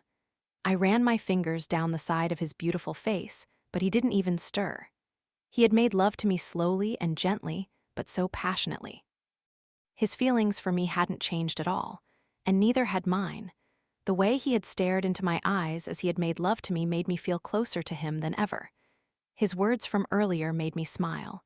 He didn't want me to be with anyone else ever again. I was his. He hadn't said it, but I knew that he loved me, and I loved him.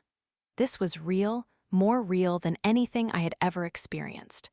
I ran my fingers down his neck and traced his clavicle. He blinked and slowly opened his eyes. "Hey," he said and smiled at me. "Hey, yourself. Were you watching me sleep?" Not in a creepy way, though. He laughed. "I didn't think it was creepy until you said that it wasn't. Now I'm not so sure." He reached over and tucked a strand of hair behind my ear. "Did you sleep well?" "Your bed is extremely uncomfortable." "You get used to it." He raised his left eyebrow skeptically. "But I do find it easy to fall asleep next to you. You're the only person that seems to be able to make me relax." His hand slipped down my back and he grabbed my ass. I laughed. "Melissa is going to be back soon." "Did you want me to stay and introduce myself?" "I don't really want you to leave, but I think it's better if I tell Melissa alone." "Are you kicking me out?" He had a playful grin on his face. "It's nothing personal." He placed a kiss on the tip of my nose and got up. I loved seeing him standing naked in my dorm room. After bumping into him in the coffee shop, I never would have thought I'd ever see him again, let alone date him. He pulled on his boxers and pants. When he put on his shirt, I got up and slowly buttoned it for him. He smiled as he watched me. After buttoning one of the last buttons, I pulled his collar and brought his lips to mine. "You're making it hard for me to leave," he said after a soft kiss. I laughed and let go of his collar. I quickly dressed as Professor Hunter laced his shoes. Once his tie was tied, he looked around my room again. He eyed the roses in the trash.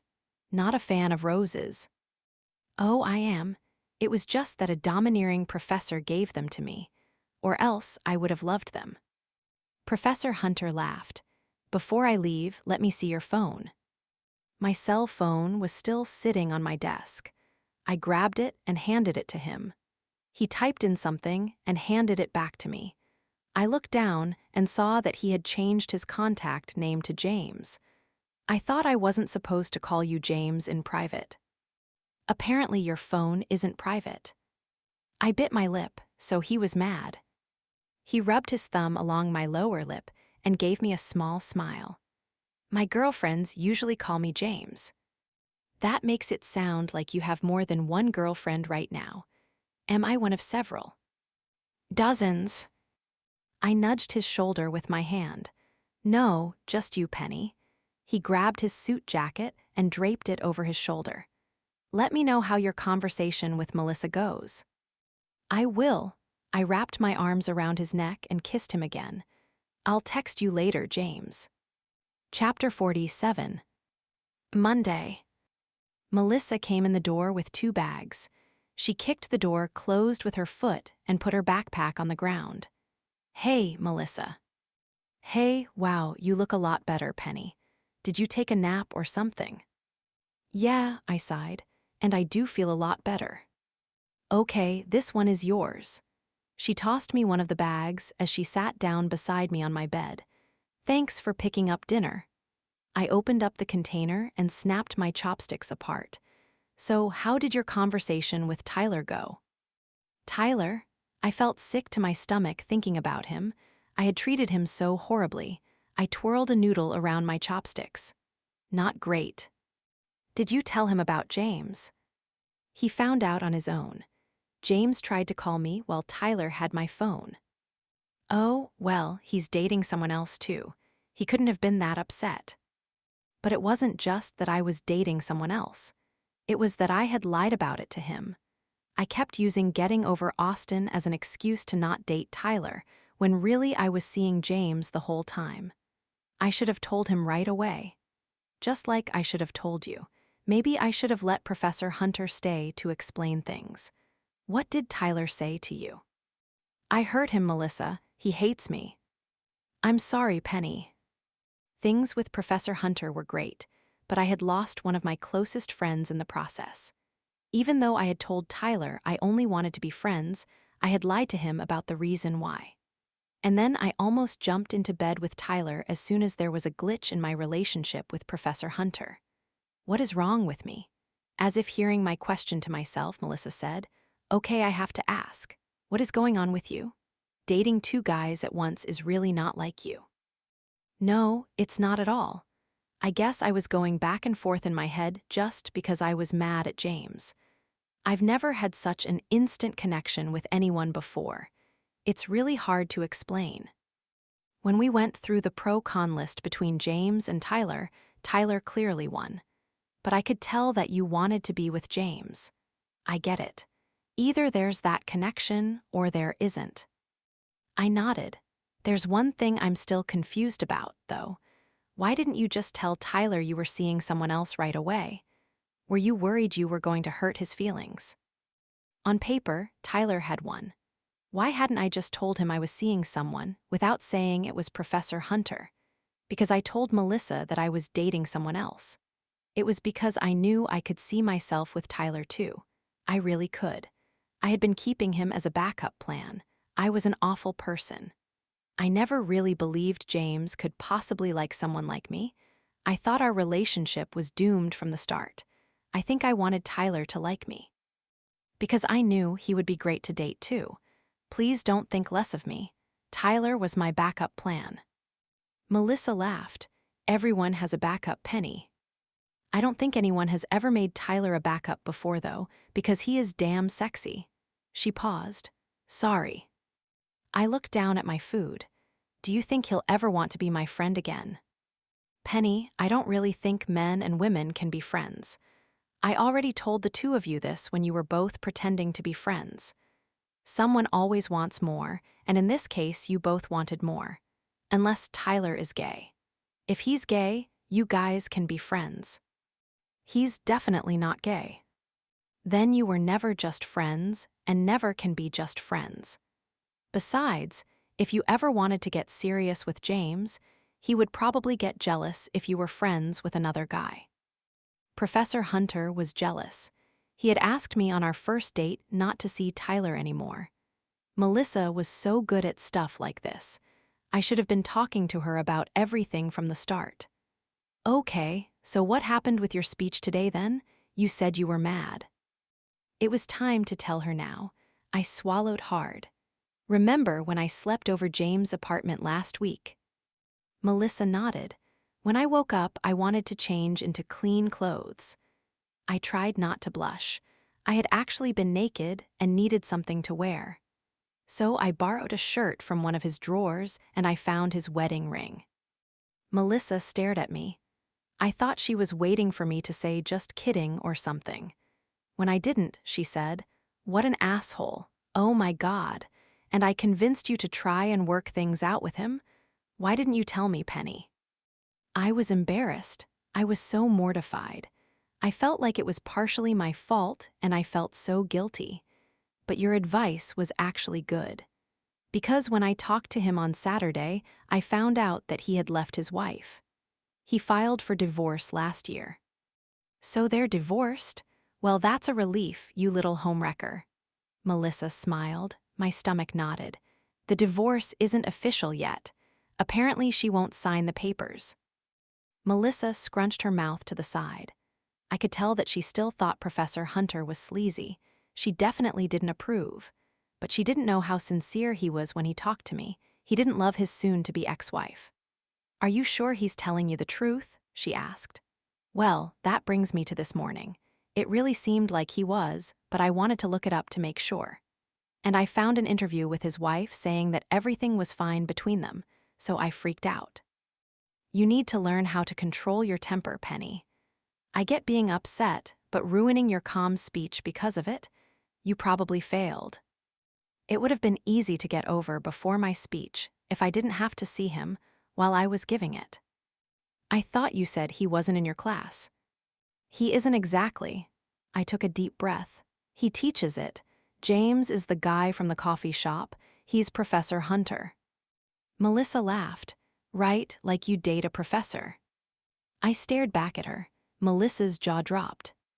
You're shitting me, Penny. Ever since meeting him in the coffee shop, I couldn't stop thinking about him. And seeing him in class 3 times a week made it impossible to get over him. Melissa just stared at me. I wanted to tell you right away, but if anyone found out, we might get in trouble. And he came over today after my meltdown in class. He promised me that he was telling the truth about his wife.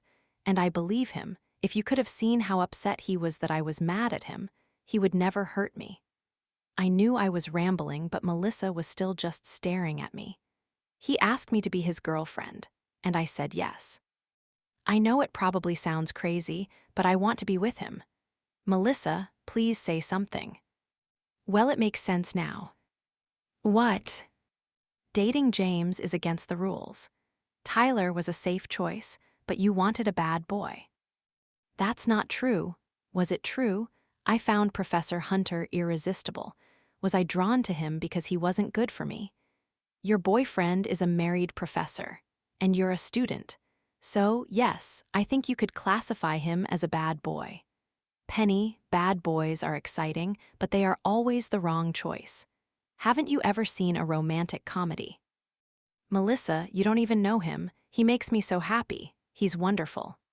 And sexy and dangerous. Oh my God, I've fallen for a bad boy. He makes you miserable, Penny. You've been a mess this whole past week. I've never seen you this upset and crazy before. Because I love him, and I was heartbroken when I thought it was over. I'm sorry, I am. I don't want to be judging you, but... Then don't, just be happy for me. Melissa scrunched her face to the side again. I'm sorry, I am happy for you, so you really love him, huh? Yes, I smiled. I need to meet him. Okay, you can definitely meet him now. He almost stayed today, but I told him I needed to talk to you first. Thanks, I would not have appreciated being blindsided with this. I can't believe you're dating your professor. And you can't tell anyone, Melissa. That's going to be hard. Trust me, I know how hard it is. I can't even tell Josh. Hopefully, he doesn't already know.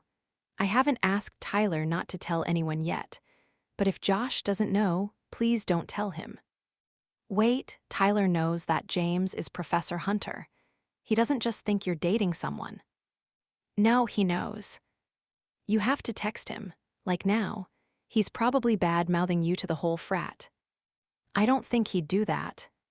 Text him, Penny.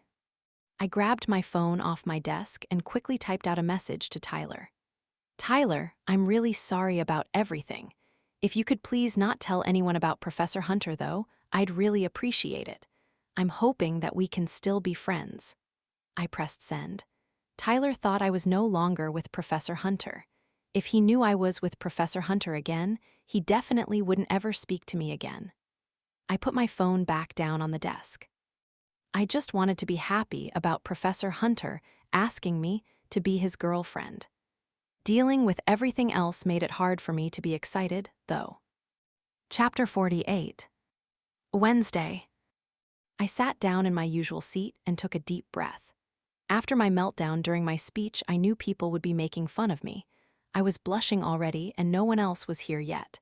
It had taken every ounce of my willpower to come to class today. The deadline for dropping the class had passed. Besides, now I wanted to stare at Professor Hunter again. As my classmates started to stroll in, I kept my eyes on my desk. There were a few snickers, but no one actually said anything to me. The chair next to me squeaked against the linoleum. I looked over as Tyler sat down. Hi, I said, trying to muster as much cheer to my voice as possible. Hey, Penny, he said without looking at me. Tyler.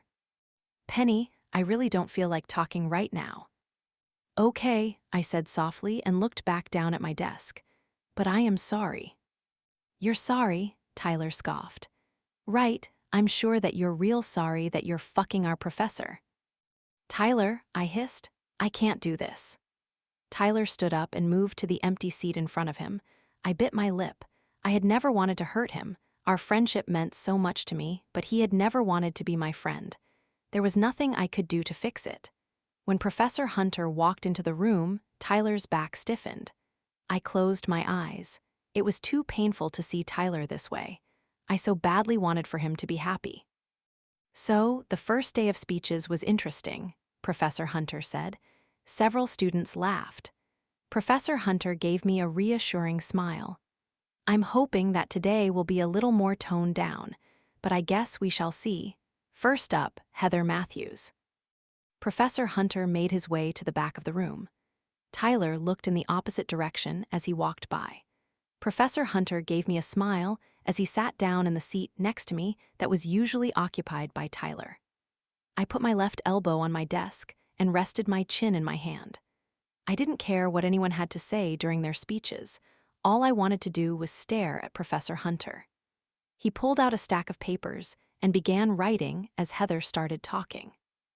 Professor Hunter folded the sheet of paper he was writing on and slid it onto my desk. He turned his attention back to the speech. I slowly unfolded it and looked down at the message. I wish we were alone right now. I grabbed a pen out of my backpack and quickly wrote a response. And what would you be doing to me if we were alone? I slid the paper back onto his desk. I tapped my foot and bit the end of my pen, anxiously waiting for his response. When the person speaking finished, he quickly scribbled me a note and placed it on my desk. Come to my office during lunch and find out. And stop biting your pen. That's not what belongs in your mouth. I lowered my pen. I looked over at him, and he flashed his panty-dropping smile at me. Everything below my waistline clenched.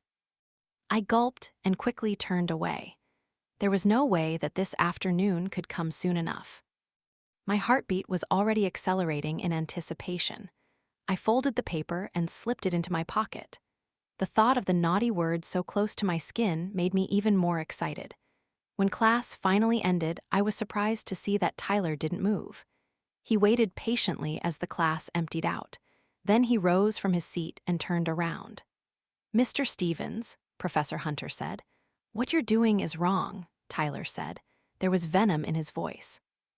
I had never expected him to confront Professor Hunter. I gulped. Not everything is so black and white, Professor Hunter said calmly. In this case, it is. I beg to differ. It looked like Tyler wanted to say something else, but instead he just glared at Professor Hunter. This isn't going to end well, Tyler finally said. Are you threatening me? Tyler laughed. No, I would never threaten my professor. I'm fully aware of where the line is, unlike some of us. Tyler shook his head, walked past us, and exited through the back door. Professor Hunter was silent for a moment. Penny, is that something I should be worried about? I don't know. I asked him not to tell anyone. Then there's no use dwelling on it. He leaned in and gave me a swift kiss on the lips. Do you still want me to come to your office for lunch? Of course. He held out his hand. I grabbed it and he pulled me up. Is 12:30 okay? Sounds good. I'll pick us up something. He looked over his shoulder to make sure the room was still empty and then kissed me again. But this time it was hard, fierce, and possessive. When he drew back, I felt slightly dizzy. He kissed my hand. Until later. Chapter 49. Wednesday.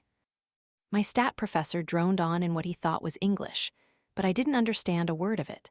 I had missed class on Monday, and I was more confused than ever.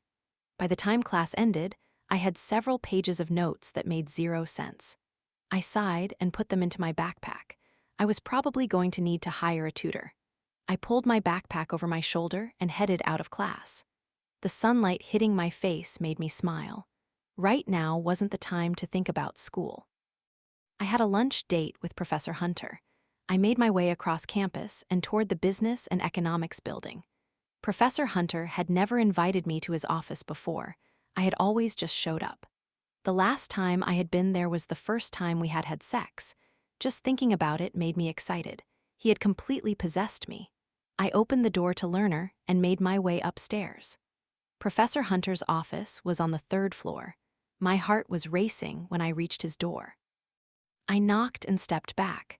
When he opened the door, he looked both ways, grabbed my arm, and pulled me inside his office.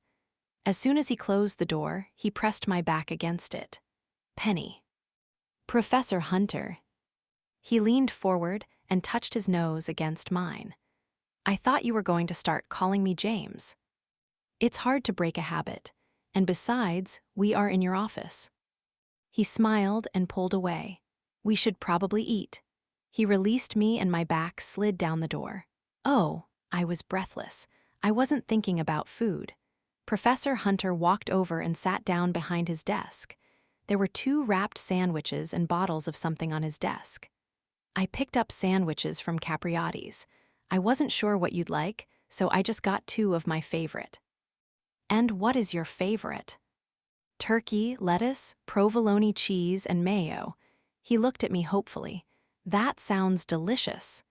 I sat down across from him, grabbed one of the sandwiches, and unwrapped the paper. It's actually exactly what I would have ordered.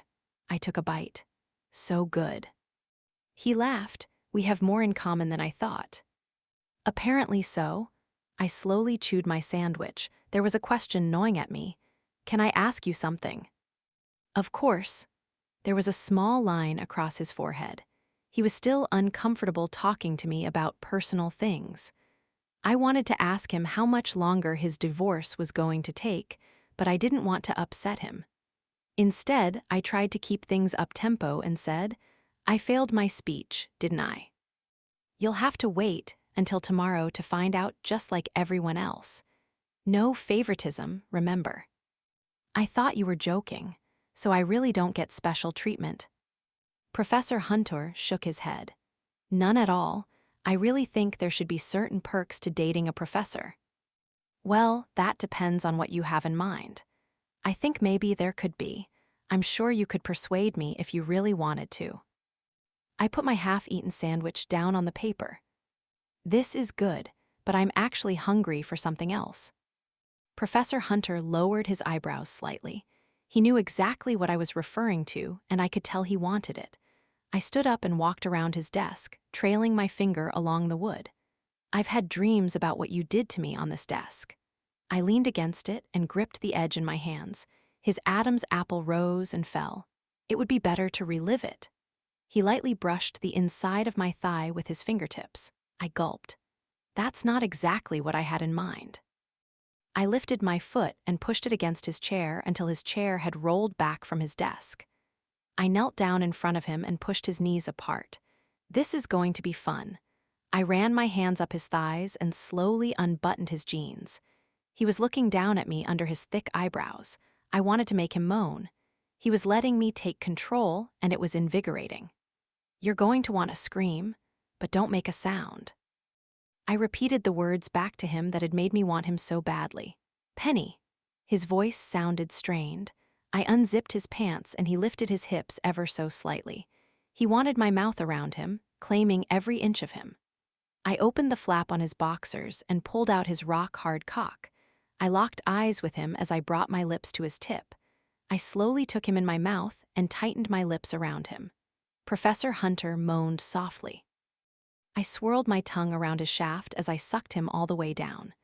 The way he was staring down at me under his thick eyebrows made me ache between my legs.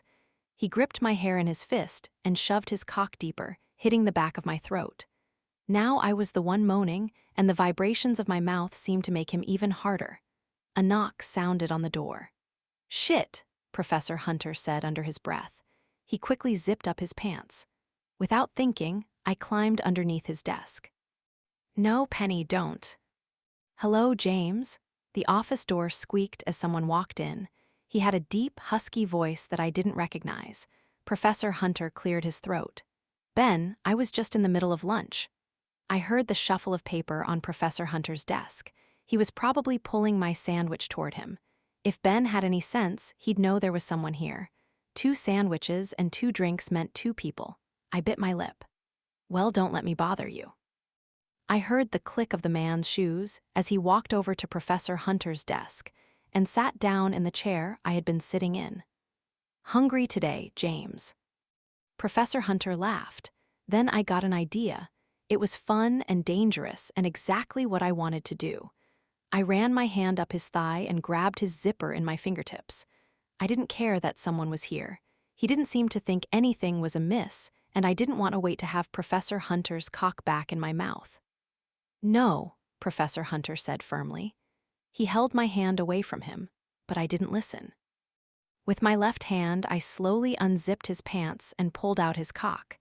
He was still hard. He wanted me. I put my mouth around him again and took him as deep as I could. Really?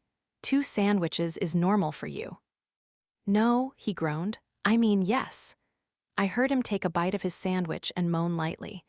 Yes, I'm quite hungry today. What kind of sandwich is it? Turkey from Capriati's. Professor Hunter shifted forward in his chair slightly, pushing me down deeper. It looks good. The possibility of getting caught made me crave him even more. His taste, his touch, his cock deep inside my aching pussy. Oh God. I slid my lips up and down Professor Hunter's shaft, licking and sucking every inch of him. It's fucking fantastic. Professor Hunter's voice sounded tight. I wanted him to unwind and find his release in my mouth. I'll have to try one, Ben said. Yes, Professor Hunter cleared his throat.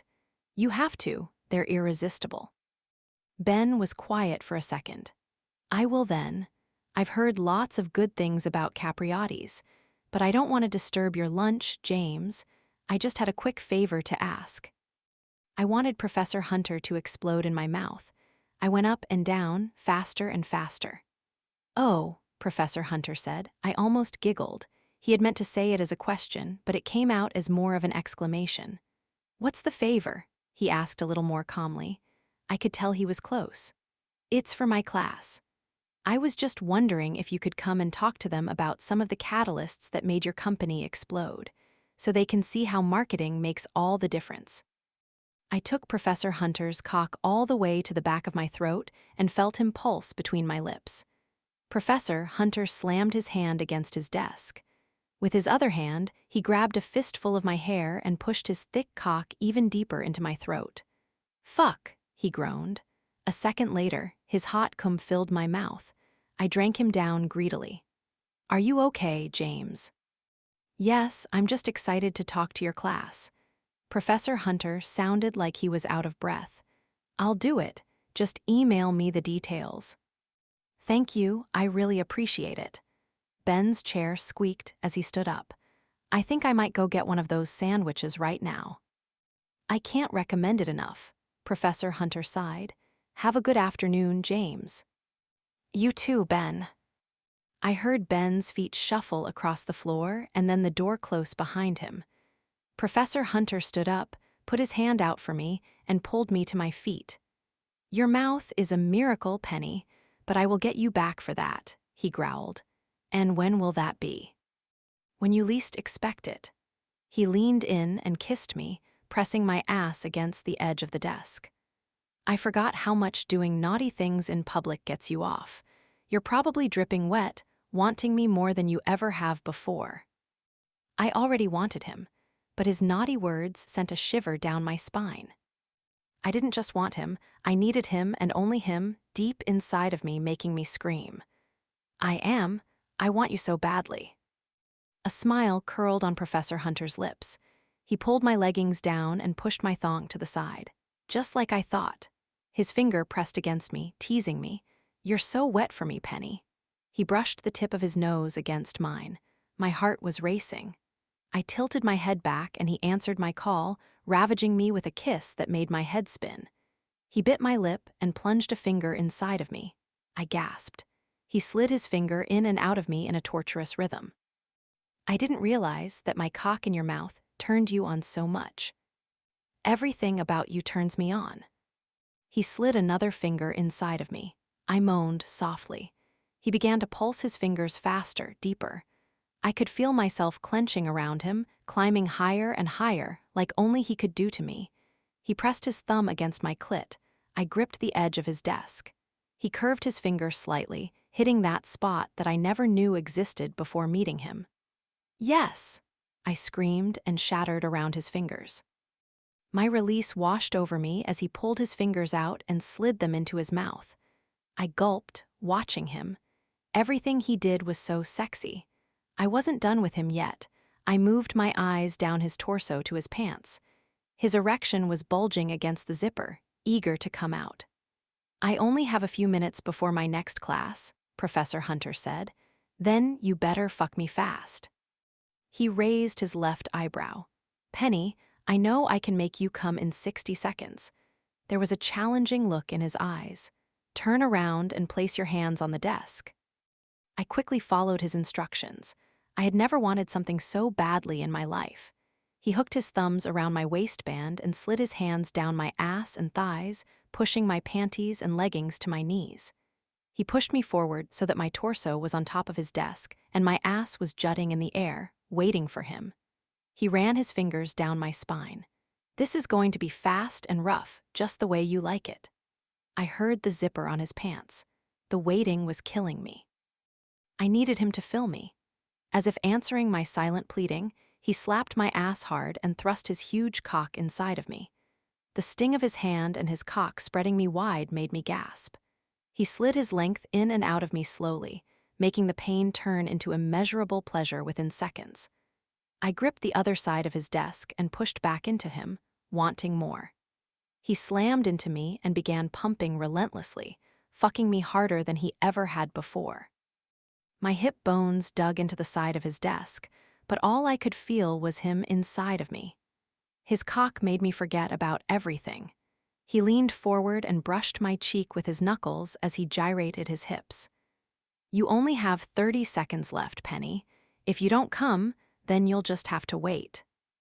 "I'm so close," I moaned. He couldn't leave me like this, aching and wanting. He pulled my hair, making me arch my back. He gripped my hair tight and used it as leverage as he thrust faster.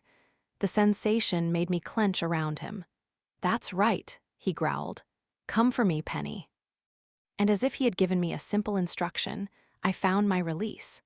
My toes curled as he continued to thrust in and out of me, riding my high. He gripped both sides of my waist, and a moment later, I felt his hot liquid fill me. He groaned softly and pulled out of me, leaving an empty feeling between my thighs.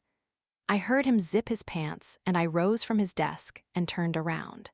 He knelt down in front of me and kissed each of my hip bones. There were red lines on my flesh from the pressure of being fucked hard against his desk. I swallowed hard and watched him as he pulled my thong and pants back up. He placed another kiss on each of my hip bones. "I'll be by your place at 8. What? I couldn't think clearly. I had no idea what he was talking about, but I wasn't going to protest. I wanted to see him as much as possible. To meet Melissa, remember? He stood and placed his hand gently on my cheek. "That's tonight, right? I'll bring dessert." "Oh, brownies or something, Penny." He traced my lips with his thumb, "Not me this time." I smiled. "Sorry, I'm having a hard time thinking straight." Professor Hunter smiled back at me. "I don't think I'll ever get enough of you," he whispered. I looked longingly into his eyes. "I know that I'll never get enough of you." I loved him.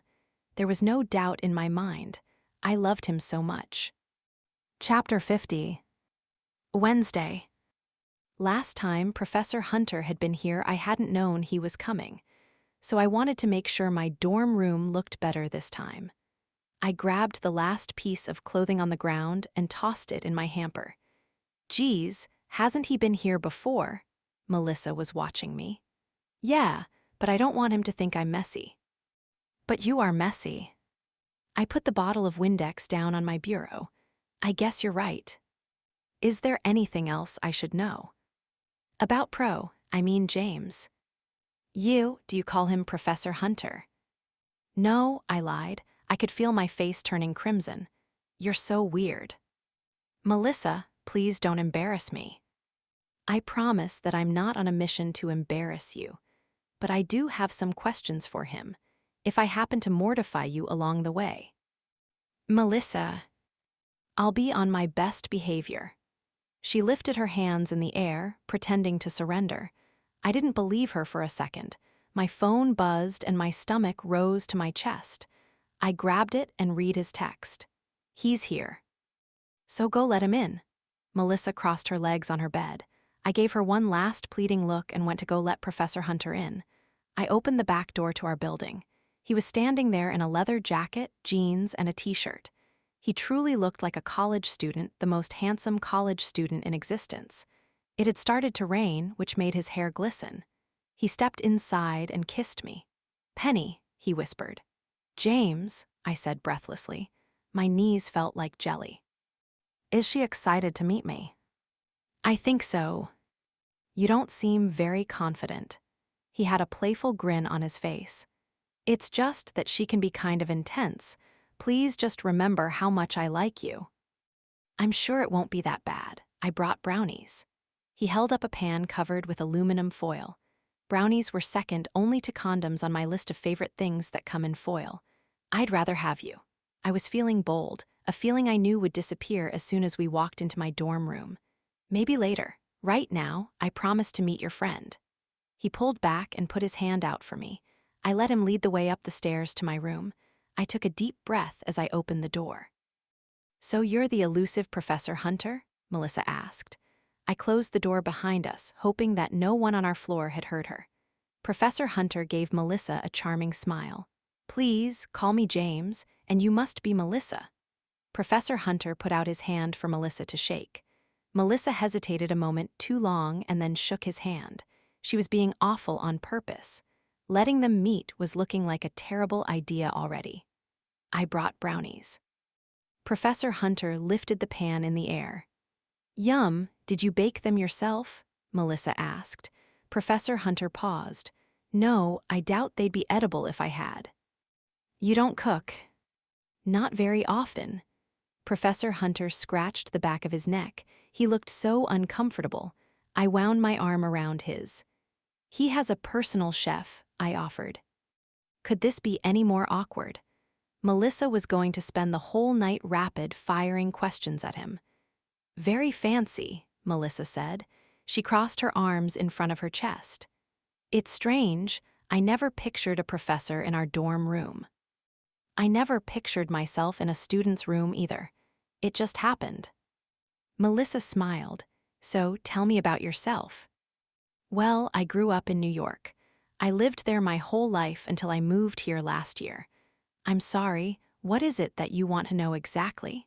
Something specific. Where did you go to school? Can I sit down? He gave me a smile. He was handling himself well despite Melissa's onslaught. Yes, I said, but I was curious to know where he went to school too. I had never asked him about that before. I pulled out my desk chair for him. Professor Hunter took off his jacket, put it on the back of the chair, and sat down. I jumped onto my bed and sat Indian style. I went to Harvard. Harvard, wow. Your parents are wealthy then? Melissa asked. My parents are wealthy, but I had a scholarship to Harvard. Impressive. Thank you. But even so, you're very handsome and your parents are wealthy. Most things in your life must have been handed to you. A flash of anger crossed Professor Hunter's face. He took a deep breath. In some regards, yes. Many things that were handed to me I didn't want, though. I owe my success to myself, not my family. Do you have another question for me? Well, there's one main one. Why is it that you want to date students? Melissa wasn't backing down. I don't want to date students. He emphasized the plural. You seem to have gotten the wrong idea about me. I just want to date Penny. So you have never dated any students besides Penny? No, I have not. Can you really even date someone if you're married? Professor Hunter looked at me. He was surprised that Melissa knew that. Was he mad at me for telling her? I couldn't tell from his expression. Maybe he looked a little hurt. I didn't realize telling Melissa would betray his confidence. My stomach churned uneasily. He turned back to Melissa. I'm getting divorced. But you're technically still married. Melissa, my soon-to-be ex-wife, has been cheating on me for almost as long as we were together. As far as I'm concerned, we are no longer married. Melissa was quiet for a moment. I'm sorry about your wife, but you are still married. How much longer will your divorce take? I was silently thanking Melissa. She was asking him questions that I didn't have the confidence to. And for some reason, Professor Hunter was answering her questions without hesitation. I honestly don't know. I thought she would have signed the papers by now. I've given her everything she wants. It seems wrong to pursue a relationship in that situation. I have to disagree. There hasn't been anything that's felt so right in my life. It may feel right, but there are consequences. Won't you get fired if someone finds out about you and Penny? Not necessarily. Watching Melissa and him talk was like watching a ping-pong tournament. But aren't you thinking about Penny too? If this gets out, no one will believe the grades you've given her. No one will see her as just another student. Even other professors will question her grades. I know that she's just with you, but people may think she's been with other professors too. Her whole college career will be in jeopardy. You may be fine with getting fired, but she still has to go to school here. I hadn't really thought of that. Will I really be seen differently? I think that Penny can make her own choices. He looked over at me. I've thought about all the possibilities, and I'm willing to risk it as long as she is. I am. I smiled at Professor Hunter. I was all in. The future didn't matter right now. For the first time, I wasn't worried about what might happen. I was enjoying right now. But I'd be lying if I didn't see a future between us. I couldn't imagine my life without him. And you aren't at all concerned about your age difference, Melissa continued. Shit. I had been so caught up in everything that I had somehow forgotten about my own secret. Would Professor Hunter even want to be with me after I told him the truth? I bit my lip. No, it doesn't concern me. He paused. How about we have those brownies? Professor Hunter suggested. Why? Because chocolate makes all women's problems go away? Melissa scoffed. I'm just hungry. Professor Hunter shifted in his chair. What are you majoring in anyway, criminal justice? I'll get plates. I hopped off the bed and found some paper plates from the closet. I pulled the tinfoil off the pan. Melissa stared at him. No, political science. Do you want to be a lawyer?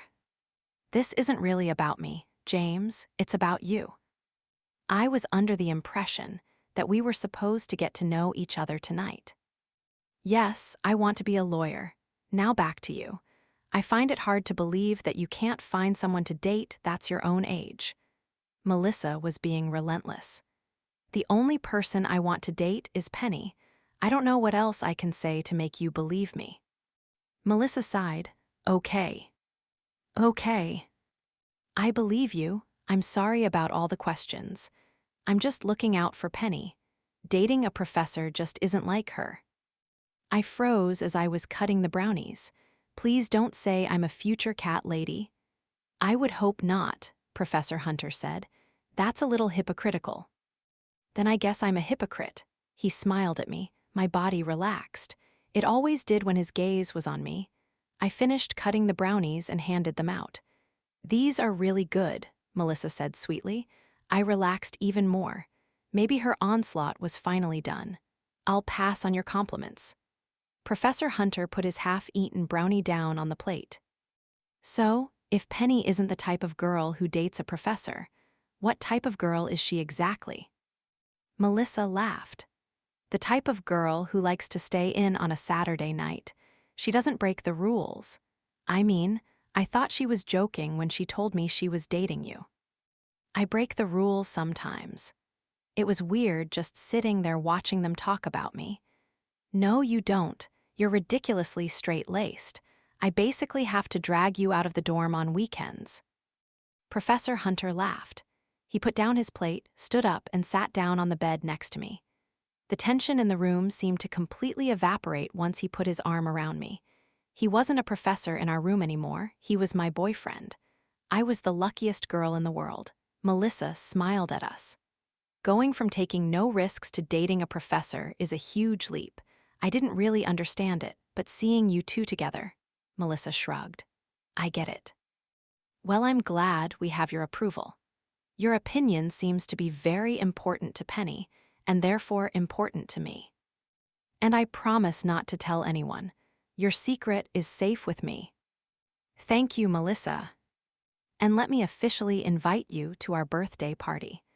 I'm sure Penny has already told you about it. Actually, she hasn't invited me yet. Professor Hunter smiled at me, or mentioned it at all. Melissa laughed. Well, normally I guess you couldn't come, but since it's going to be close to Halloween, we're having a costume party. So as long as you wear a good costume, I think it'll be okay. Professor Hunter flashed me a smile. I wouldn't miss it. My stomach was in knots. I needed to tell him that I was only 19. Now I was afraid that I had waited too long. The lie seemed worse and worse the longer I waited. Can I come over to your place for a bit? I asked Professor Hunter. I would tell him tonight, no matter what. He rubbed my back. Of course. I'm sorry, I just have one more thing to say before you go. Melissa, I pleaded. No, it's okay, Professor Hunter interjected. What is it? You better not hurt her. I won't. Well, you already have, so your word is hard to believe. I've never seen Penny act the way she did this past week. And you too may have forgotten about that, but I haven't. That was just a misunderstanding. Maybe if you're more upfront about your baggage, things like that won't happen. I won't hurt her, Professor Hunter repeated. For the first time, he looked truly angry. I held my breath. That's all I can ask. Melissa finished her brownie. You two are cute together. Professor Hunter looked down at me. It's getting late. If you wanted to come over for a while, we better get going. He got off my bed and put on his jacket. I slid off the bed and put our plates in the trash. Penny, can I talk to you for a second? Melissa asked. I'll pull the car around, James said. He extended his hand to Melissa. It was. Interesting to meet you, Melissa. Good choice of words. I'm sorry if I made you uncomfortable. Melissa shook his hand. Looking out for your friends is a good quality to have. I hope to see you again soon. You're going to make a good lawyer. It looked like his words made Melissa blush, so his charm did extend to everyone. Professor Hunter walked out the door, leaving the two of us alone. As soon as the door closed, I turned to Melissa. "You promised you'd be on your best behavior. What the hell was that?" "I'm sorry, Penny. I didn't mean to lie. I just had so many questions for him." I sighed. "So what did you think?" "He's very handsome, so handsome, and he seems nice." "Stop being vague. Tell me what you really think." "Penny, I don't know what it is exactly, but I don't trust him." "He answered all your millions of questions. What else could you possibly need to know?" "It just seems like he's hiding something. I don't know how to explain it. Penny, I want you to be happy." "I am." "Just be careful, okay?" She reached over and squeezed my hand. Her concern made me slightly uneasy. Maybe he was hiding something else. Chapter 51. Wednesday. Professor Hunter was waiting for me when I walked out of my dorm. He was leaning against the car with his arms crossed. It was still drizzling, but he didn't seem to notice. He looked angry. But when I reached him, he smiled and opened up the door for me. I climbed in and he shut the door behind me. I buckled my seatbelt as I watched him walk around the car to the driver's side. He got in and we immediately sped off. His silence was unnerving. "I'm sorry about all of Melissa's questions." "It's okay." He looked straight ahead at the road. He was gripping the wheel so tightly that his knuckles were turning white. "It doesn't seem like it's okay. When I told you to tell her about me, I thought you were just going to say that I was your professor.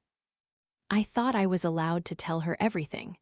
She would have asked questions if I didn't tell her what our fight was about. You should have asked me if it was okay." "I'm sorry. I like to keep my personal life private, Penny." "I know, even from me." I folded my arms across my chest and looked out the window. We were pulling up to his apartment building. I was already suspicious that he was hiding things from me, and now Melissa's words haunted me too. The car circled the garage, and Professor Hunter parked it with ease between his assortment of other cars. He cut the ignition and got out of the car. I pushed my door open without waiting for him. He grabbed my hand and walked quickly toward the elevator, pulling me with him. Why did I find him so sexy when he was angry and demanding? He slid his access card in the reader and the doors opened.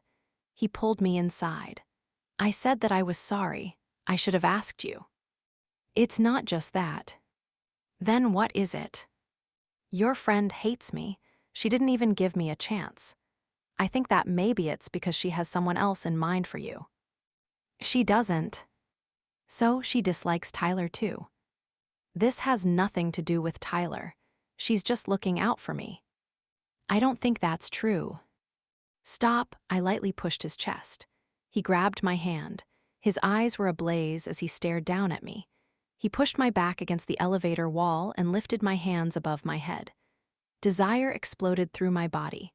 His kiss was possessive and intense, leaving my whole body wanting. Every inch of me felt alive. His erection pressed against my thigh, growing with every second. When the door dinged open, he pulled away. Oh God. He smiled at me. I blushed. I hadn't meant to say that out loud. Professor Hunter tossed his jacket on the floor and pulled off his t-shirt. "You have a way of crawling under my skin." "I don't mean to." "Yes, you do." "Professor Hunter, I need to talk to you." "I don't want to talk." He walked over to me and pushed my shirt up the sides of my torso. There was only one thing on his mind, and I wanted it too, but I needed to be strong. If I didn't tell him now, it would just get worse and worse. "But I have something important to tell you." He pulled my shirt the rest of the way off. "It can wait." His lips were on mine, and the rest of my resolve dissolved with his kiss. It had the same intensity as our kiss in the elevator. He pushed me down onto the pristine couch and got on top of me. His tongue swirled around mine as I moved my hand down his six-pack. I traced his happy trail with my fingertips and grabbed his erection through his jeans. He moaned into my mouth. I fumbled with the button and zipper on his jeans and wrapped my hand around his length. His breathing hitched as I moved my hand up and down his shaft. "I know that you're angry with me." He unhinged my bra and gently pulled it down my arms. "No, it's okay," I panted. He leaned down and kissed my neck. He moved down, leaving a trail of kisses across my breasts, sucking hard on each nipple. I wanted him so badly. He kissed down my stomach and past my belly button. I lifted my hips and he pulled off my leggings and thong with one swift move. He spread my knees apart and slid his hands up my thighs. I gulped. "I want you to be angry. That'll make this even better." He brought his lips down to my clit and sucked hard. "Professor Hunter?" I arched my back. He sucked it again in response and let his tongue answer my needs. He pushed my thighs farther apart, shoving his tongue deeper inside of me, driving me insane. I pushed my face into one of the pillows and moaned. "Yes, I need you," I groaned. "Please." With his free hand, he pushed his pants and boxers to the ground. I bit my lip, anticipating him inside of me. But instead of climbing on top of me, he grabbed my hand and pulled me to a seated position, shoving his fingers deep inside of me. I gasped with pleasure. He shoved his thick cock into my open mouth and grabbed a fistful of my hair. I wanted him inside of me, but I craved the taste of him. I mimicked what his fingers were doing, sliding up and down his shaft faster and faster. I tightened my lips and looked up at him as he closed his eyes in ecstasy. I grabbed his ass and went down as deep as I could, letting him fill the back of my throat. He groaned and pulled out of my mouth. "I don't want to come in your mouth. I want your pussy clenched around me, with you screaming my name." I loved when he talked like that. It was so dirty, but it turned me on even more. He pulled his fingers out of me, and I groaned in protest. "Baby, we're not even close to being finished." He pulled me off the couch and bent me over the armrest. "Spread your legs, Penny." His voice had a low growl to it. He had never sounded so sexy. I followed his instructions and held my breath. I thought he'd thrust himself deep inside of me right away, but nothing happened. A chill ran down my spine and my body shook. His fingers brushed against the back of my knees and I arched my back. The anticipation was killing me. His fingers ran up my thighs and over my ass. He slid his hands to my hips and gripped them tightly as he plunged himself inside of me. "Yes," I screamed. It was everything I wanted and more. So carnal, so raw. His cock pounded relentlessly, filling me, stretching me until I couldn't take any more. Professor Hunter grabbed my shoulders and pulled me to a standing position, tilting his cock and hitting the spot that only he could find. I gasped. The sensation was too much. I was just about to come when he suddenly pulled out. He pushed me back down onto the couch. "Roll over," he demanded. I turned. The want in his eyes matched my own. Everything inside me felt so wound up, I needed him. Only he could unwind me. "Professor Hunter, I'm so close," I panted. "I know." He got down on top of me and grabbed my ass, lifting my legs into the air. My lower back hovered over the couch cushions. "Please," I begged. He raised his left eyebrow. "Please, Professor Hunter, fuck me." He thrust himself inside me again. He gyrated his hips, hitting every nerve inside of me. His hands moved to my hips and he gripped them firmly as he began to move slowly in and out of me. I tried to move my hips to make him go faster, but he had me locked in place. He rocked back slightly and then pushed himself deeper, all the way inside of me, filling me with every inch of him. I exploded into a million pieces as his hot liquid shot into me. Professor Hunter collapsed beside me and pulled me tight against his chest. His heart was racing. I tilted my head back and he kissed me softly. I wanted to stay in this moment forever. Chapter 52. Wednesday. As his heartbeat slowed, I knew it was time.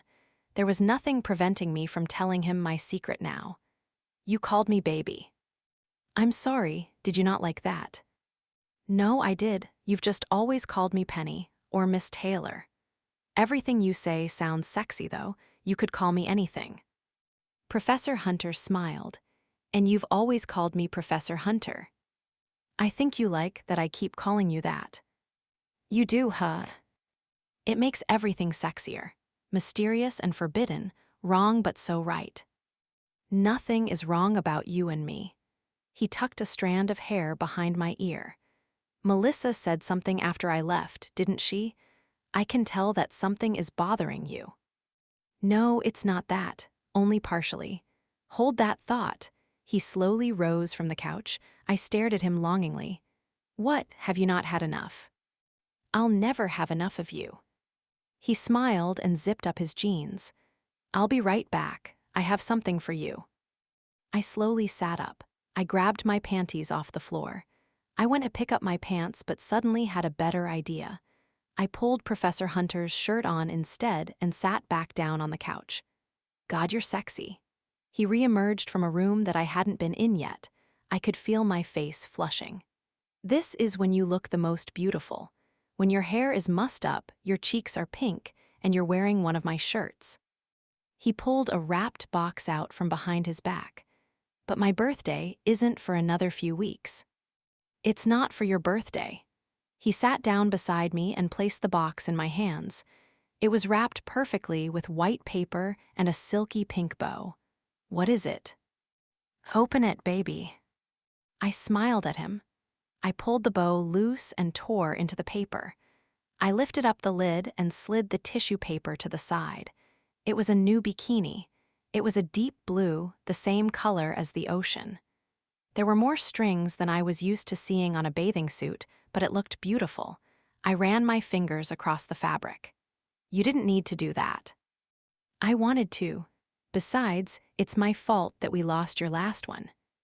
I laughed. We didn't lose it. You somehow convinced me to get naked in public, and it got stolen. I hate to break it to you, but it didn't take that much convincing. He leaned in and kissed me gently. But this is probably the most expensive thing I own now. It's too much. I put the lid back on the box and pushed it back into his hands. Penny, it's a gift. I know, I'm sorry, I do love it. But I'm not used to getting extravagant gifts like this. Well, you better get used to it. I want to be able to buy you things. I want to get you everything you've ever wanted. I shook my head. I don't want anything, I just want you. That's refreshing to know. He cupped my chin in his hand. I've never met anyone like you. He leaned in and kissed me again. Professor Hunter pulled back and ran his hand through his hair. Well, don't get mad at me. I didn't realize that you weren't going to like getting presents. I also picked up a few other things for you for whenever you want to spend the night. What? He stood up and held his hand out for me. I grabbed it and he pulled me to my feet. He led me past the kitchen and into his bedroom. He flipped the light on in his closet. A row of his shirts was missing, and in their place were tons of clothes. For me. I ran my hand along the jeans, t-shirts, short dresses, skirts, and blouses. I looked down. And shoes? There were a new pair of sneakers, some flats, and a few high heels with varying lengths of stilettos. Everything still had the tags. I can't accept all of this. I can't accept any of this. Please tell me that you can return everything. I can, but I'm not going to. Why? Penny, your face lit up when you saw everything. I understand that you aren't used to being showered with gifts, but I want you to have these things, or else I wouldn't have bought them for you. I want you to be comfortable staying here whenever you want. I felt myself blush. It's all so nice, but how did you even know my size? I think I know your body pretty well. He put his hand on the small of my back. And you left your clothes here that one morning. I cringed, remembering when I had run out on him. I had never meant to hurt him, and I was about to again. I needed to tell him the truth. Professor Hunter opened up one of his drawers. There were at least a dozen pairs of lacy panties with matching bras. So these are the kinds of things you like me to wear? I thought of the cotton thong I was wearing. I suddenly felt self-conscious. He pulled me into his arms. I prefer you in nothing at all. I was losing my resolve again. Whenever he touched me, it was like a spark of electricity through my whole body. Professor Hunter, this is all too much. I appreciate the gesture, but I don't need any of this. Professor Hunter wrapped his arms tighter around me. His intoxicating smell was making my head spin. I feel like a Disney princess, which makes you the handsome prince that rescued me, but I didn't even realize that I needed rescuing. Professor Hunter laughed. If I'm the prince, I certainly hope that you'll be my princess. I smiled up at him. It's like I moved in without having to actually move any of my things. I guess that is rather convenient. It is. So you really want me to keep all this stuff? I'm going to want to spoil you. That's something that you're going to have to accept. I want to give you everything. But I bought these things for you mainly because I want you to consider spending more time here. I thought that having these things here would make that easier. Is he asking me to move in? Kind of. My heartbeat quickened. I barely even knew him. That was insane. Besides, your bed is so uncomfortable, he added. Oh God, he is asking me to move in. I had waited too long to tell him my secret. It had gotten so serious so fast. I don't mind my bed. Actually, I'm really used to it. It's quite comfortable now. Professor Hunter's face fell. I'm not trying to pressure you, Penny. I know I have some things I need to deal with, and I promise that I am dealing with them. I'm just hoping that you'll consider spending more time here. I'm happiest when you're next to me. He traced his thumb along my lower lip. You mean like a few nights a week? If that's what you want. What do you want? If it was up to me, I'd have you here all the time. He leaned down to kiss me, but I pulled away. I need to talk to you. We are talking, and I can't think of a better conversation to have. No, I mean I need to tell you something. I grabbed his arms and unwound myself from him. I walked out of his closet and sat down on his bed. It was so soft. I hadn't realized how tired I was. Part of me just wanted to lay down and have him hold me all night. I wanted to be with him all the time too, but he didn't know me. And I had a feeling that I didn't know him either. He sat down beside me. I'll return everything. I didn't mean to make you uncomfortable. It's not that. I love the idea of spending more time with you. I just need to tell you something. Okay. I felt like I was in a dream. After being so mad at him last week, it seemed surreal that my secret was what could potentially ruin us. But maybe he was still holding something back too. What's wrong, Penny? He squeezed my hand. I don't want there to be any more secrets between us, I said. He gazed into my eyes. I thought he might offer one of his, but he stayed silent. He looked unsettled. I didn't want to do this. I didn't want for this to end. I moved so that I was sitting on his lap, facing him. I put my hands on the sides of his face, and he moved his so that they were on the small of my back. You're so handsome. I still don't know what you see in me. I see everything that I've always wanted. He kissed my cheek where a tear had fallen. I need to tell you something, and you have to promise that you won't get mad. Just tell me. He kissed my other cheek where I had shed another tear. I leaned in and kissed him. I wanted to remember what it felt like for him to want me, for him to trust me. He moved his hand to the back of my neck and pulled me into him. Everything seemed so simple when we kissed. It was just right. It was perfect. I moved my head back. He was looking at me with the familiar lust in his eyes. If I wanted, I could have him again right now. And I really wanted to. I placed one last swift kiss on his eager lips. You have to promise, I said again. Okay, I promise that I won't get mad. My birthday is on October 15th. That's good to know. I'll make sure to clear my schedule. No, that's not what's bothering me. I grabbed his hands from my back, moved them to his lap, and held them firmly. I was never going to let go of his hands. If I let go, he might slip away from me. I lied to you. Professor Hunter's brow creased, but he didn't say a word. I've been lying to you ever since you walked me home from that party. I didn't mean to. At first, I just didn't want to get in trouble. But now it's so much more. I don't want to hurt you. I don't want this to be over. Penny, I told you that I'm not going anywhere. Just tell me. He squeezed my hands. I took a deep breath. I'm not a senior. I could see his body tense. It looked like I had slapped him across the face. He didn't look mad, though, just surprised. I'm a sophomore, but my birthday is October 15th. I'll be 20 in just a couple weeks. His handsome features looked strained. You're only 19? He pulled his hands away from mine. He was already slipping away. I'm practically 20. He ran both his hands through his hair. Oh God, I've been serving you alcohol. I could have been arrested. I know, I'm sorry. You're only 19? His voice sounded pained. He put his hands on his cheeks and rubbed his scruff. Penny. I know that I should have told you. You made me feel awful for not telling you about Isabella, and the whole time you were lying to me. I know, I'm so sorry. I told you how hard it is for me to trust people. This is why, because no one is trustworthy, I thought you were different. Professor Hunter, please, that's my only secret. You know everything about me now. You can trust me, it's still me. It's just 2 years difference. 2 years is nothing. It's not the age, it's that you lied to me. If I had told you that first night, you could have reported me to the dean. I would have been kicked out of school. I never would have done that.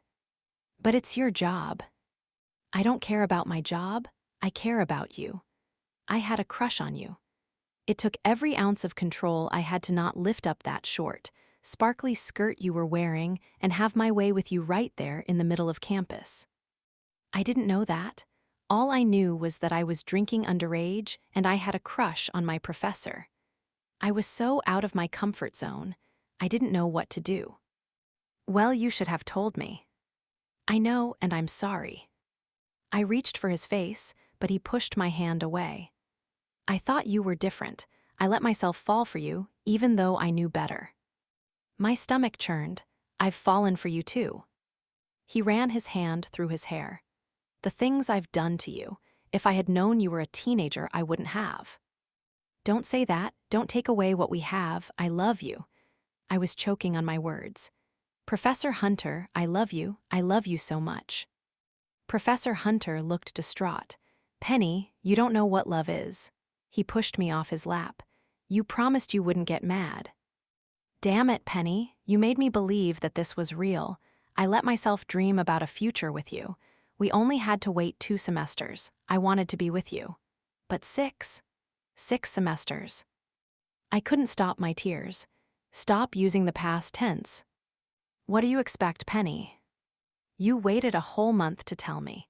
Why didn't you just tell me when we first started dating? That's exactly why. Because we had only just started dating. And I'm obsessed with you.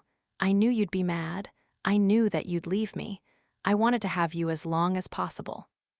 That's not an excuse. If you had believed what we had was real, telling me your age wouldn't have mattered. So what we have isn't real then. Professor Hunter stood up and rubbed his hands across his face again. What finally gave you the nerve to tell me the truth? Because it was the only thing holding me back from happiness. That's a selfish reason. I know, but I never meant to hurt you. Well, you did. I'm so sorry. Professor Hunter went to his closet and pulled a shirt on. I'm going out. Where, Professor Hunter, it's late. Please stay. We can try to work this out. Don't walk away from what we have. I'll be at a bar so that you can't follow me. Or do you have a fake ID too? No, I don't. Good, he walked out of the room.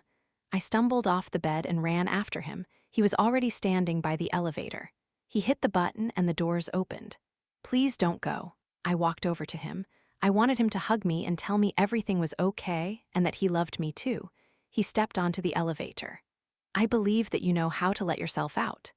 The doors slid shut and he was gone. I pressed my hand against the cold metal. My whole body felt numb.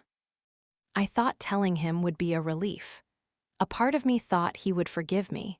He had asked me to move in with him, and now he had kicked me out. Not just from his apartment, but from his life. Chapter 53. Tuesday. I sat down in the coffee shop and stared at the door. This was where I had first met Professor Hunter. The memory usually made me smile, but today it made me feel sick to my stomach. A month ago I had sat here, hoping to run into Austin. The hurt of him blowing me off was no comparison to how I felt now. It felt like I was drowning. Everything seemed bleak. I had no appetite. I couldn't sleep. My hands shook slightly as I lifted my coffee cup. I took a sip, but it had no taste. After Professor Hunter had walked out on me, I had wandered down to Main Street, searching for him in the rain. Every time I called him, it went straight to voicemail. I traced my fingertip along the bottom of my lip, trying to remember what his hands on me felt like. I wanted to cry. I didn't care that I was in a crowded coffee shop. I had never felt so alone in my life. Professor Hunter had canceled class on Friday, and on Monday he looked completely fine. He hadn't glanced at me once. If he had, he would have seen the silent tears fall down my cheeks. I had made a mistake and I was sorry, but he wouldn't forgive me. I needed him to forgive me, and I was hoping to run into him outside of class. Maybe he would talk to me here. I pulled out the piece of paper from my pocket and unfolded it. I looked down at the sheet with my grade written on it in Professor Hunter's sexy scrawl. He had handed out the grades on Monday, but the paper was already slightly worn from being folded and unfolded so many times. I ran my index finger along his words. Student Penny Taylor. Topic: marketing. Miss Taylor, you don't know how much it pains me to see you hurt. Just give me a chance to explain. I can't lose you. As for your speech, I am in awe of you. Your passion is inspiring. Even though you strayed off topic, the whole class could learn a lot from you. And the fact that your passion is for me makes everything more real for me. I feel the same way about you, minus the anger. But it is usually best not to cry and curse during presentations, Miss Taylor. Grade A. P.S. Now I know how it feels. I just need some time. I wiped away the tears as I reread his P.S. It was in a different color ink, so it must have been written after he had learned that I wasn't a senior. He needed time, but time was killing me. My phone buzzed. I had to get to class. I folded the paper and shoved it back into my pocket. I grabbed my umbrella in one hand and my coffee cup in the other and walked out into the rain. Asterisk. Thank you for reading Temptation. Will Penny be able to move on, or is her addiction to her alluring professor only just beginning? Find out an addiction. Temptation has quickly turned into addiction. Penny fell hard for her mysterious professor, but secrets have torn them apart. After all, scandalous affairs are meant to go down in flames. Now that he's not speaking to her, she feels numb. And what hurts the most is that he appears to be completely fine. As she struggles to accept that their relationship is really over, her best friend's crude advice is in the back of her mind: the best way to get over someone is to get under someone else. Will she be able to move on, or is her addiction to her alluring professor only just beginning? One-click addiction now. Or if you can't even wait, just keep reading for a special sneak peek of addiction. Addiction, Chapter 1. Wednesday. My stomach was in knots. I couldn't eat. I couldn't sleep. I couldn't seem to focus in class. Every day that I saw Professor Hunter, I had this pathetic hope that things would somehow be the way they were before. But it never happened. He wouldn't even look at me. It was like I didn't exist. This class was becoming unbearable. He didn't have to watch me and take notes on my every word. How was I supposed to do this anymore? I'd rather just stop showing up and fail the class than sit here one more second. The room felt stifling. I was finding it hard to breathe. Penny. It took me a moment to even realize that someone was addressing me. I looked up at Tyler. He had placed his backpack on the seat in front of the one he used to always sit in. I blinked at him. Why was he talking to me? The last time we spoke, he had made it clear we weren't friends. I didn't know what to say to him. I had already tried apologizing. Having everyone mad at me was exhausting. Apparently, I was so used to being ignored that I had forgotten how to speak because I just stared at him. "You okay?" he asked. I cleared my throat. "I'm fine." "You don't look fine." What? I didn't need to be insulted right now. If I didn't feel so numb, I'd probably burst into tears. But instead, I just stared at him. "Have you been eating?" Oh no, yes, I've been eating. When was the last time you ate? I thought about it for a minute. I wasn't eating. Everything tasted bland and I felt sick to my stomach. I went to dinner the other night with Melissa. The other night was a few nights ago, and I barely touched my food. Tyler didn't need to know that. Tyler grabbed his backpack, placed it on the floor beside my desk, and sat down next to me. He leaned toward me. You know what? I actually forgot to eat breakfast this morning. Do you want to go get something to eat? I looked over at him. You mean like now? Tyler shrugged. Yeah, let's go. Professor Hunter walked into the classroom and put his satchel on the desk. Look at me. He was wearing a sweater identical to the one he had given me the first time we met. Had he replaced it? Had he replaced me? He looked calm and composed. He looked fine. He always looked completely fine. I missed him so much. But he didn't miss me back. I could feel myself falling apart. Please look at me. Professor Hunter, look at me. He didn't glance in my direction. I felt like I was going to throw up. Okay, I whispered. Tyler stood up and put his backpack over one shoulder. I quickly grabbed my bag and followed him out of the classroom. Maybe Professor Hunter would notice me now. I looked over my shoulder as I exited out the back door. He was busy writing something on the chalkboard. When had he become just another one of my teachers? The thought was chilling. Where are we going? I asked as I caught up to Tyler. There's an IHOP on Main Street. How does that sound? Really good, actually. Him talking to me meant more than he could possibly know. I felt so guilty about what had happened between us, and if he could forgive me, maybe Professor Hunter could too. We walked toward Main Street in silence. The campus was so pretty in the fall. The leaves were bright yellow, orange, and red. The crispness in the air was refreshing. I took a deep breath. We entered the restaurant and followed the hostess to a booth. I slid in across from Tyler and looked down at the menu. I hoped I had some cash in my backpack.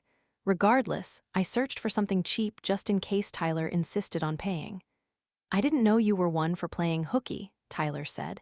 He was smiling at me. I've been doing a lot of that lately. And I had. I had missed so many stat classes that I would surely fail my next test. I actually needed to hire a tutor if I didn't want to have to retake it next semester. I looked back down at my menu.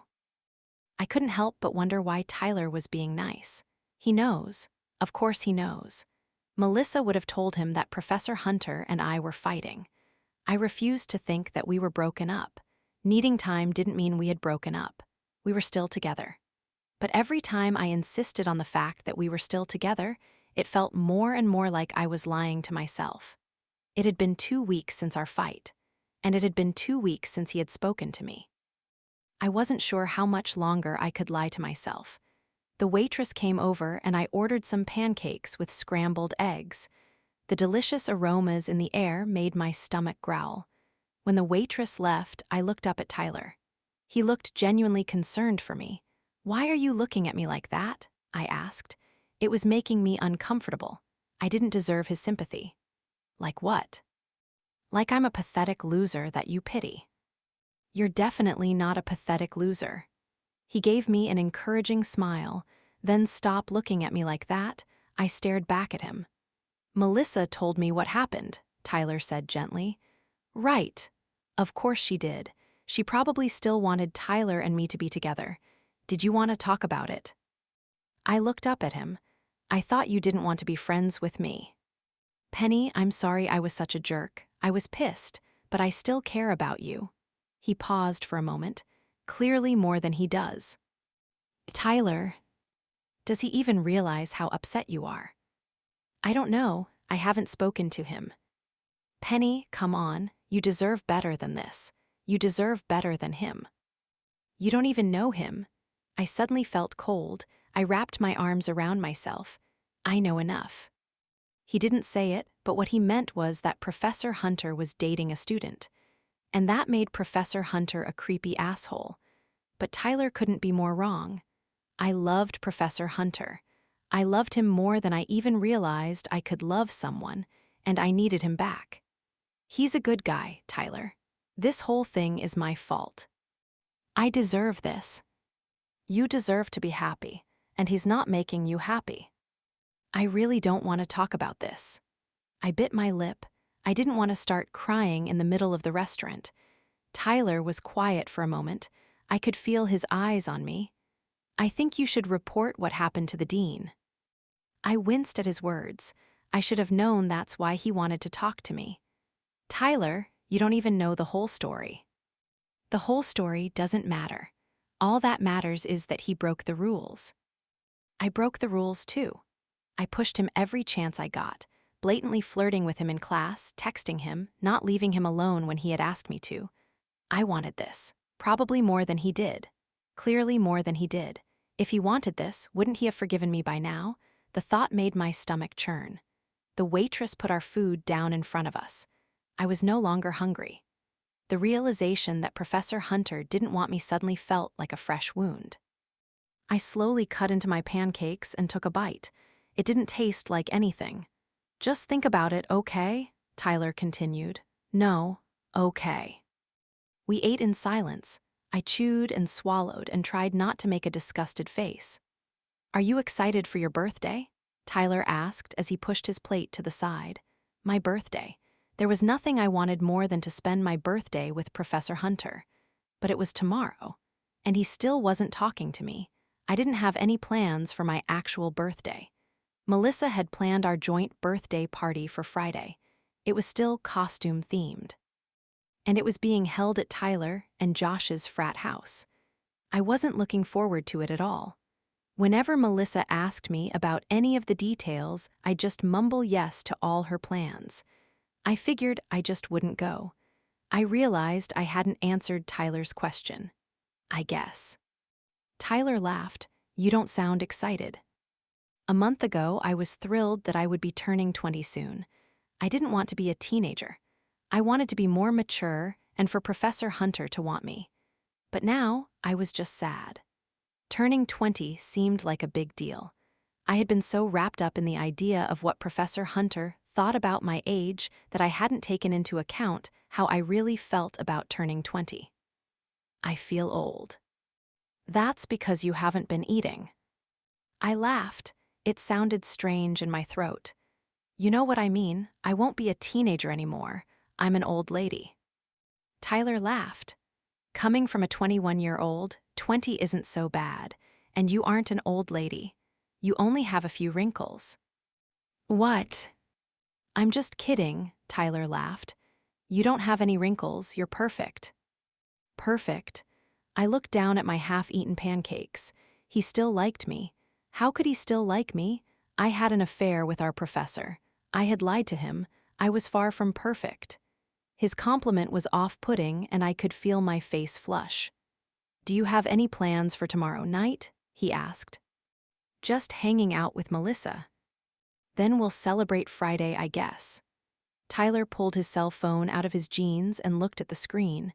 "I have to get to my next class because I have a test." He put a $20 bill on the table.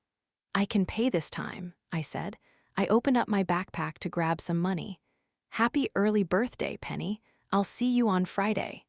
He gave me one last smile and walked away.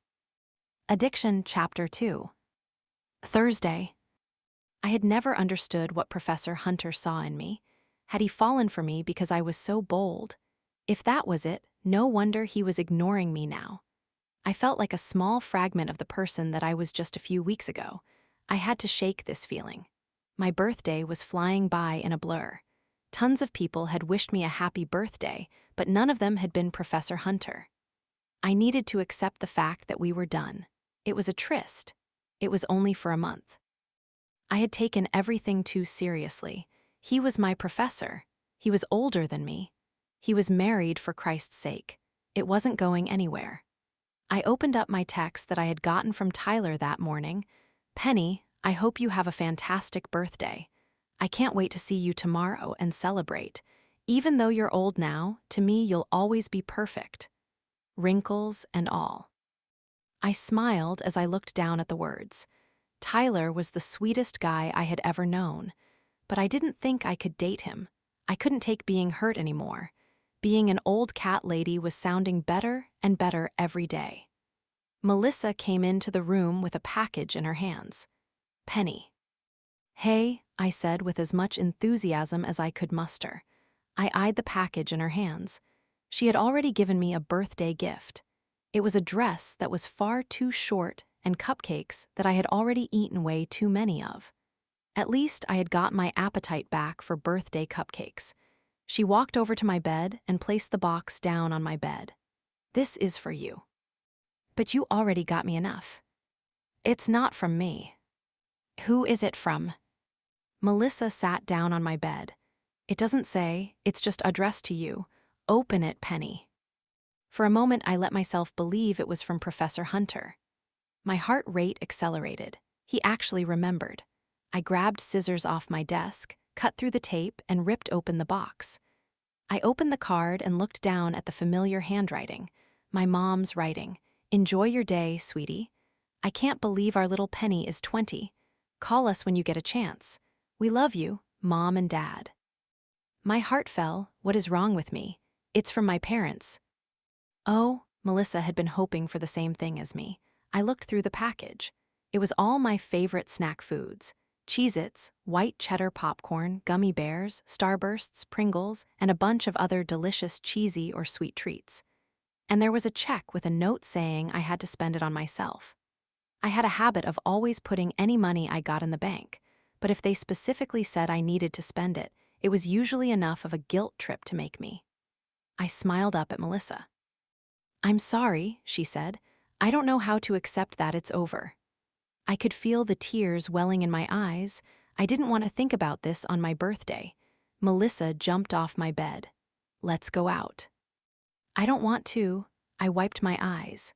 Penny, the best way to get over someone is to get under someone else. Don't be gross. Come on. Get dressed. It's my birthday. I want to stay in. Besides, we're having a party tomorrow. Yeah, which doesn't mean tonight has to be lame. Melissa pulled out an outfit from her closet and tossed it at me. Melissa, you need to stop moping around. It's James' loss. It didn't feel that way. I felt like I was the one losing everything. I looked down at my phone. I had been checking it constantly all day, waiting for a text from Professor Hunter. Just a simple birthday wish. That's all I wanted. But my screen was blank. I slid off the bed and started to get dressed. Maybe Melissa was right. I sat in the bathroom stall and pulled out my phone. I could hear the music from the bar.